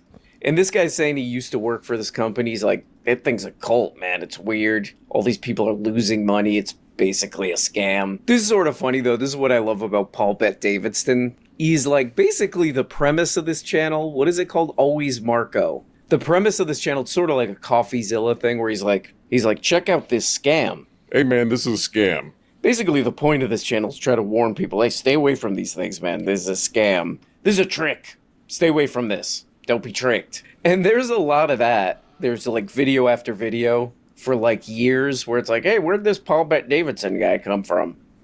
And then there's some video where it's like, oh yeah, this company, this kind of company that this guy was running, yeah, these things probably shouldn't exist. Yeah, this is a predatory scam. Also, it's funny, I watched this whole interview.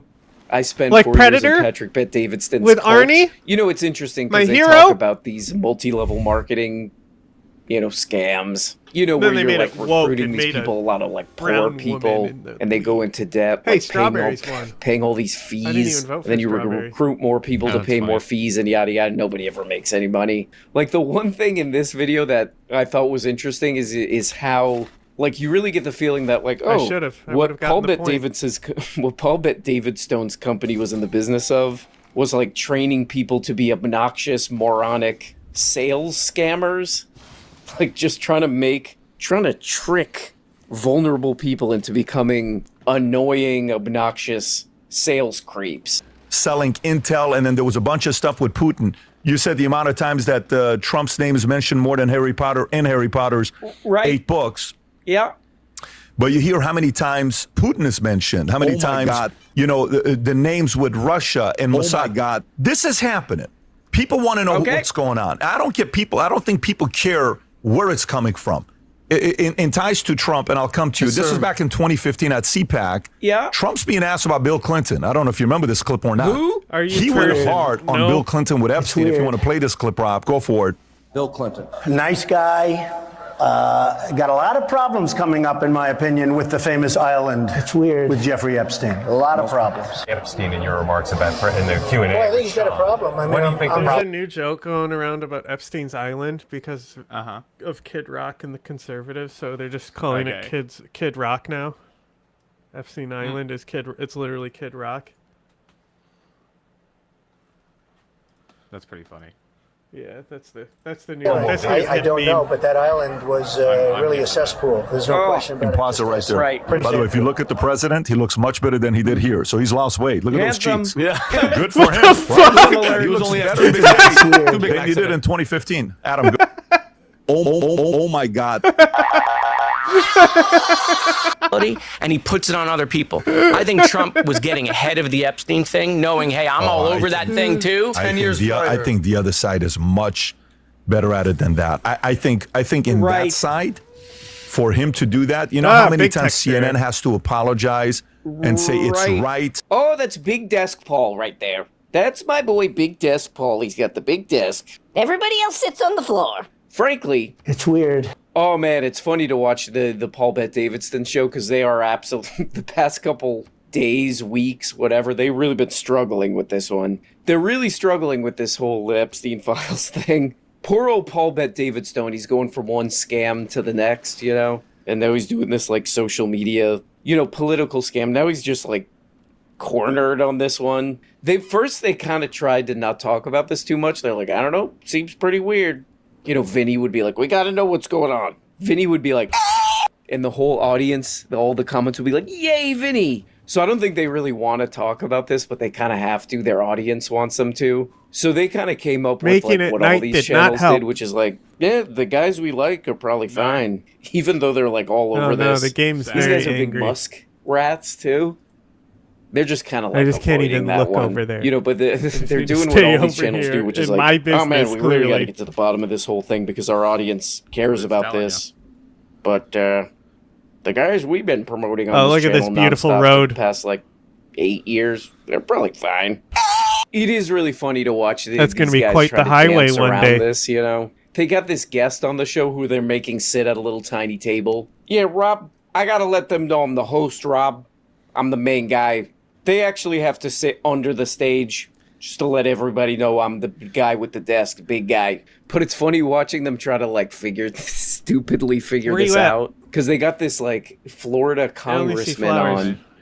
And he's like, I don't know, Trump was talking a lot about that I only stuff. see flowers. He's probably like trying to get out ahead of it or something. And then Patrick Bet-David's like, nah, probably wasn't. They go on and on about Bill Gates with this. They're like, yeah, there's a guy we haven't been promoting nonstop on our channel, Bill Gates.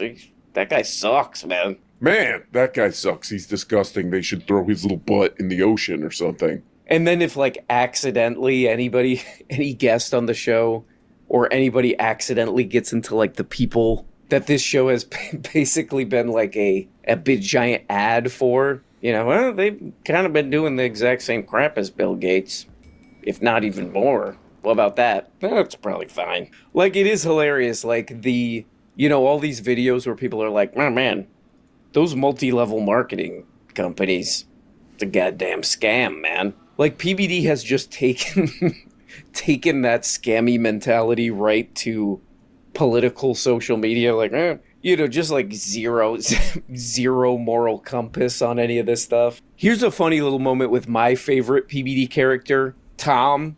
I'm a tomcat. I'm a tomhead. Tom is constantly getting this. You know, he's like in his 60s, and he's just absolutely being on this show all the time. Here's a funny little poke at Tom here. This is my favorite kind of thing on the PBD show. Here we go. So, and especially, great point, Jared. Once he was arrested for sleeping with underage girls and prostitution and Lloyd, whatever the case was, they're still hanging out with him. If, for instance, if God forbid Tom did something and had that type of conviction, I'm gonna pray for him, but I will never hang out with him. I will never associate with him. I'm never going to his house. He's out of my life. I feel like you feel that way already. I think that's very hurtful. Yeah, no, but Jared, you know what I mean? Like, that's the point. Is like these people. Now, look, I'm not saying he is, but what if Tom was a disgusting pervert with his stupid haircut, roaming around doing illegal pervert activity? I'm not saying he does. Tom, calm down.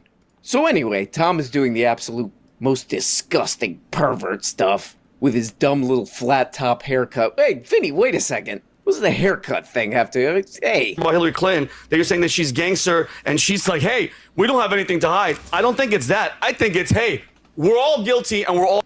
Really, really quick, Pat, if you don't mind. Adam, when you said earlier about Hillary Clinton, that you're saying that she's gangster, and she's like, hey, we don't have anything to hide. I don't think it's that. I think it's, hey, we're all guilty and we're all going to go down with the ship if you guys open your mouth. Crap, maybe. If I'm going down, But the one thing, Jared, I don't know your opinion. But she didn't go to the island. I think that's Shut up, Adam. absolutely. Oh, the Adam. main thing, Shut up, I man. think, Bill Clinton had Jeffrey Epstein come to the White House. How many times, Rob? 11? 17? Yeah. 17 times. Okay, this is kind of interesting right here, man. This is kind of interesting. I've heard Why people are they talk about this. I yelling? think Tim Dillon did a whole thing on this. It's their From what I regular remember, volume. I always listen to Tim Dillon with like A lot of coke. 2% of my brain. I'm usually listening to Tim Dillon like I listen to PBD where I'm like, oh man, doing laundry is annoying. I should figure out a more efficient way to do this. What the hell was Tim just saying? But he was talking about this. He was like, oh man, what if Hillary Clinton went up there? You know, both of those creeps, they're getting kind of old. What if she was just like, man, whatever. I'm just going to expose everything, take everybody down with me. Who knows? Who knows what's going to happen with that? I do know one thing is like, you know, if the Clintons did like a podcast or something like that, who's going to listen to that crap? But if they did this, I feel like, I do feel like it would get massive views. Like, oh, Hillary Clinton is going to say some stuff in public. She's going to go to Congress or whatever and answer questions about Jeffrey toilets. That would get a lot of views. Whether or not she'd actually say anything, who knows? But you can see how they're dancing around this the whole time. They're like, oh man, she could go in there. I'm going to take everybody down. They're not really naming any names, but I would love to see the PBD episodes after. If that did happen, Hillary Clinton's like, hey, look, we're all a bunch of creeps, clearly. Criminals. We're all a bunch of creeps and criminals, and all those other people, Musk, Trump, they're all there too. I would love to see the PBD episodes after that, you know, where they're doing the same thing, where they're like, well, she's telling the truth of her, but not when she said the people we like. Like, guaranteed, that's what they'll do. But these guys are stupid scam artists, so they're not really telling the bizarre, you know, terrible, crazy backstory about all this, which is supposedly for like months and months and months, you know, like the Trump people and the Clinton people, like lawyers and all this stuff, they've been going back and forth about how they're going to do this, just like how they're going to, you know, testify about this. Like, this should be investigated. You know, they should already be investigating these people, but they're like going back and forth. Oh, no, let's do it this way. No, my lawyer says to do it that way. And this is what these guys leave out, is both sides are basically doing the same thing. Trump and Clinton sides are doing the same thing, which is like, what's the way that this is going to make me look best, PR-wise? Yeah. Like, that's all they care about. Which way is going to make me look the best to the public? Like, that's what these stupid guys don't want to talk about, is that these are both, like, mega criminals, you know? And they're both trying to do PR for their mega criminal activity. If you could do that, you know, that it's would like, be great. this way will make me look better with my crimes. You know, and then the other side's like, this way will make me look better with it. It's just this thing that should have been investigated like forever ago. This is what they're doing instead. I would guess, you know, if Hillary Clinton or whatever got up there, like nothing's really gonna happen, but it would be interesting to see the PBD reaction to like, hey, we're taking everybody down. Who are these kids, Jared? You know, I don't know. First of all, Vinny? This is why Congress took that vote and forced this stuff to come out. Right. Good. Okay. Like we were Rob, you can remove that, We Rob. were trying to force this stuff to come out because the victims do need justice. 100%. There should be justice for the victims. Epstein was the worst of the worst of the worst, and clearly, right. All of these people are in the files. Now, just because you're in the file doesn't mean you're 100%. guilty. Yes. Okay. Right. But clearly, some of these people were there. This idea that only Epstein did this and no one else, zero people. Right? That's true. Else participated. No one believes that. Oh, And sorry. Jared, how? That's not true. And especially, great point, Jared. Once he was arrested. Oh man, this is funny. These poor guys, man. These poor guys, I love my boys. Oh, who knows what the hell these guys are trying to do out here? I mean, everyone literally, voted they in the don't poll? want to talk about this. They have to talk about this. I remember when they were trying not to talk about this, like Vinny would go off You on want it. to see what I and wrote the on my whole whiteboard? Comment section would just be like, Vinny, number Probably something one. gay. Vinny, to you we say. No, my. But now there's like no way. My mum they asked me can't, to explain. They can't not talk about this. Palestine, But like, it's impossible. Israel-Palestine. You know, they're like, you know, this guy, this Florida So I Congress decided to person. draw a timeline. He's like, oh, they had to force the release of these things. And all these guys are like, man, thank God, all this stuff needs to be out in the open. And it's like, oh yeah, who did they And she was Remind me, who did confused they have by to the force? concept Who of was borders president and when they had to ethnicity. force? You know, and the difference law that between they a passed, nation and a nation. by the way, was even kind of little soft. But even then, like, who were they forcing? I to said I'll release give that thing? you Oh, it's the toddler zone. It's the and people that you've been confused them promoting all. on this show nonstop for the past 8 years. This is like all these guys, like Tim Pool and all this. They're like, man, we got to get this stuff It's out there. incredibly confusing. I'm just like you guys on this. Something's up Try to here. explain And that Bill Cambodia, Gates, what a Thailand. creep. Am I right? Yeah, He's true. the main and only creep. And this is going to be their next thing. I think it was just Bill Gates. Okay. I think Jeffrey Epstein knew it was just him and Bill Gates. Put me on the main screen. I got it. Alright. So, I have my timeline. So it just says, I started from 1910 because I felt like that was appropriate. So I'm like, the rough creation of Zionism in Russia, I think it was a little bit before then. Then the first kibbutzim around the 1920s. Then the 1930s to 45 is obviously the Holocaust. Then 48 is the destruction of the British Mandate for Palestine and the UN sanctioning of Israel by the United Nations. And then from the 50s to the 80s was the PLO terrorism. Then I found out that the PLO actually moved away from terrorism to diplomacy and wanting a separate state. So they actually wanted a state of Palestine. So the PLO stopped being terrorists, moved to being secular, or they may have been secular the whole time. One of those. I can't... Arafat couldn't was quite- a nationalist. Yeah, so it was like a But secular he was still nationalist. Muslim. But he but it was a was more- I nationalist. think They the weren't movement they weren't itself was- Islamist. Yeah. And then what I found out is that Hamas is a branch of Egyptian Muslim Brotherhood. Yep. Which moved in with tacit approval by Israel. Yep. Because they thought that it would disrupt the nationalist movement. Yep. So Hamas, and this It is did. what I wrote down. I'm like, Israel tacitly approves the movement of Hamas to disrupt secular nationalism. PLO realigns away from armed resistance to recognize Israel and diplomacy, arguing for a two-state solution. And then in 2006, PLO and Palestinian Authority lose control of Gaza. Right? Then 2008 to 2015, Israel attacks Palestine while Israel continues displacement through illegal settlements in the West Bank. Also, first Gaza war. Then October 7th, 2022. 1. I think it's 2. I might have got the years wrong. Anyway, the terror attack. And then in August, the next year, was the ground invasion and the beginning of Israel's genocide. And then in 2026, genocide is basically indisputable at this point. Israel driving a rise in anti-Semitism, that's my opinion. That's my analysis. And then Bondi and obviously Stage 10 genocide denial. Is Palestine recognized as a state yet? Certain people recognize it. Okay, so it's not officially recognized as a UN state. No. Not yet. Okay. It's a Tributary state. Yeah, it has more than Yeah. Somaliland has. Yeah, okay. So, like, I think that timeline is pretty bang on to surmise the Gaza conflict and why it's happening.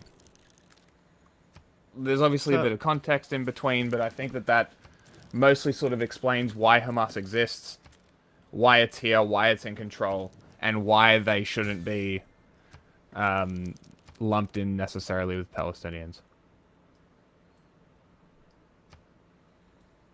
So yeah. I made good buddies with Mussolini. I'd be doing timelines. hoping that it was And more or nobody less else. correct. Oh, and Don Lemon. That'll be their new thing. Bill Gates and Don Lemon. I was pretty and confident. Billie Eilish. And that's it.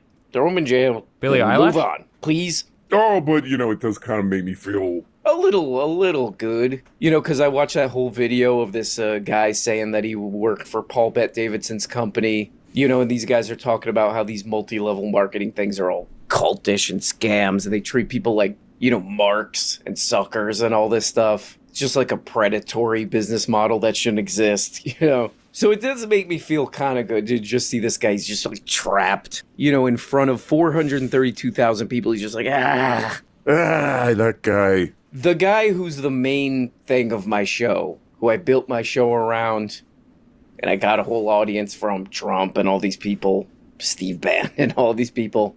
They're demons. Just like all the rest of them, the Clintons and all these, they're just demons too. I mean, imagine being in this position. It's like, man, I've been saying that guy's basically the Lord, and he's just part of a group of absolute mutants, demons. I am glad. It does make me a little happy. That guy who worked for Paul Bet Davidson's company, hopefully he's watching this. He's like, oh, look at that guy stuck in this. Can't talk about it. Has to talk about it, but can't. Wait, hold on. Hold on. They did talk about one of these guys. They did talk about one of their guys. This guy. Iluma. Sorry, I was wrong. They are going to call his butt out. Here we go. Musk says, SAVE Act requiring ID. Okay, this is a good one for you, Jared. We're going to come to this to you to see if are these diamonds real or not. So Musk says, SAVE Act requires ID to vote. Okay. Must be done or democracy is dead. Rob, do you have this clip? Okay. I do. Okay, so just more support of Iluma. Here's the mention of Iluma. A lot of Bill Gates talk, but not a lot of Iluma.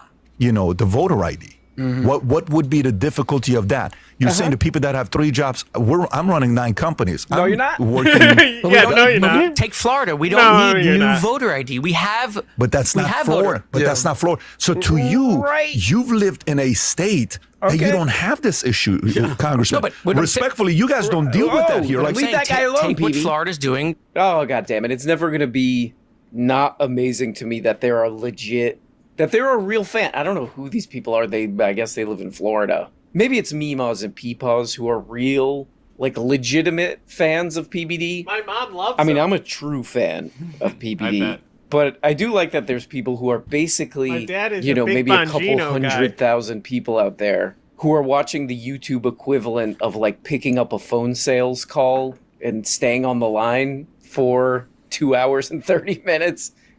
It's never going to not be amazing to me.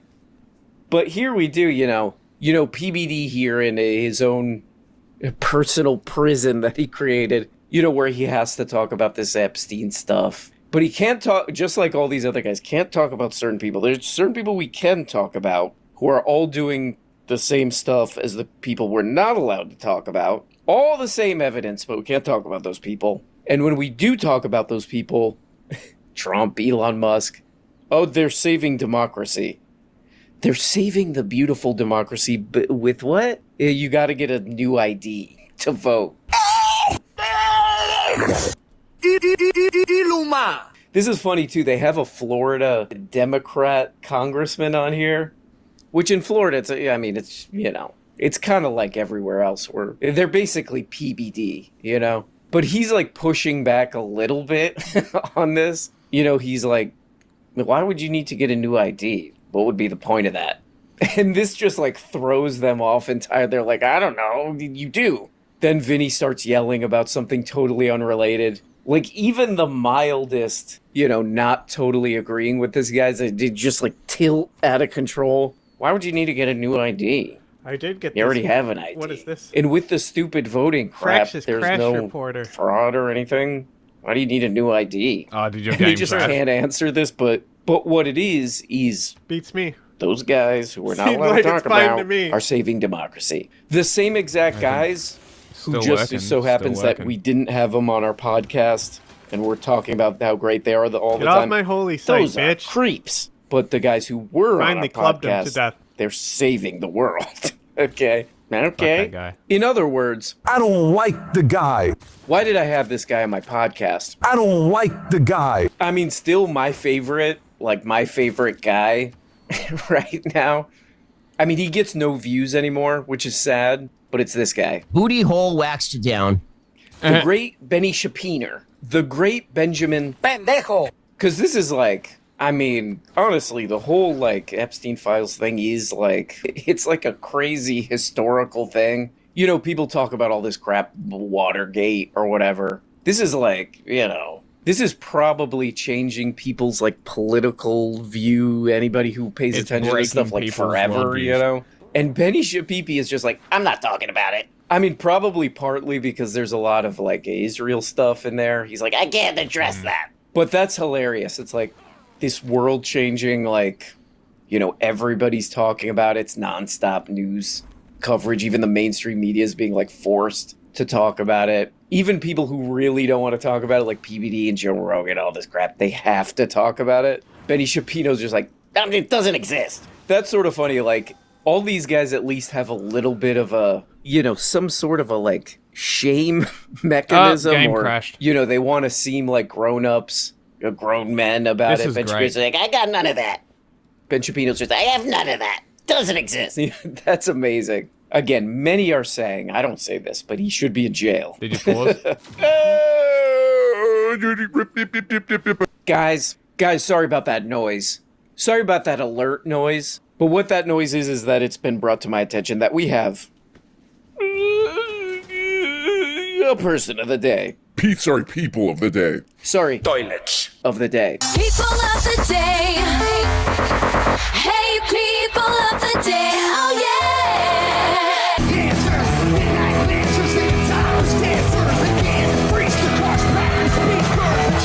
Bro is not even holding the mic up to his face, and the music's still playing. Okay, today I'm going to be making a get ready with me Amazing. video for y'all, and I will show you what a typical morning for me looks like. Let's get ready. So typically when I get up, I first make my bed. I did not this morning because I was making this video. I sleep at the north end of the house, the head of the house. That is my guest bed over there. And last night it was cold, so this heater was on all night, and it's still on right now. And I have this pot of water on here to keep the air humid because nobody likes a dry, fresh nose from the dry air. So I keep a pot of water on there. So let us first make my bed, or let me first make my bed. So typically when I make up my bed, I have this blanket first, then I have this quilt second, and then I use this quilt that me and my grandma made, and I put it across the bottom of here and tuck it under the mattress. So I have the quilt halfway on, and then half of it is going to be under the mattress. And the reason I do that is so that if I shall kick in the middle of the night, it won't unravel my blanket. Okay, posting the link for the secret movie channel in the chat. We're not doing Civ anymore? Well, we're winding down for the movie anyway. Okay. I'll just turn it off then. I did save, so It'll be fun. I should shut off anyway, just in case it captures audio on the OBS recording, you know? Mm.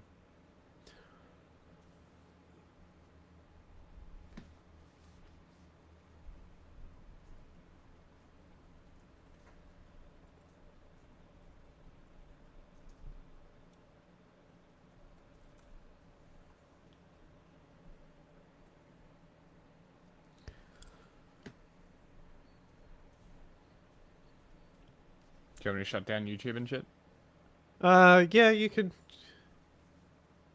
I'll shut down Kick first.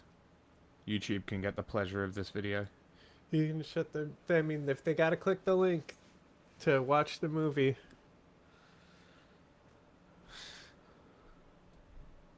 Blankets.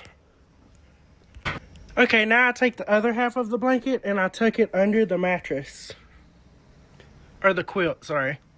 Okay, now I take the top sheet and I do the same thing with the end of it. It is longer than this bed, so I fold some of it under there and tuck the corners under the mattress.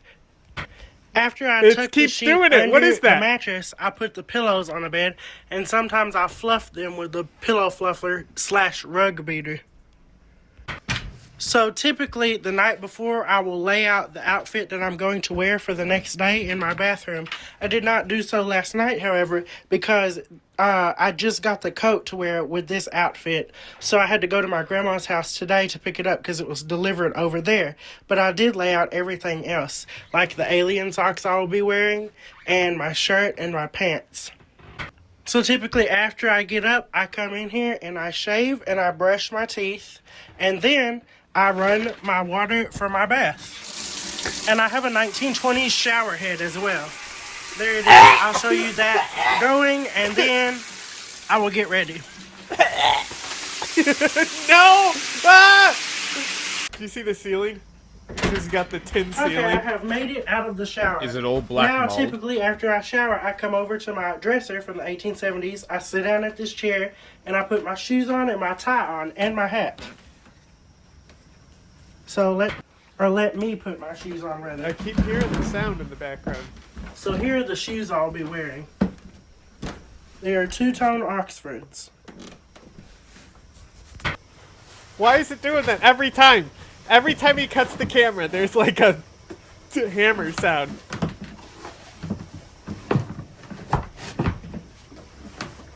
I've been Now, hearing I it as have well. this thing where I always put on my right shoe first. And I believe it is bad luck to walk in one shoe at a time, so I never do that. Okay, let me tie my shoes. And with these shoes, I typically double knot them because they like to untie themselves. So let me double knot these really quick. There's one. Yeah, you Where are got the it with the laces? dress shoes. Those things suck. Where did these laces go? Bruh. Oh, here they are. They were hiding from me. Okay. Perfect. Okay, tying my shoes. Almost done. Okay. I'm done. Here are my shoes.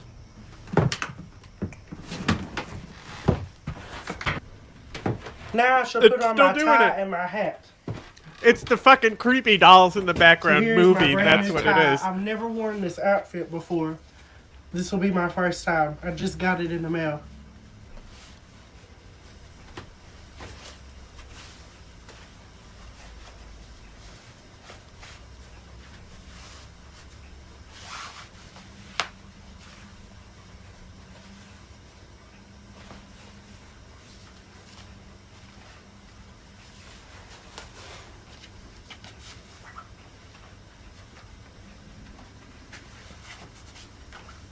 Okay, here is the tie.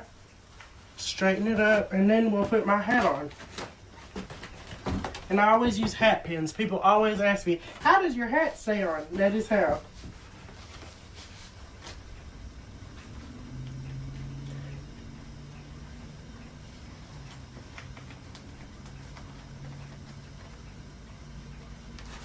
Okay.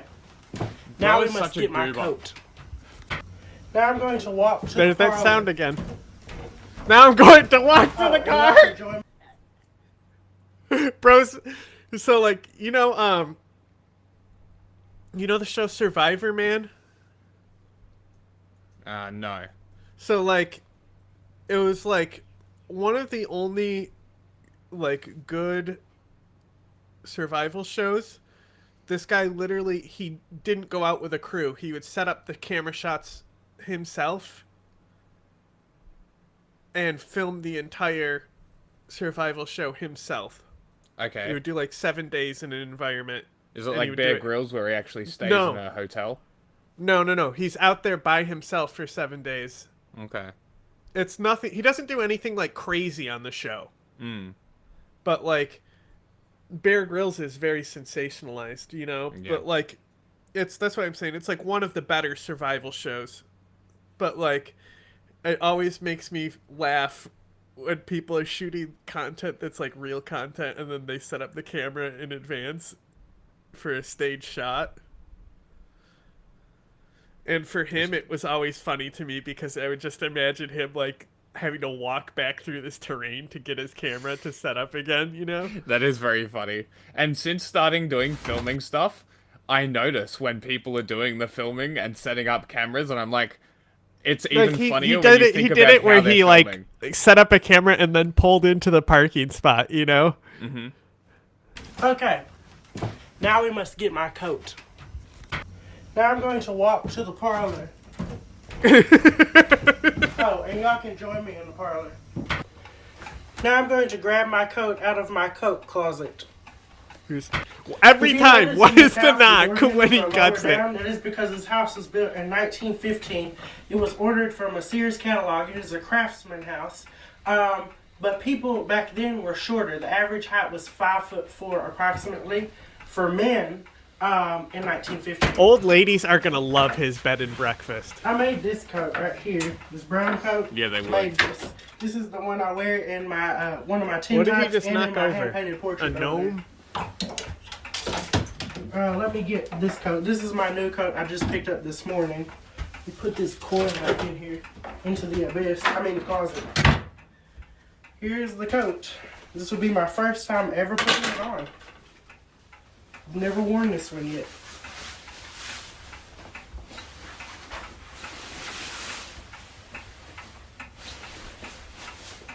The ticking, man. It's a Now lot. I got this one on Etsy.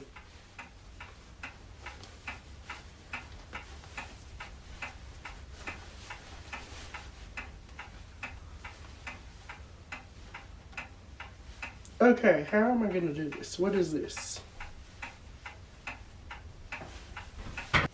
Okay, this is the first time I've worn this coat. I need to alter it a little bit. I don't have ad blocker I'm actually in going my to alt. remove this button from down here because it is too close together. I use this seam ripper. Now I'm going to get some thread and I'm going to sew it on where it needs to be. I can mark it first with chalk, but I really don't need to. It's going to go right there. Okay, let me get some thread and a needle. And I will fix this. Okay, I have altered the coat. There's a few more accessories that I need. So let me go back to my dresser and get those. Now we'll add the final touches to this outfit. So since it is cold outside, I'm going to be wearing these gloves. And also, I'm going to add some cologne. I can't decide between these three. Well, actually, I'm not going to do that one. It's down between these two colognes. This one is from $18.99 from the World's Fair. It's actually authentic. It smells like lemons, mainly, and a little bit of hint of kerosene, maybe. And then I have this cologne right here. A hint of what? This one is a very citrusy smelling one as well. I like my citrus cologne. I also like Valentino. Love Valentino. I think I'm going to do this one. Okay, and then the gloves, and then we're ready for the day. Okay, and now I am ready for the day. Here is my outfit. That took forever. It is now 3 p.m. Let's go. That's amazing. What an amazing way to end a video. Okay. What movie Time to one? do it. Hang on, time. Oh, this batshit insane, crazy movie that I know nobody has watched. YouTube is going down.